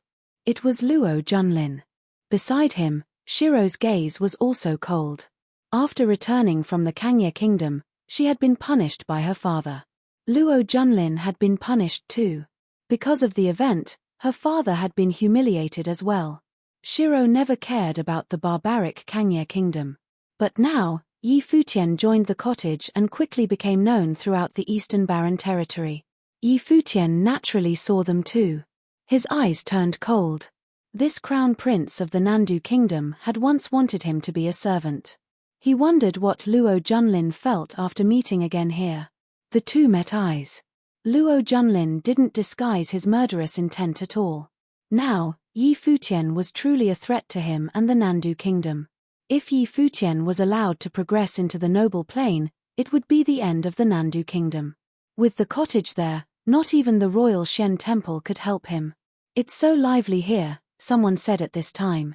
Qin Li, grandson of King Qin, had come too. He seemed to have hurried over because he heard of the commotion. Chu Yarrow of the Moon Clan came with him. This scene made many people wonder. According to rumors, Qin Li had gone to the Moon Clan earlier. The fairies had come to Chaoga with him. "In a few days, it will be the wedding between my aunt and Chen Shanmu of the Donghua clan," Qin Li said cheerily. "It is also the opening ceremony of the Dongqin College. Everyone present is a success of the Eastern Barren territory. Why don't you all show off your talents on that day?" The Dongqin College was a joint creation of the Qin dynasty and Donghua clan. Many of their prides would also announce that they would cultivate at the college on that day. Other than the challenge between Lu Nantian and Jiyu Dongliu, there must be other events too. Otherwise, how could they show off how extraordinary the college was? Seems like they won't fight now, many spectators thought. The relationships between the clans were very complicated. However, Qin Li seemed to want them all to take care of everything during the opening ceremony and use it to make news for their college. "Let's go," Yi Futian said. He didn't want to be here. For some reason, he really didn't like Qin Li. He wanted to beat the guy up. However, Jiyu Dongliu said that the cottage was a place of reason. He couldn't pick fights. Thus, he would just walk away. His group turned to leave, but Luo Junlin's eyes were still on Yi Futian. In his eyes, only Yi Futian existed. Yi Futian's group stopped not too far away. In the near distance, there was a figure clad in black. His inky black hair fell down his shoulders. He was indescribably attractive. His eyes were extremely deep and black. People could drown in them. Though he didn't release his aura, he still gave off a threatening feeling just standing there. Yi Futian's group couldn't help but pause. Yi Wuchen's brows knitted. Sword intent snaked around him. He could sense extreme power from the man. Liu Feiyang and Lui Chenyu studied him. Liu Feiyang's eyes flickered. A figure appeared in his mind, but he wasn't sure. The figure clad in black looked up, gaze falling upon Yi Futian. His eyes seemed to suck one into them. "You're Yi Futian?" he asked indifferently. "What do you want?" Yi Futian glanced at him. He didn't know the man. As soon as he spoke, he seemed to see demonic fire flash through those black eyes and burn into his mind. At this moment, it felt like Yi Futian's spiritual energy was burning. It was as if he was on fire and the flames of darkness wrapped around him, trying to burn him down. "Be careful," Liu Feiyang warned Yi Futian, seemingly knowing the man's identity.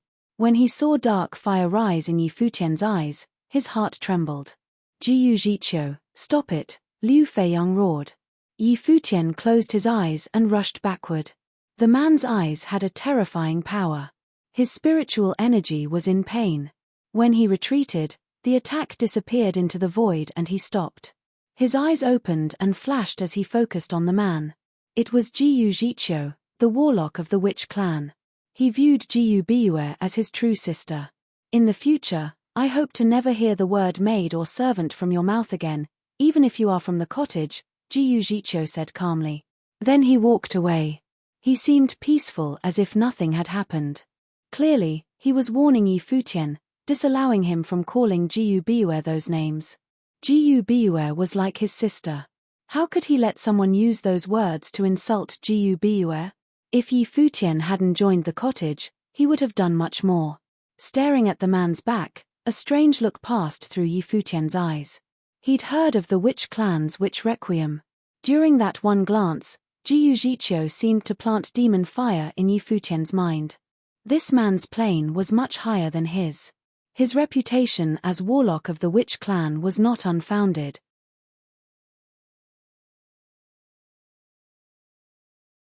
Chapter 255, Demonic Tripod. Chapter 255, Demonic Tripod. Was that a threat? Yi Futian mumbled. If Jiyu Jiqiu dared to threaten him after what happened to the Donghua clan, he must be very powerful. This guy is just as domineering as rumored. Liu Feiyang watched as the man walked away. The witch clan always acted strangely without any rules. They'd all experienced the witch's personality. She was honestly a witch. The warlock was different, he was cold and direct. Is the witch clan all good at spiritual sorcery? Yi Futian asked. The attack from before had been activated by spiritual sorcery. The witch requiem is most suitable for spiritual sorcerers. They can plant their own print into someone's spiritual energy. It's terrifying, Liu Feiyang said. The cultivators of the witch clan are the rarest amongst the top forces, equal only to the Chenqiu temple. Of course, the cottage isn't included in this. But most of the witch clan have such strange powers. From the aspect of personal combat abilities, they aren't any weaker than the top 3 in the center of the Eastern Barren Territory. Spiritual sorcerers were always the most dangerous. And if a spiritual sorcerer with eerie powers could merge other methods, he would become even more frightening. What plane is he now? Yi Futian asked. It was hard to determine the specific plane he was from the previous attack. Probably the Arcana plane. Liu Feiyang glanced at Yi Futian. Your plane is lower. There will most likely be more unrest after the Dongqing College opens. You might not be able to participate because of your plane. It's unfortunate. With Yi Futian's talent, this should be his stage. However, he was restricted by his plane. It was hard to fight with the truly most powerful. These people had almost all reached the Arcana plane. Yi Futian was upset. He had been cultivating in isolation for all this time. Now, he'd entered the 6th level Dharma plane, but in the Eastern Barren Territory, it was still not enough. Even the younger generation was higher than him. Many were in the Arcana plane. It seemed that he had to work harder. Should we go back now? Liu Feiyang asked. Do you have any ideas? Yi Futian looked at him. Chaoge was the capital of the Qian dynasty. The former royal family, the Yin family, was forced to become vassals and the dynasty shattered. During a battle, the ancient palace was destroyed, as well as many precious lands. However, some relics are still preserved. The most famous is Tripod Tower. Are you interested? What is that? Yi Futian asked. It's the sacred land of the Qian dynasty, Liu Feiyang said. The demonic tripod is outside the Tripod Tower. It's rumored that this is a very powerful ritual implement. It's a national treasure that can anchor the country's fate. If it can anchor the country's fate, why was their dynasty defeated? Yi Wuchen asked. He clearly didn't believe in the rumors. A country's fate depended on their cultivators. In the era that the Qian dynasty was defeated, no one could lift up the tripod, Liu Feiyang said, chuckling. Of course, no one knows if it's true, but the tripod can definitely help you cultivate by training your body physically. I'm sure many have already gone. Let's go look. Yi Futian's eyes glimmered. Liu Feiyang nodded. The group changed direction and started walking. The Tripod Tower was not far from the Dongqing College. It was near the Yin family. Back then, the Qian dynasty had submitted to the Qin dynasty. The Tripod Tower was a relic from the Qian dynasty, and it still belonged to the Yin family. Of course, things were different now. The Tripod Tower had been a sacred land during the Qian dynasty. No one was allowed to approach it. But it had also been destroyed by the Qin dynasty. Adding the fact that the tripod had become a legend, it wasn't as guarded as before. Anyone could go to experience it. Right now, there were many strong cultivators around the Tripod Tower. People from the top forces were at the forefront. Since they came to Chaoge City, They naturally had to visit the tripod tower. When Futian arrived, he saw a huge tripod stand before the tripod tower. There were images on the tripod, seeming to jump into his eyes like godly images. It was terrifying. The tripod was copper and green, seemingly made of bronze. The air seemed to be filled with a powerful force. It could almost absorb the endless spiritual chi from the world. Sitting there, no one could move it. There seemed to be a powerful matrix around the tripod. Streams of mysterious aura wrapped around it. The golden lights looked extremely sacred. What a treasure, Futian uttered when he saw it. Since the Qin dynasty defeated the Qian dynasty, why is the tripod here? Why didn't they take it? There's a rumor that this was the most important ritual implement of the Qian dynasty. It can anchor the country's fate. Some call it the king tripod. Others call it the supreme tripod, Liu Feiyang. Look at the carvings, he continued. They're all demons. Of course, the name demonic tripod doesn't merely come from these images. Instead, it's because when the Qin dynasty defeated the Qian dynasty, an extremely talented crown prince came to take the tripod. However, the formerly undefeated crown prince was crushed by the tripod. He died while lifting it. Thus, demonic tripod became its name. The Qin dynasty thinks it is bad luck. Maybe it still anchors the Qian dynasty's last fate. After that, the Qin dynasty didn't touch it for years. Now, many of the younger generation no longer believe the superstition, but still, no one can lift it. The Yin family has completely submitted to the Qin dynasty too, so the strong cultivators of the Qin dynasty won't come to take it away. He continued casually, furthermore, even if they want to, they might not be able to. The elders of the Qin dynasty naturally won't do something like this. Futian nodded. So, despite its powerful reputation, no one had actually used the demonic tripod. It had just guarded this place. At this place, a figure clad in black walked towards the demonic tripod. It's the witch clan. Many people looked at the man. It was a strong cultivator from the witch clan. Would he be able to lift the tripod? The man walked below the huge tripod. It stood on 3 legs. He grabbed 2 with his hands and bent forward. With a roar, his veins bulged and witch aura snaked around him. Frightening strength exploded from his arms. The matrix around the demonic tripod flashed. The demonic images were also moving. Golden light flashed around it and horrible power pressed down. The demonic tripod moved. The entire sky seemed to be shaking. With another roar, the strong cultivator lifted the tripod above the ground. But then he grunted, and with a huge boom, the demonic tripod hit the ground. The strong cultivator sprawled on the ground. He spat out blood, his face was pale. It's that powerful? Futian's eyes flashed. How can an ordinary member of the witch clan lift the Qian dynasty's national treasure? Liu Feiyang said. If someone can lift it, they might be killed instantly like the crown prince of the Qin dynasty. It has happened a few times in history. A demonic tripod indeed, Futian said. This name really suited it. No wonder people used it. At that time, someone walked over and said, "Many people have tried it before you arrived. They all failed. At most, the tripod would be lifted a few inches. No one could raise it more than 1 foot."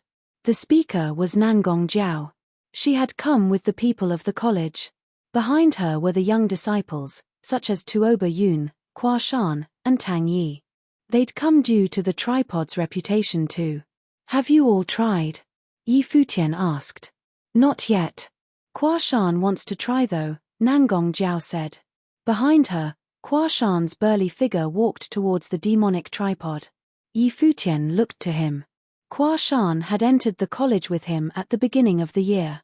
He was the most talented of the new students. Mountain Elder Zhong Shu had accepted him as his own disciple. Hua Shan walked to the demonic tripod. With a huge roar, his bones cracked and his body seemed to expand. He had to lower his head to stand there. Back to the tripod, he gripped its legs. With a roar and a burst of power, the air shook and the demonic tripod left the ground. All the muscles on his body were shaking. The tripod was lifted 1 inch, 2 inches. Gradually, Under everyone's shocked scrutiny, it was 1 foot away from the ground. Even more terrifying pressure fell on him. The images on the demonic tripod seemed to come to life. Horrible demonic light shone. Kwa Shan roared again and he slowly set the tripod down. Finally, it landed steadily and he walked from under the tripod, his body still trembling. No one knew what he had experienced. Wow, the college is indeed extraordinary. He doesn't seem famous but is still so powerful. Many people looked to Kwa Shan in respect. 1 foot was the best achievement yet today, but it was created by an unknown disciple of the college. This was how powerful the college was. Kwa Shan returned to the group. Tuoba Yun said to him, "Seems that your crude power is useful." Kwa Shan gazed at him coolly. Then Tuoba Yun's eyes moved to Yi Futian and Yu Sheng. "Will you all try too?" Tuoba Yun always thought highly of himself, but the cottage's reputation was far above the college. He wanted to see just how talented the legendary cottage disciples were. Yi Futian looked at him indifferently. He could see some competition in the other's eyes. Ignoring him, Yi Futian continued studying the demonic tripod. The demonic tripod was a national treasure. He wasn't that interested in lifting it. If he or Yu Sheng tried, they would obviously be better than Kwa Shan. However, his curiosity about the demonic tripod was more than just lifting it. With freedom meditation operating, he looked at the images. He wanted to see through them.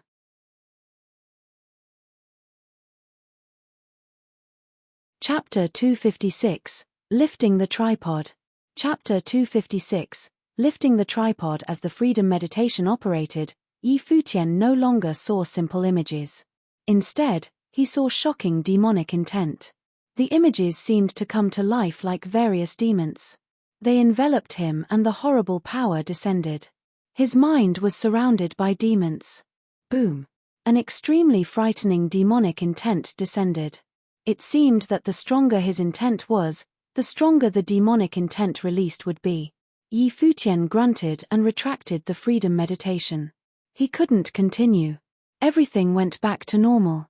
The demonic tripod was still just the demonic tripod. What he had seen was like a hallucination, non-existent. But now he understood that no matter what plane someone was in, they would be unable to take the demonic tripod away. This demonic intent could overwhelm any strong cultivator. "What's wrong?" Yi Wuchen asked. Liu Feiyang and Liu Chenyu looked at Yi Futian too. The grunt had been soft but they still heard it. "This demonic tripod truly is a precious and powerful treasure," Yi Futian said. He wanted to try himself but just then, another person walked out of the crowd.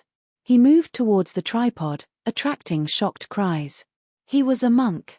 He wore clothes of plain cloth and cloth shoes, seemingly poor. However, his temperament was extraordinary. Looking at him made one feel at peace as if he was from another world. This monk was from the Chenqiu temple. He had a string of Buddhist beads around his neck and in his hands. He chanted the name of the Buddha as well. Everyone already knew his identity. He was the Arhat of the Chenqiu temple. In the Eastern Barren Territory, extraordinary figures in the younger generation had titles. Kingdoms had the crown prince and princes. The witch clan had the warlock and the Fuyun sword clan had the swordmaster. These were all symbols of status. The Chenqiu temple, then, had the Arhat. The title of Arhat had a mysterious history too. It was especially scary. Whether you were from the college or Donghua clan, anyone who saw the Arhat would be unable to say they were better than him. Even the cottage was the same.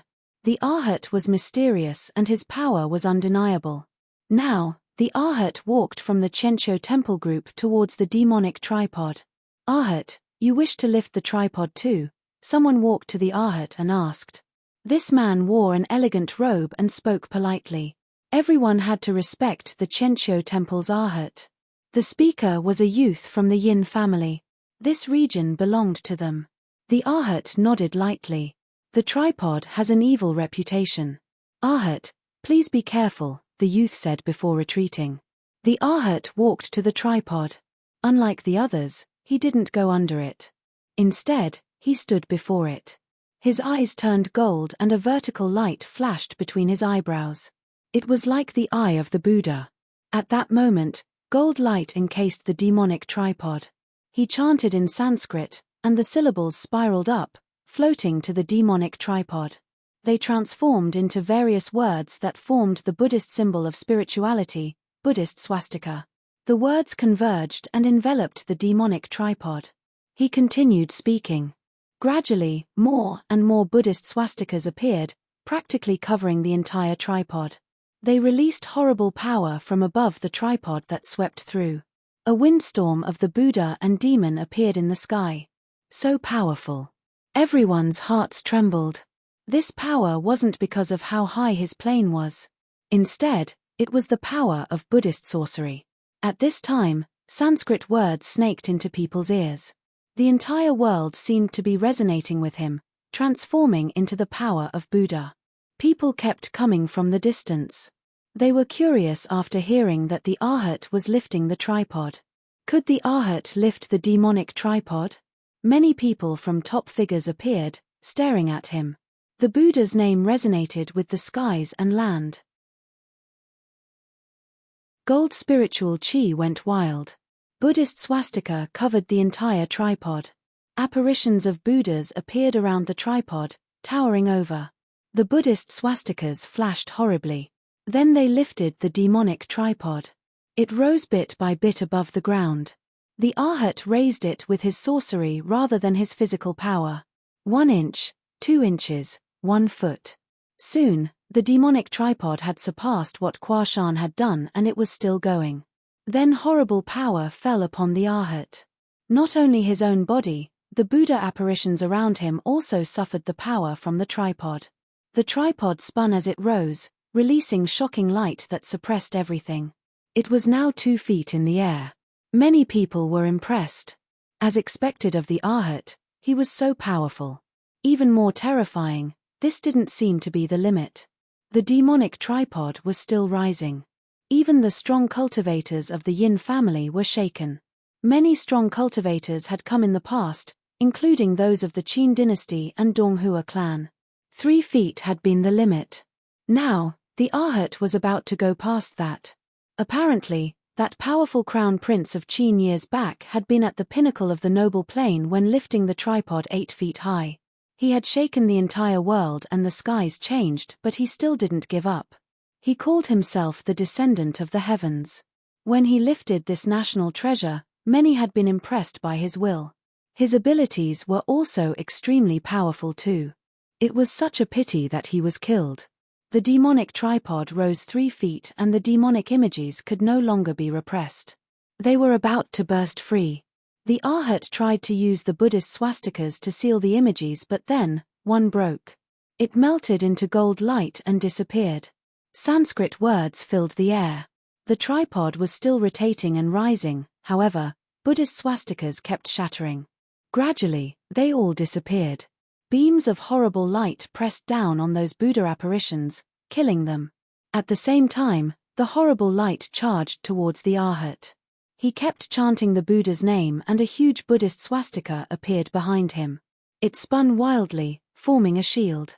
Crack! The Buddhist swastika shattered and the Arhat was forced back. The demonic tripod landed heavily with a huge boom. Even the ground shook. Even so, everyone still looked to him in respect. For many of them, it was a miracle to raise the tripod more than 3 feet. It was practically impossible. The youth from the Yin family bowed. Arhat, you opened my eyes today. I'm afraid no one will be able to break this record in the near future. Strong cultivators from the Qin dynasty and Donghua clan had all tried. 3 feet had been the limit. It was difficult to break the record. The Arhat, though, had lifted it more than 3 feet. How high can it be lifted? Yi Futian asked curiously. Yin Mo's gaze landed on him. Looking at Liu Feiyang, Liu Chenyu, and Yu Sheng beside him, Yin Mo had a vague guess as to who he was. If he was this close to the prince and princess of the Liu kingdom, it must be him. Why are you asking? Yin Mo asked. There was none of the respect shown to the Arhat. Yi Futian was from the cottage, but everyone knew the relationship between the cottage and the Qin dynasty. Since the Yin family was under the Qin dynasty, there was no need to be polite to Yi Futian. I'm just curious. How high do you have to raise it before you can take it away? Yi Futian asked. It was a waste to leave it here. Yin Mo was confused. No one could do it through all these years. Why did he have such a laughable idea? Even if he was from the cottage, he had a low plane. He'd clearly overestimated himself if he spoke like that. I do not know. I heard that Yi Futian of the cottage broke many records at the ancient barren world. Why don't you try to break through the limit and take the demonic tripod away? Yin Mo said, chuckling. His tone was slightly mocking. His family's treasured tripod couldn't be compared with those relics in the ancient barren world. I can take it. Yi Futian was surprised. If you can, then do it. Yin Mo reached out in a welcoming gesture. He smiled happily as if he could give the tripod away at any time. No one in all these years could do it, but Yi Futian thought he could succeed in the Dharma plane. He wanted Yi Futian to try and have a very resilient intent. That way, he would die on the spot from the tripod's backlash. The crown prince of the Qin dynasty had been killed by it. It would be interesting if a cottage disciple died too. Even the cottage wouldn't be able to blame anyone. The Yin family is so generous, but I was just saying. I guess I can try too, Yi Futian said, pretending he couldn't tell the mockery. With that, he started walking towards the demonic tripod. Countless gazes from the surroundings fell on him. Other than those in the top forces, many didn't know his status. They only knew that he was Yi Futian from the cottage after Yin Mo said so. He had come to lift the tripod too. Yi Futian walked under the demonic tripod. He didn't plan on using sorcery to lift the tripod like the Arhat. Buddhism was its own sect. It was mysterious and had endless power. He couldn't do it. Thus, he did what most people did. Activating his techniques, his body roared like a dragon. His body was like a true dragon. At the same time, a horrible apparition was released, transforming into a divine ape. Up! Yi Futian roared. The divine ape instantly released horrible power and lifted the demonic tripod. In a moment, terrible power fell upon his body.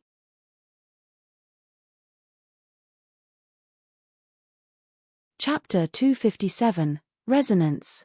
Chapter 257, Resonant spiritual qi went crazy around the demonic tripod. A gust of powerful weight fell upon Yi Futian's body. At that moment, Yi Futian's body was like a demon, a dragon, or golden rock. He withstood the horrible weight. The divine ape straightened its back and pushed the demonic tripod up bit by bit. The higher it raised the tripod, the heavier the weight. After a moment, the tripod was 1 foot in the air. Many people stared at Yi Futian. He was indeed a disciple of the cottage. He could raise the demonic tripod to 1 foot at once. His body didn't even directly touch the demonic tripod. Instead, he used his Dharma to create a demon that did it. Images on the tripod shone. Those demonic pictures flowed with horrible light, and formless power descended upon it, making it thousands of pounds heavy. It was about to collapse everything. At the same time, horrible demonic will rushed into Yi Futian's mind, transforming into invisible pressure. The pressure went from invisible to visible. The stronger he fought back, the stronger the pressure became. There was no limit to its pressure. Yi Futian's movements were slow, but they didn't stop. The demonic tripod continued rising. He didn't dare lift it all up at once. The fiercer his moves, the stronger the backlash was. If he suddenly hit the limit he could withstand, he would be dead. This tripod had an evil reputation and really had killed people. When the demonic tripod reached 2 feet, the pressure was even stronger. Various demonic images appeared in Yi Futian's mind. A burst of power pressed down on him uncontrollably. The national treasure of the Qian dynasty really could repress anything. Yi Futian felt this pressure. The strong will inside his mind fought against the demonic will that entered. He used the emperor's intent to protect his mind, and light flowed through his body. He was practically undefeatable. However, the demonic tripod stopped. Yi Futian didn't continue lifting it. The power coming from the tripod was already powerful enough. Even though he could continue raising it, he didn't. The powerful intent protected his own from extinguishing. At the same time, his spiritual intent bore the demonic tripod's power. The intent accidentally entered the demonic tripod. He seemed to enter a magical image. It was the devil's world. A moment later, Futian's intent retreated. He couldn't borrow the power from the emperor's intent. He couldn't fight against the devil's intent, but he could protect himself from extinguishing. Endless light fell upon his body, powerful intent rushed into his mind. He actually activated the body-enhancing technique. Dragons seemed to crash around his body and a rock appeared. A divine ape roared. He used the outside force to challenge his body. Liu Feiyang was right. He could indeed use the demonic tripod to exercise his physical body. However, the average man would not do this. After all, who could survive for this long under the demonic tripod? Only the best of the best could do so. Futian maintained that posture without moving. The demonic tripod stayed at 2 feet in the air. He closed his eyes, letting the endless power wash over him. To outsiders, Futian was using a technique to resist the demonic tripod.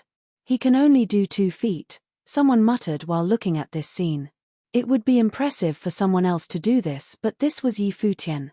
2 feet wasn't much to brag about. But upon more thought, Futian didn't have a high plane of cultivation. 2 feet was already very impressive. Their expectations for the cottage disciples were probably too high. But then they saw Futian stay there without moving. He seemed to be at a stalemate with the demonic tripod. He bore the pressure endlessly. What is he doing? Does he wish to continue trying? Just as people were discussing amongst themselves, Futian started moving. The demonic tripod rose a bit again. His body rumbled as if his blood was roaring. He was under such extreme pressure. It seems that he isn't satisfied, someone from the Donghua clan said, chuckling. So what if he wasn't satisfied? It will only get more and more difficult. It was hard for Futian to advance further. After another while, the divine ape above Futian rose up another inch. The pressure was even stronger. Futian squeezed his eyes shut. Sweat beaded on his body. Are disciples of the cottage this cautious? Yinmo said indifferently as he watched. He wished Futian would try more fiercely. It would be hard to get killed if he was so cautious and tried bit by bit. Of course, if Futian wouldn't give up and suddenly couldn't withstand it, he could still die. Everyone had different thoughts and ideas, but Futian was completely focused. He was submerged in his own cultivation. Using the body-enhancing technique, he continuously exercised his body with the demonic tripod's pressure. Every now and then, he would push the tripod up a bit higher. This was adding more weight, so his cultivation was at the optimal state. Finally, when the tripod was 5 feet high, Futian's body seemed ready to burst. A horrible windstorm whipped against him and his body pulled taut. His muscles were at their limits. Invisible power rushed in reverse. Spiritual chi formed a terrible windstorm. Futian opened his eyes and looked up.